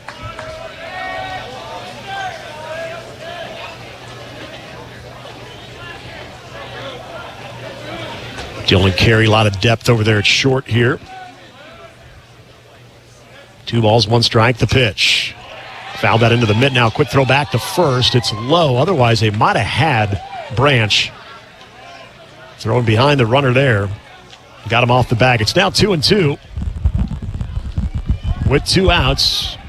Here in the bottom of the 7th, OU has put up a 3 spot. And as Ben mentioned, that 2 RBI single, that might have been the backbreaker. The pitch. Oh, my goodness. Apparently missed outside.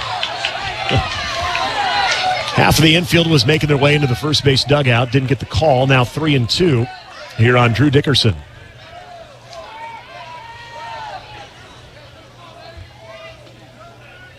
So Price Bender will work into a 3-2 count here. Runner will be off. The pitch.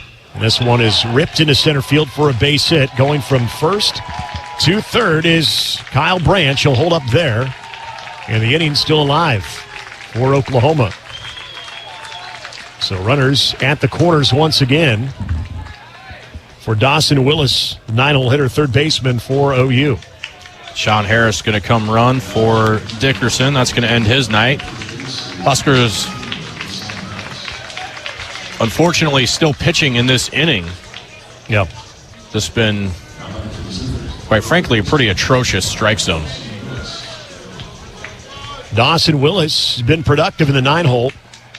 2 hits tonight, double and a single. And a chance to add to the 7-run lead with the runner 90 feet away and 2 away. Renner takes off. Heligzo throws back to Bender. They now try to throw back to Branch over at third. Everybody's safe, so now runners at second and third. Nebraska just desperately needing to get out of this inning. Base hit would likely score 2. Runners being off on contact with 2 away. Here's the 0-1.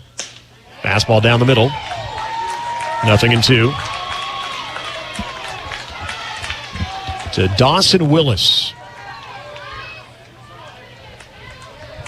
A .229 hitter. The pitch. Just off the plate. Now 1-2. Mention OU off to a great start this season.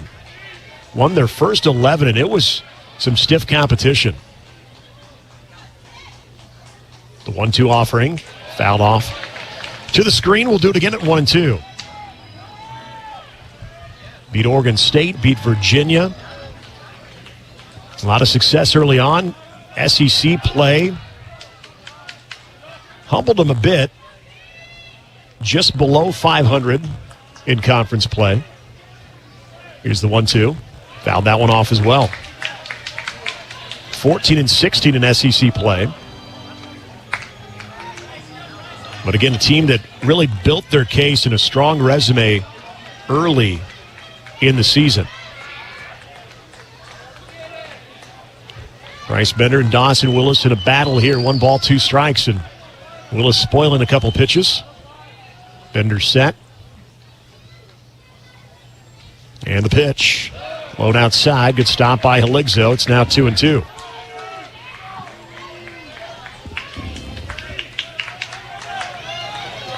Well, as Ben mentioned, the inning started promisingly. Got the first out, but then it was a walk and an error. That paved the way for a big 3-run inning. This one's popped up on the infield. Playable.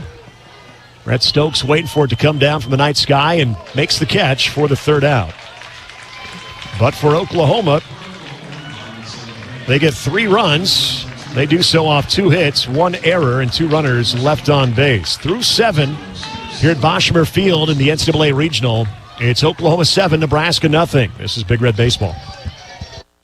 Huskers fans, switch to solar and save big. With J-Tech, you'll score $500 off any solar installation, a free energy analysis, and a free monitoring system to keep your home running like a champion. Plus, knock it out of the park with a 30% tax credit when you bundle solar with a metal roof. Book your free energy analysis today. Call 402-261-3682 or visit yourexteriorexperts.com. J-Tech Construction and Solar. Husker powered. Tax credits are subject to eligibility and IRS regulations. We recommend consulting with a qualified tax professional to confirm your eligibility. We are not accountants or tax advisors. Your Midwest Ford dealers believe value should drive everything we do. And with employee pricing, you pay what we pay. For 11 days only during the Memorial Day Sell-a-thon, the deals are even bigger. Get employee pricing on Ford's best-selling trucks and SUVs. But hurry, this value-driven offer is only during the Memorial Day Sell-a-thon. Get employee pricing and 0.9% APR plus $3,000 cash on a Ford F-150. But hurry, it all ends June 2nd. Go to your Midwest Ford dealers today. Driven by value. Husker baseball season is brought to you by Teammates. Teammates Mentoring is a proud partner of Nebraska Baseball. Head over to teammates.org to learn more information about how you can get involved. Join the team. Be a mentor. Some defensive changes for Oklahoma. Desan Harris comes into right field for Drew Dickerson, and now Easton Carmichael will do the catching for the Sooners. Scott Mudler playing through that right shoulder injury. His night is over. 7-0 as we've reached the 8th inning here. And to take us home, once again, here's Ben McLaughlin. All right, thanks, Nick. A couple of changes as Nick just laid out for you. Huskers down a bunch. 2 cracks left offensively. Swanson, Sanderson, and Carey. 3 scheduled hitters for the Huskers against Jason Bowden. Reliever for OU. Clean inning in the 7th after 6 really good innings from Malachi Witherspoon, where he threw 102 pitches and struck out 9 in his shutout innings. His first pitch is up and into Swanson, 1-0. As it sits right now, Huskers will be right back on it early tomorrow, a noon start, playing for their season. The 1-0. Swanson takes on the outside corner, 1-1. Gabe happy to see a new pitcher. Witherspoon had his number tonight. The 1-1, up and in, 2-1. Oklahoma's resting their ace, the brother of Malachi, with Kyson Witherspoon teed up to go tomorrow. The 2-1. Thought I got a piece of him. Swanson saying it hit him. I thought I heard it hit him. Huskers are out of challenges. Yeah, you can't challenge it. And now the umpire's going palms up. Derek Everett has had a absolutely brutal night behind home plate. And they're going to ask for help. Yeah. I think that's, Will Bolch saying it. At least ask your partners here if they saw something. Bowden's throwing his arms out going, what are we doing? I mean, I heard it from up here. Yeah.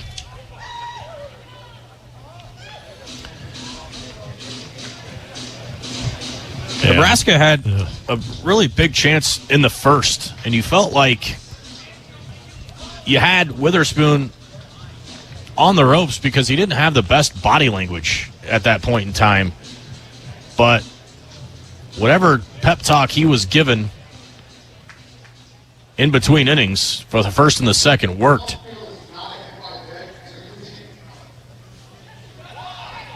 Well, I think we're going to try and make out what was said there, that the crew chief is going to take a look at this. Huskers don't have any challenges, so this is coming from the umpiring crew. This is actually a crew chief review. And they can do that if they feel like if it warrants another look. If they say, hey, I think there might have been something there, I think we need to take another look at this. If that is agreed upon by the crew itself, then obviously, as you mentioned, Nebraska out of challenges, they can't dictate that. But if the umpiring crew feels another look is needed, they can go ahead and bypass either team's attempt to challenge. So it's either going to be a 3-1 count to Swanson, or he'll be at first base with his second hit by pitch. So we'll just kind of wait and see our verdict. They don't have to go too far to look at it. It's just right beyond Nebraska's dugout. Yeah, I've seen two looks, and it's hard to tell. Yeah, and the thing is, you almost need the audio. Right. Because Carmichael was still able to handle the pitch. And so that tells you if it did hit Gabe, it wasn't super obvious. Yeah. Maybe get... Yeah. And the angle, I'm with you. And the angle is off center a bit, so you can't see if the ball ricocheted anyway. So we're probably going to be looking at Nebraska's been on the wrong end of all these reviews too, and not to say they've been wrong calls. That's not the case at all. But it'd be nice to win one. Bowden's going to have a long delay between pitches here. Oklahoma tried to get a baseball into their infielders to keep their arms warm, but the umpires were quick to say that needs to return to the dugout. Well, that's interesting. I mean, they are giving this a longer look than I anticipated here, too. And I do wonder if they are trying to maybe get a little audio on that as well. Some good spinning by Easton Carmichael at catcher, by the way. What's he doing? Oh, there you go. You tell me. A little pirouette. That was pretty nice. Yeah, he was doing it for quite a while. So Gabe Swanson not hit by a pitch according to the review. Umpire's review, not a coach's review or team review, because Nebraska does not have any challenges. So it'll be 3-1 to Gabe.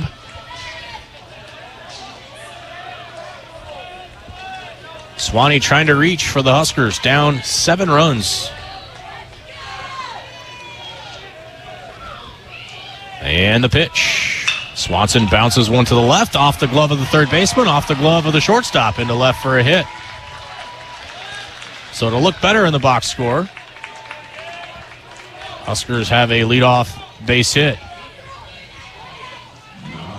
Here's Case Sanderson. He doubled us last time. That is going to be our hit of the game. To find a chiropractic physician in Nebraska, visit nebraskachiropractic.org. Case is the one guy tonight that really had not only that approach and that plan at the plate, but has been able to execute that with being able to attack the other way. Just a lot of lively contact there from Sanderson tonight. So Swanson at first. Here's the first pitch. Sanderson takes strike at the top of the zone, 0-1. 7-0 OU. They've doubled up the Huskers in hits, 10-5. Nebraska has stranded 9 base runners. That's been a bit frustrating tonight for the Husker offense as well. 0 for 7 with runners in scoring position. The pitch. Outside, 1-1.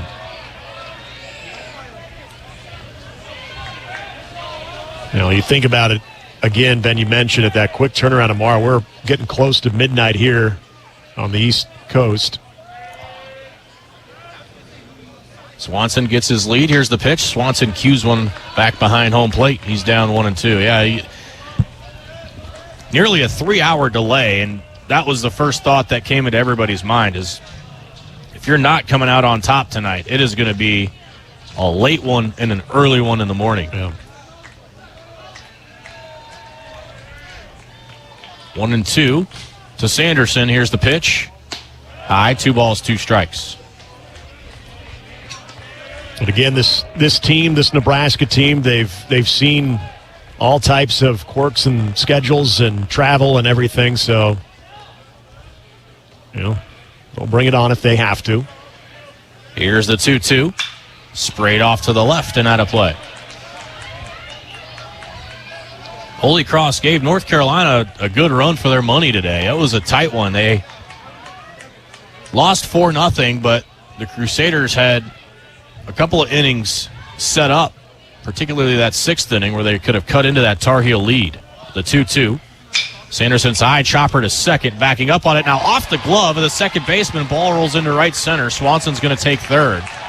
Branch really had that one eat him up. It was a top spinner, and he elected to let it hop again. That's dangerous to do when the ball's spinning like that. And the Huskers have runners on the corners and nobody out. You could see that coming, Ben. As soon as he opted, as you mentioned, to go for and let that take an extra hop, so many times you see that eat up a defender, and you knew it was going to take that type of a bounce there once he did not attack that. Here's Dylan Carey. DC hit by a pitch dangerously in the 6th. 96-mile-an-hour fastball up and in, and it got him on his wrist. We think on the play calling device. First pitch is low and inside, ball 1. Oh, remember what Will Bull told us about this grass here, too. It's very, very firm, manicured so well, and it's quick. And going back to that air, if you're going to let something play off the grass, it's going to come at you abruptly. The 1-0 pitch hit him. Runs inside, and Carey's been hit by 2 pitches tonight. And the Huskers have the bases loaded and nobody out, and Max Butenbach coming to the plate. And a brief meeting on the mound. We'll see if Oklahoma wants to send the pitching coach out, which in this case is the head coach. Skip Johnson is going to come out. And Oklahoma may be wanting a pitching change. They want to talk strategy. I feel like is Reed Hensley. Is that who you got? It's kind of hard to see the numbers. That's it, all the 42, netting. Reed Hensley. Got to bring up Max's last at bat. That was in the 6th inning. Huskers had 2 on and only 1 out. And Butenbach was down in the count 0-2. Worked it to 2-2. And absolutely scorched a ball to center field at 103 off the bat, and the center fielder didn't even move. And at the time, it was just a 4-0 deficit for the Huskers. Here, they've got the bases loaded and nobody out, trailing by 7 runs. Bowden comes set, and the first pitch. Butenbach takes down low, ball 1. First pitch off speed. You hope the swing from Beauty in the 6th gives him a little confidence here in this at-bat. Bowden brings it in. Butenbach swings and rolls one to the first base side, and it's foul. Picked up by Lance Harvell. But back to the heater there, and the count now even 1-1. 7-0 Oklahoma lead. We're in the top of the 8th. Getting late. 1-1 count on Butenbach. Here's the pitch. That's a little looper down the left field line. That's a fair ball. Going to be extra bases. Swanson's going to score. Sanderson right behind. The green light is Carey. Around third, he's going to score. Butenbach not content for 2, trying for 3. And he dives in there with a bases-clearing triple. And Nebraska's on the board at 7-3. Attaboy, Max Butenbach. And Ben, right on cue, you mentioned it. Very well timed on your part, too. That at-bat that he had previously, and that's going to do it here for Bowden. But that at-bat, you just hope that can spark some confidence back into Max Butenbach, just trying to get his timing and trying to get the feel of just barrels on a baseball in a game rep. And this time just shoots it the other way, which we've seen Max do on occasion. And now you look back at that 3 spot that OU put up in the previous inning, how big that is in this game. But Nebraska trying to mount a big inning here themselves. We have a Nebraska soybean pitching change. A Nebraska farm fact: Nebraska soybean farmers use sustainable practices to leave their land better for the next generation. OU going back to the bullpen. We'll tell you who it is and the numbers after this on the Huskers Radio Network. Want to boost Nebraska's economy and help the planet? It's as easy as filling up your tank. Switch to soy-based biodiesel to cut greenhouse gases by up to 74% and support biodiesel growth. I'm Greg Anderson, a farmer near Newman Grove, Nebraska, and biodiesel has transformed our farm. It cuts emissions, raises the cetane number, and improves fuel lubricity. So ask for biodiesel where you fill up. It benefits our air, economy, and Nebraska soybean farmers. Nebraska soybeans, feeding, fueling, and innovating for the future. OU will go to the bullpen. They will bring in their senior righty from Lufkin, Texas. And that is Reed Hensley. Comes in making his 22nd appearance. A 4-1 record on the year, 2.67 earned run average. He does have a save on the year. He's gone 30 1/3. This is one of their bigger arms out of the bullpen. He has given up 20 hits, allowed 10 runs, 9 of those earned. He struck out 34 while walking 14. Opponents hitting just 185 against Reed Hensley. As Nebraska finally getting some offense here, but is it too little too late? A bases clearing triple for Max Butenbach gives Nebraska 3 runs as they now trail by 4, 7-3 here in the top of the 8th. Big swing there from Beauty, and we were just talking during the break. Not only the 3 runs that Nebraska gave up, particularly the 2-out, 2-strike, 2-run single into right field off of Bender. That was the one that hurt, because that gave a distance of 7-0 with the lead. So Oklahoma have to go to one of their firemen here, and Hensley.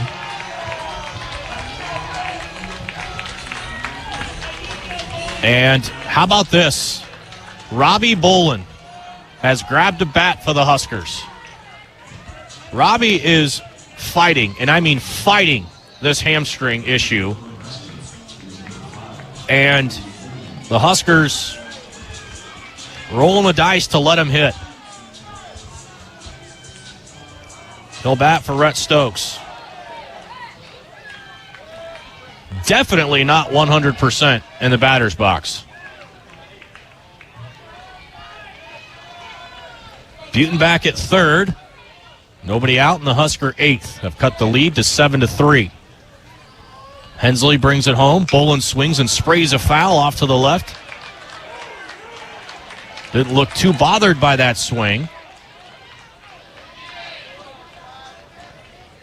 Trying to drive in Butenbach.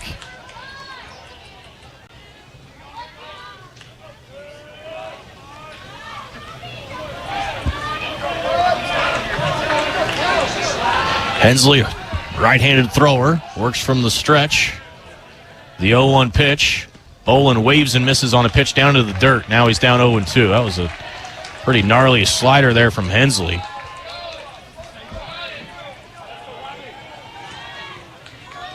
Top of the 8th inning. Sooners lead by 4 at 7-3.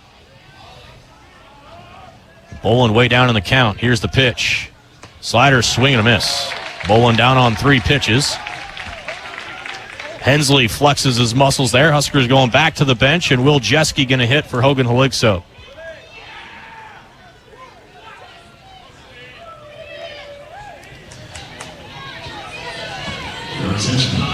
Well, Nebraska definitely needs to cash that run at third, if not more, to feel like they got a true shot in the 9th.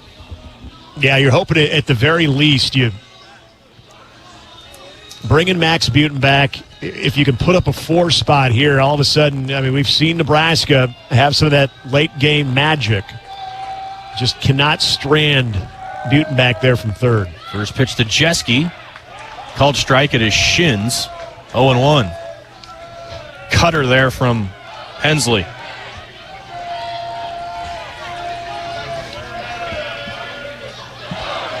Here's the 0-1 pitch. Jeske takes high, ball and a strike. Nebraska answers the 3 runs Oklahoma scores in the bottom of the 7th, but they need more.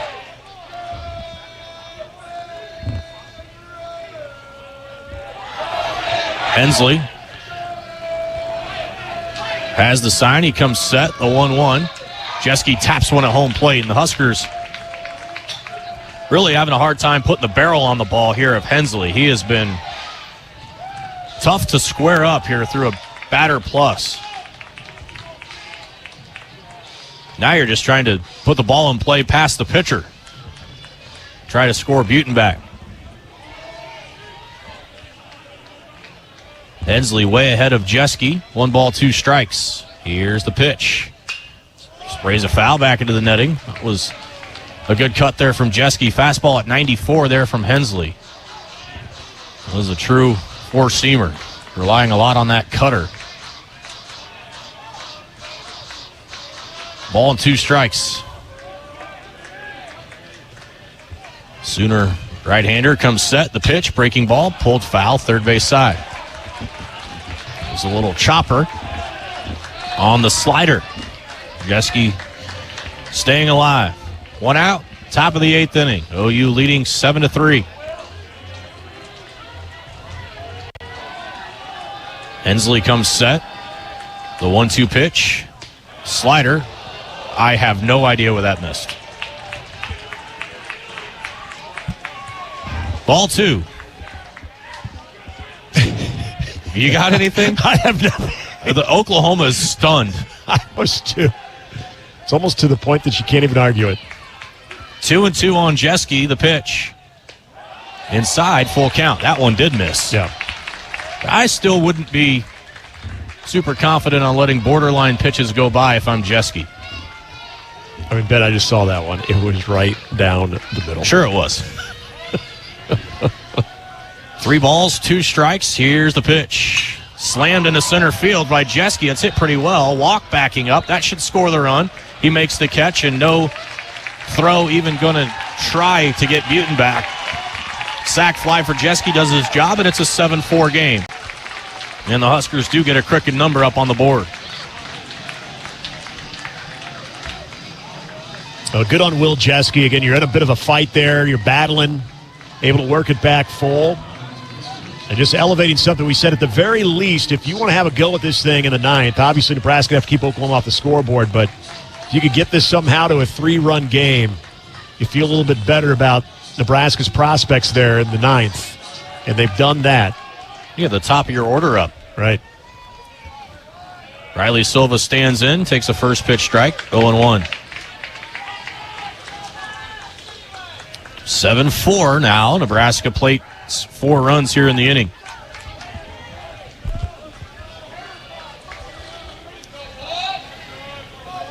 Hensley comes set. The pitch.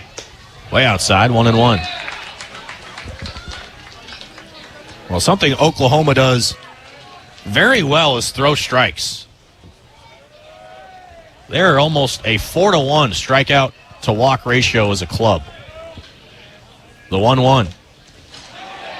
Did he go around? He did. The ball bounced 3 feet in front of the plate, and Silva down. Now 1 ball, 2 strikes. That's the true slider. It's about 10 miles an hour difference between the cutter and the slider. And then the fastball matches it up at 94. Hensley comes set. And the 1-2. Swing and a miss. Boy, that pitch is dirty.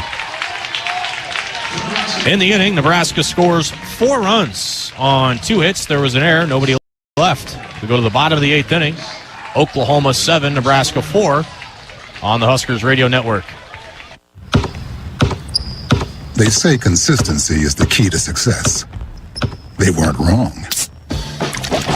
So how about grabbing a beer that's consistently smooth, consistently refreshing, and consistently light?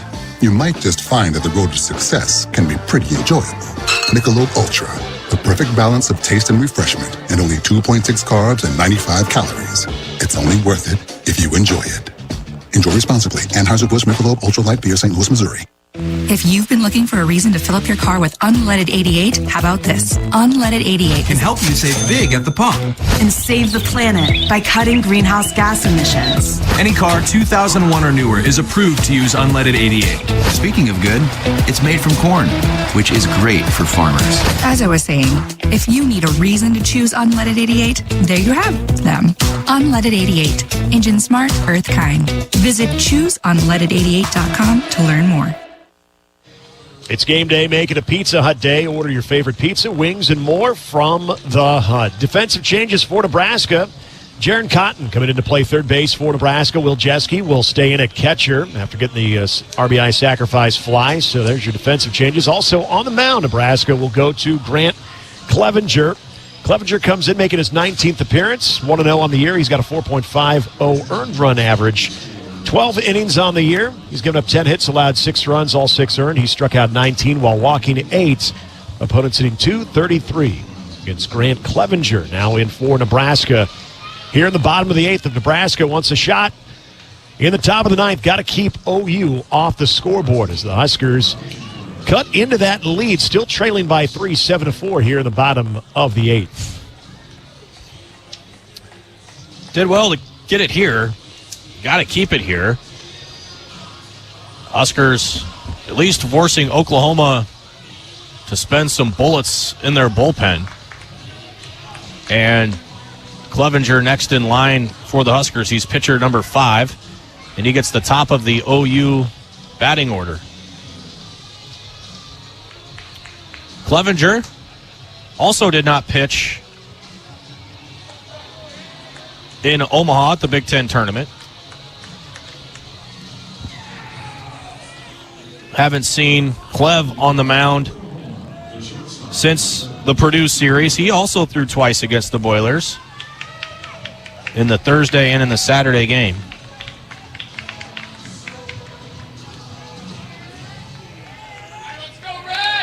So Clevenger and Willits to start the bottom of the 8th. First pitch home. Willits squares to bunt, takes a strike, 0-1. Willits 0 for 3, walked and scored in the 5th. Switch hitting shortstop for OU. One of the backbones to this team, the 0-1. Overhand curve, lands it, strike 2.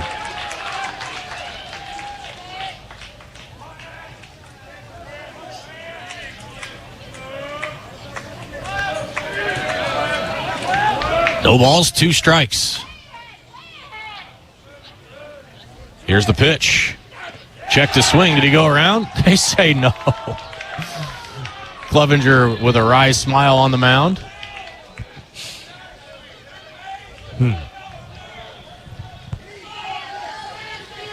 There's been some coin flipping tonight.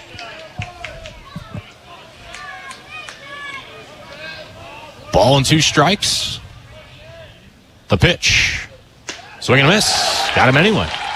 So Clevenger gets Willits. He strikes out for the 3rd time. Not the easiest guy in the world to punch out. Husker pitching has done well on him.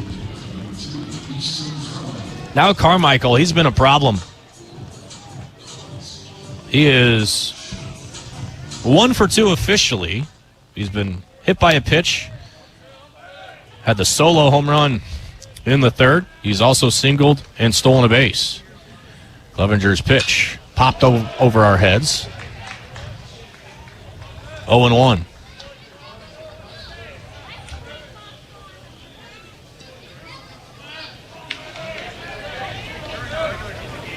Carmichael is a stud. All conference in the SEC. Handling the catching duties now. Started the game as the DH. The 0-1 pitch. That's high. It's 1 ball and 1 strike.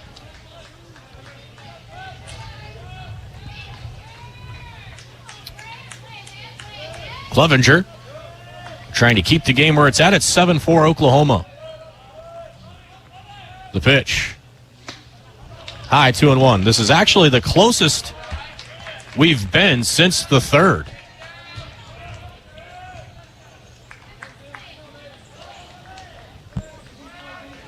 Two balls and a strike on Carmichael. Clevenger's pitch. Sprayed off to the right again and out of play.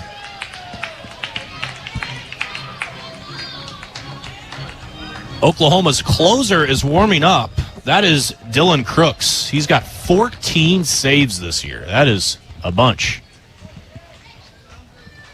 And it is now, for the moment, a save situation. Huskers hope that stays that way. The 2-2.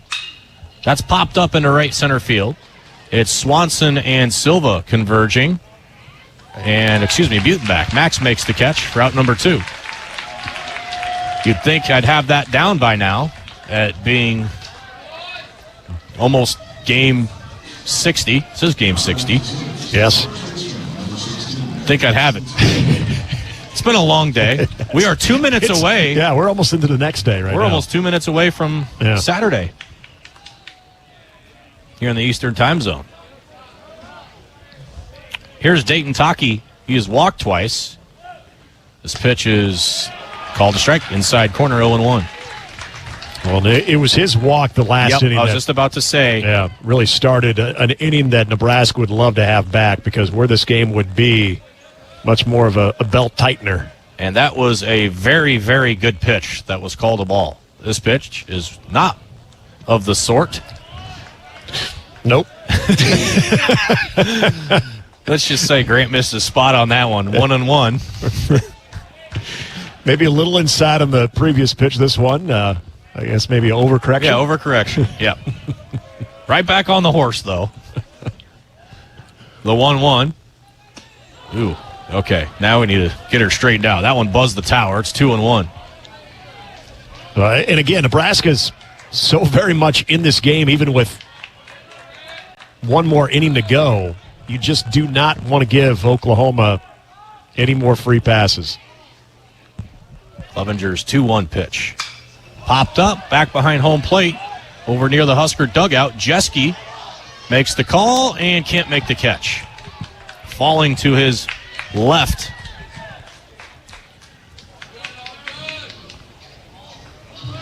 And the count, 2 balls, 2 strikes. And I know the catcher is going to make that primary call there, but that's a situation where you're tracking it, then moving back. If Case is seeing that coming in as opposed to Jeske moving to his right, might be a better play for Case to take that. But once you hear your catcher calling for it, you're going to lay off. Count level, 2 balls, 2 strikes. Clevenger ready to pitch. Here it is. Just missed up, full count. Yeah, you're right, though. You really don't want to play around with this part of the order for Oklahoma. You just let that foul ball drop. You don't want this inning to get extended on you. Here's the 3-2 in the dirt, ball 4. Clevenger lost him, and he's either hurt or not happy with his landing spot. He's limping around out there. Yeah, his right leg kind of looks like he's trying to work some blood flow back into it. Not sure if he just kind of landed on it awkwardly, and seems to be okay now. Oh, yeah, his ankle kind of bent awkwardly. Trey Gamble now gets to hit with 2 outs. The pitch hammers the inside corner for a strike, 0-1. 7-4, Oklahoma out in front.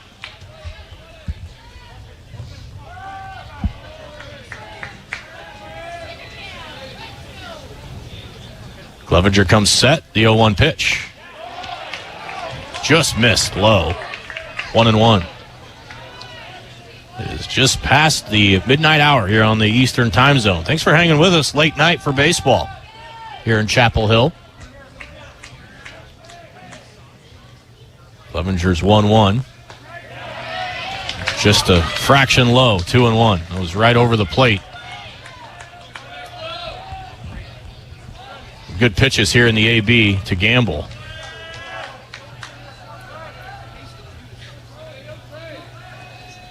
The 2-1.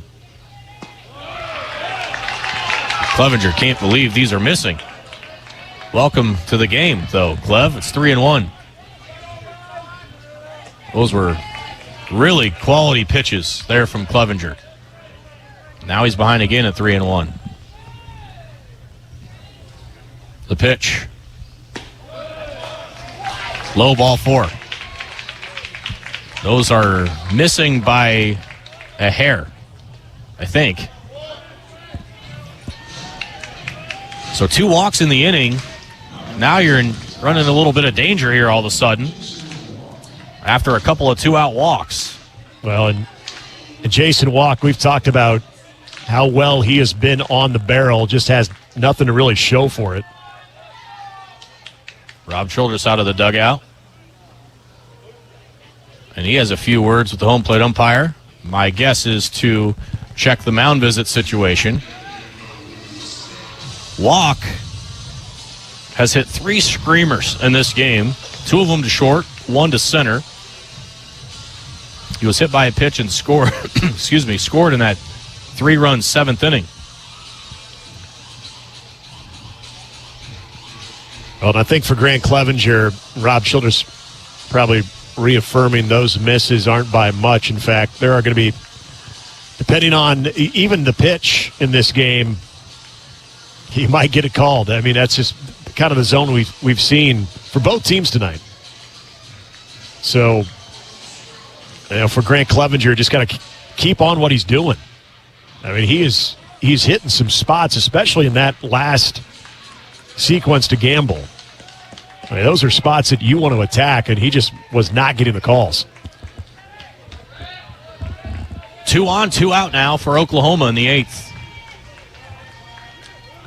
Clevenger's pitch. Way up and out, ball 1. Yeah, Grant's fighting it now, although we did mention the pitches to Gamble. That one was nowhere close.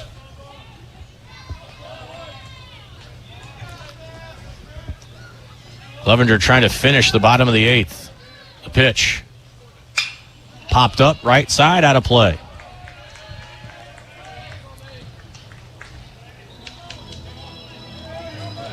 (7-4) Sooners.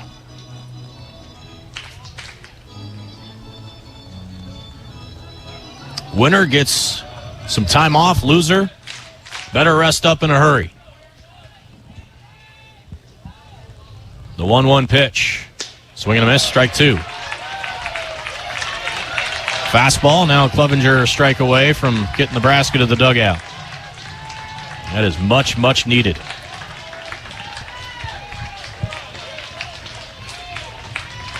One ball, 2 strikes. Here's the pitch. Breaking ball just missed in. Walk spun out of the way of it. Wasn't far away from being a strike. And now it's level again, 2-2.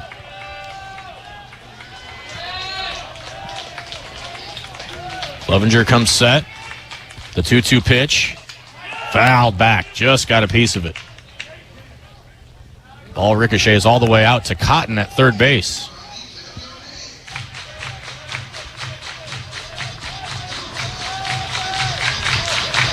Walk is settling in against Clevenger. I feel like he's seeing it pretty well right now. Grant needs to locate a pitch. 2 balls, 2 strikes. Here it is. just low. And the Huskers are beside themselves in the dugout. And you've got another 3-2 pitch coming. Both Sooners on base will be off with the pitch.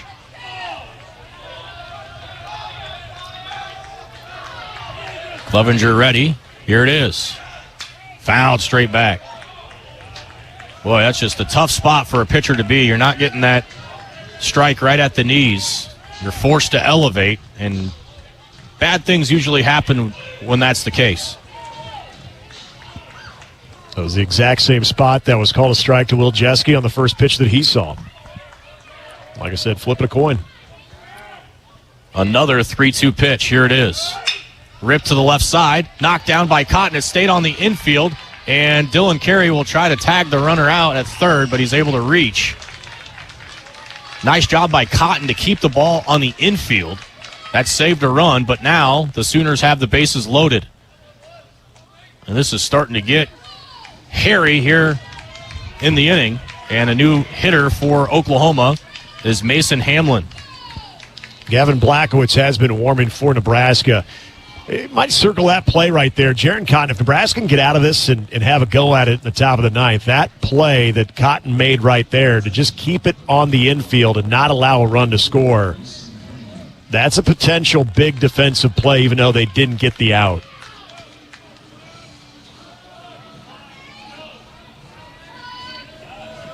Bases loaded now after 2 walks and an infield hit.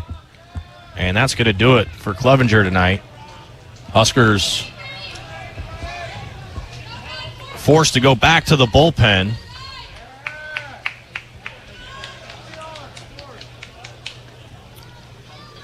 And it'll be Drew Christo, who's been warming up for quite some time to try and keep the game right here. It's a Nebraska Farm Fact. Nebraska soybean farmers use sustainable practices to leave their land better for the next generation. We'll give you the numbers of Christo after this break on the Huskers Radio Network. For farmers, sustainability is a way of life. 97% of farms are family-owned, and 95% are participating in conservation programs and using sustainable practices. I'm Ann Neese, a farmer near Elgin, Nebraska. I grew up on this land, and we're dedicated to being good stewards and leaving it better for the next generation. Since 1980, U.S. soybean farmers have boosted production by 130%, all while lowering emissions and improving land and water use. Nebraska soybeans, feeding, fueling, and innovating for the future. Nebraska will turn to one of its most used arms out of the bullpen. In fact, the most used arm out of the bullpen. That'll be on Drew Christo, who makes his way in. His team-high 30th appearance of the season with a 5.10 earned run average, 3-2 on the year. He's got a save. He's gone 47 2/3, giving up 47 hits, allowing 30 runs, 27 of those earned. He has struck out 48 while walking 29. Opponents hitting 260 off of Drew Christo. Now in here to try to get an important out here in the bottom of the 8th. Bases loaded with 2 away, and Nebraska trailing by 3. So OU announces Hamlin as the pinch hitter. Nebraska goes to get Drew Christo, so Hamlin is lifted, and now they're going to get Braden Horton, who was the one filling in for Mudler with his injury. So Horton will bat here in a big spot. Bottom of the 8th inning, bases loaded, and Christo has nowhere to put Horton.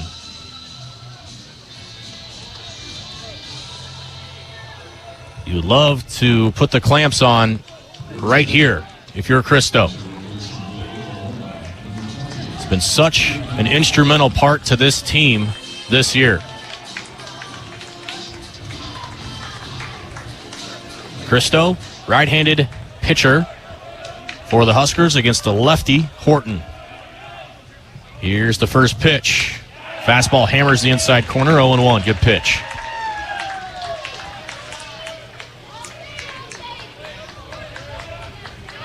Horton crowds the plate from the left side. Christo's 0-1. Blew a heater by him, 0-2.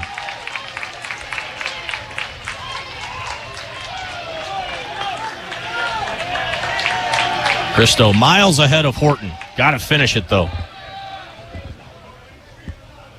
Drew ready. The 0-2 pitch. Missed in. Horton tried to stick the leg out and get to first base the easy way, but it missed him, and it's 1-2. Went with a fastball again. The 1-2 offering. Outside. 2-2. Slider. Horton put together a pretty good at-bat here. 2 balls, 2 strikes, 2 outs. Bases loaded for the Sooners. The pitch. Strike 3, outside corner. Cristo ends the inning with an exclamation mark, and the Sooners leave them loaded in the 8th. No runs, a hit. 2 walks and 3 left on base. We go to the 9th. Oklahoma 7, Nebraska 4. Last licks for the Huskers. This is Big Red Baseball. Plungers and store-bought chemicals can only go so far and can harm your drains. Call the professionals at John Henry's Plumbing, Heating, Air, and Electrical to get your drains flowing. We won't only make sure the clog is taken care of, but we will ensure your drains are completely clean so the clog will not come back. Give John Henry's a call today. 435-5555. John Henry's Plumbing, Heating, and Air. And Electrical. At Cox Mobile, we know you're smart. You brush your teeth in the shower to save time, make coffee ice cubes for your cold brew, and wear goggles to cut onions. You also added Cox Mobile. So smart. Now you're running on the network with unbeatable 5G reliability and saving on your Cox internet. It's ingenious, just like you. Aw, thanks. Cox Mobile, the smart way to mobile. Cox postpaid internet required. Cox Mobile runs on the network with unbeatable 5G reliability as measured by Ookla LLC in the U.S. 2H 2023. Other restrictions apply. Learn more at cox.com/mobile. Let's pause 15 seconds for station identification on the Huskers Radio Network. 24-hour sports coverage for Nebraska, Iowa, and beyond. This is KXSP Omaha, KSRZ HD2 Omaha, AM 590 ESPN Radio.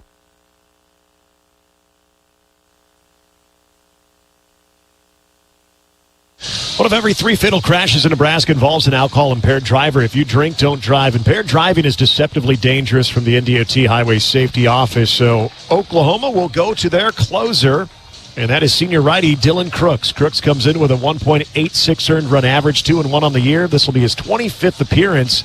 He has 14 saves on the year. He's gone 29 innings, given up 23 hits, allowing 7 runs. 6 of those earned. He has struck out 31 while walking just 9.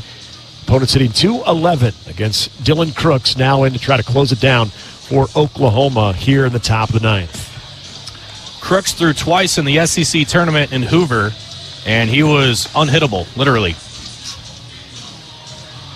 Kentucky and Georgia both felt it from Crooks. 18 pitches against the Cats, 11 for the Dogs, and he was perfect. He has not allowed a run in almost 2 weeks. And before that, it was a long stretch, almost a month between runs that Crooks has allowed. Really hard to imagine a better guy to have up pitching in a save situation than Dylan Crooks. And he's got 2-3-4 for Nebraska, who needs 3 runs to keep going. First pitch on the way to Nunes. Slider in there, 0-1.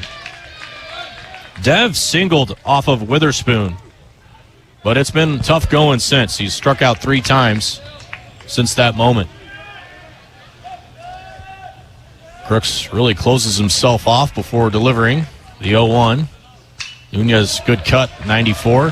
Fouled back to the screen. He's down 0-2. Huskers plate 4 runs in the top half of the 8th. Be nice if they could replicate that. The 0-2 pitch. Nunes slaps one on the ground to second. Backhanding is Branch. And throwing out Nunes. That was almost a look what I found at second base. He kind of just threw his glove down and ball popped right in it. and he even slipped a little on the throw and was still dead accurate.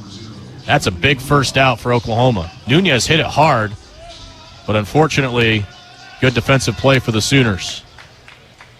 Yeah, he had that right leg kind of planted out, just wondering if he's going to be able to secure that, and he did. Good play by Branch. Now Brumbaugh, first pitch to Caden. Takes a slider low and away, and that peels all the Huskers off the railing, but it's called a strike.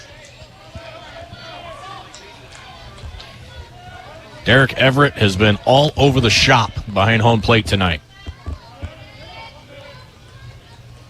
The 0-1 pitch to Brumbaugh. Caden swings and flies one in the air to right. Harris charging in on it and puts it away for out number 2.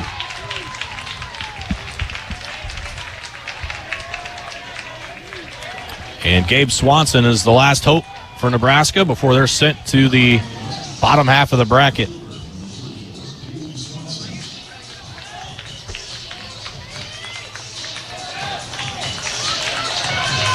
It's been quick work for Crooks tonight to get 2 outs. Swanson is 1 for 3 with a single. The pitch. Fastball right over at the knees, 0-1.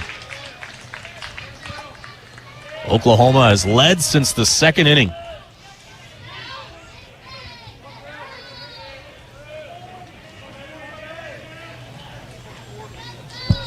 The 0-1 pitch. Fouled straight back. Another fastball at 94. Swanson down in the count. No balls, 2 strikes.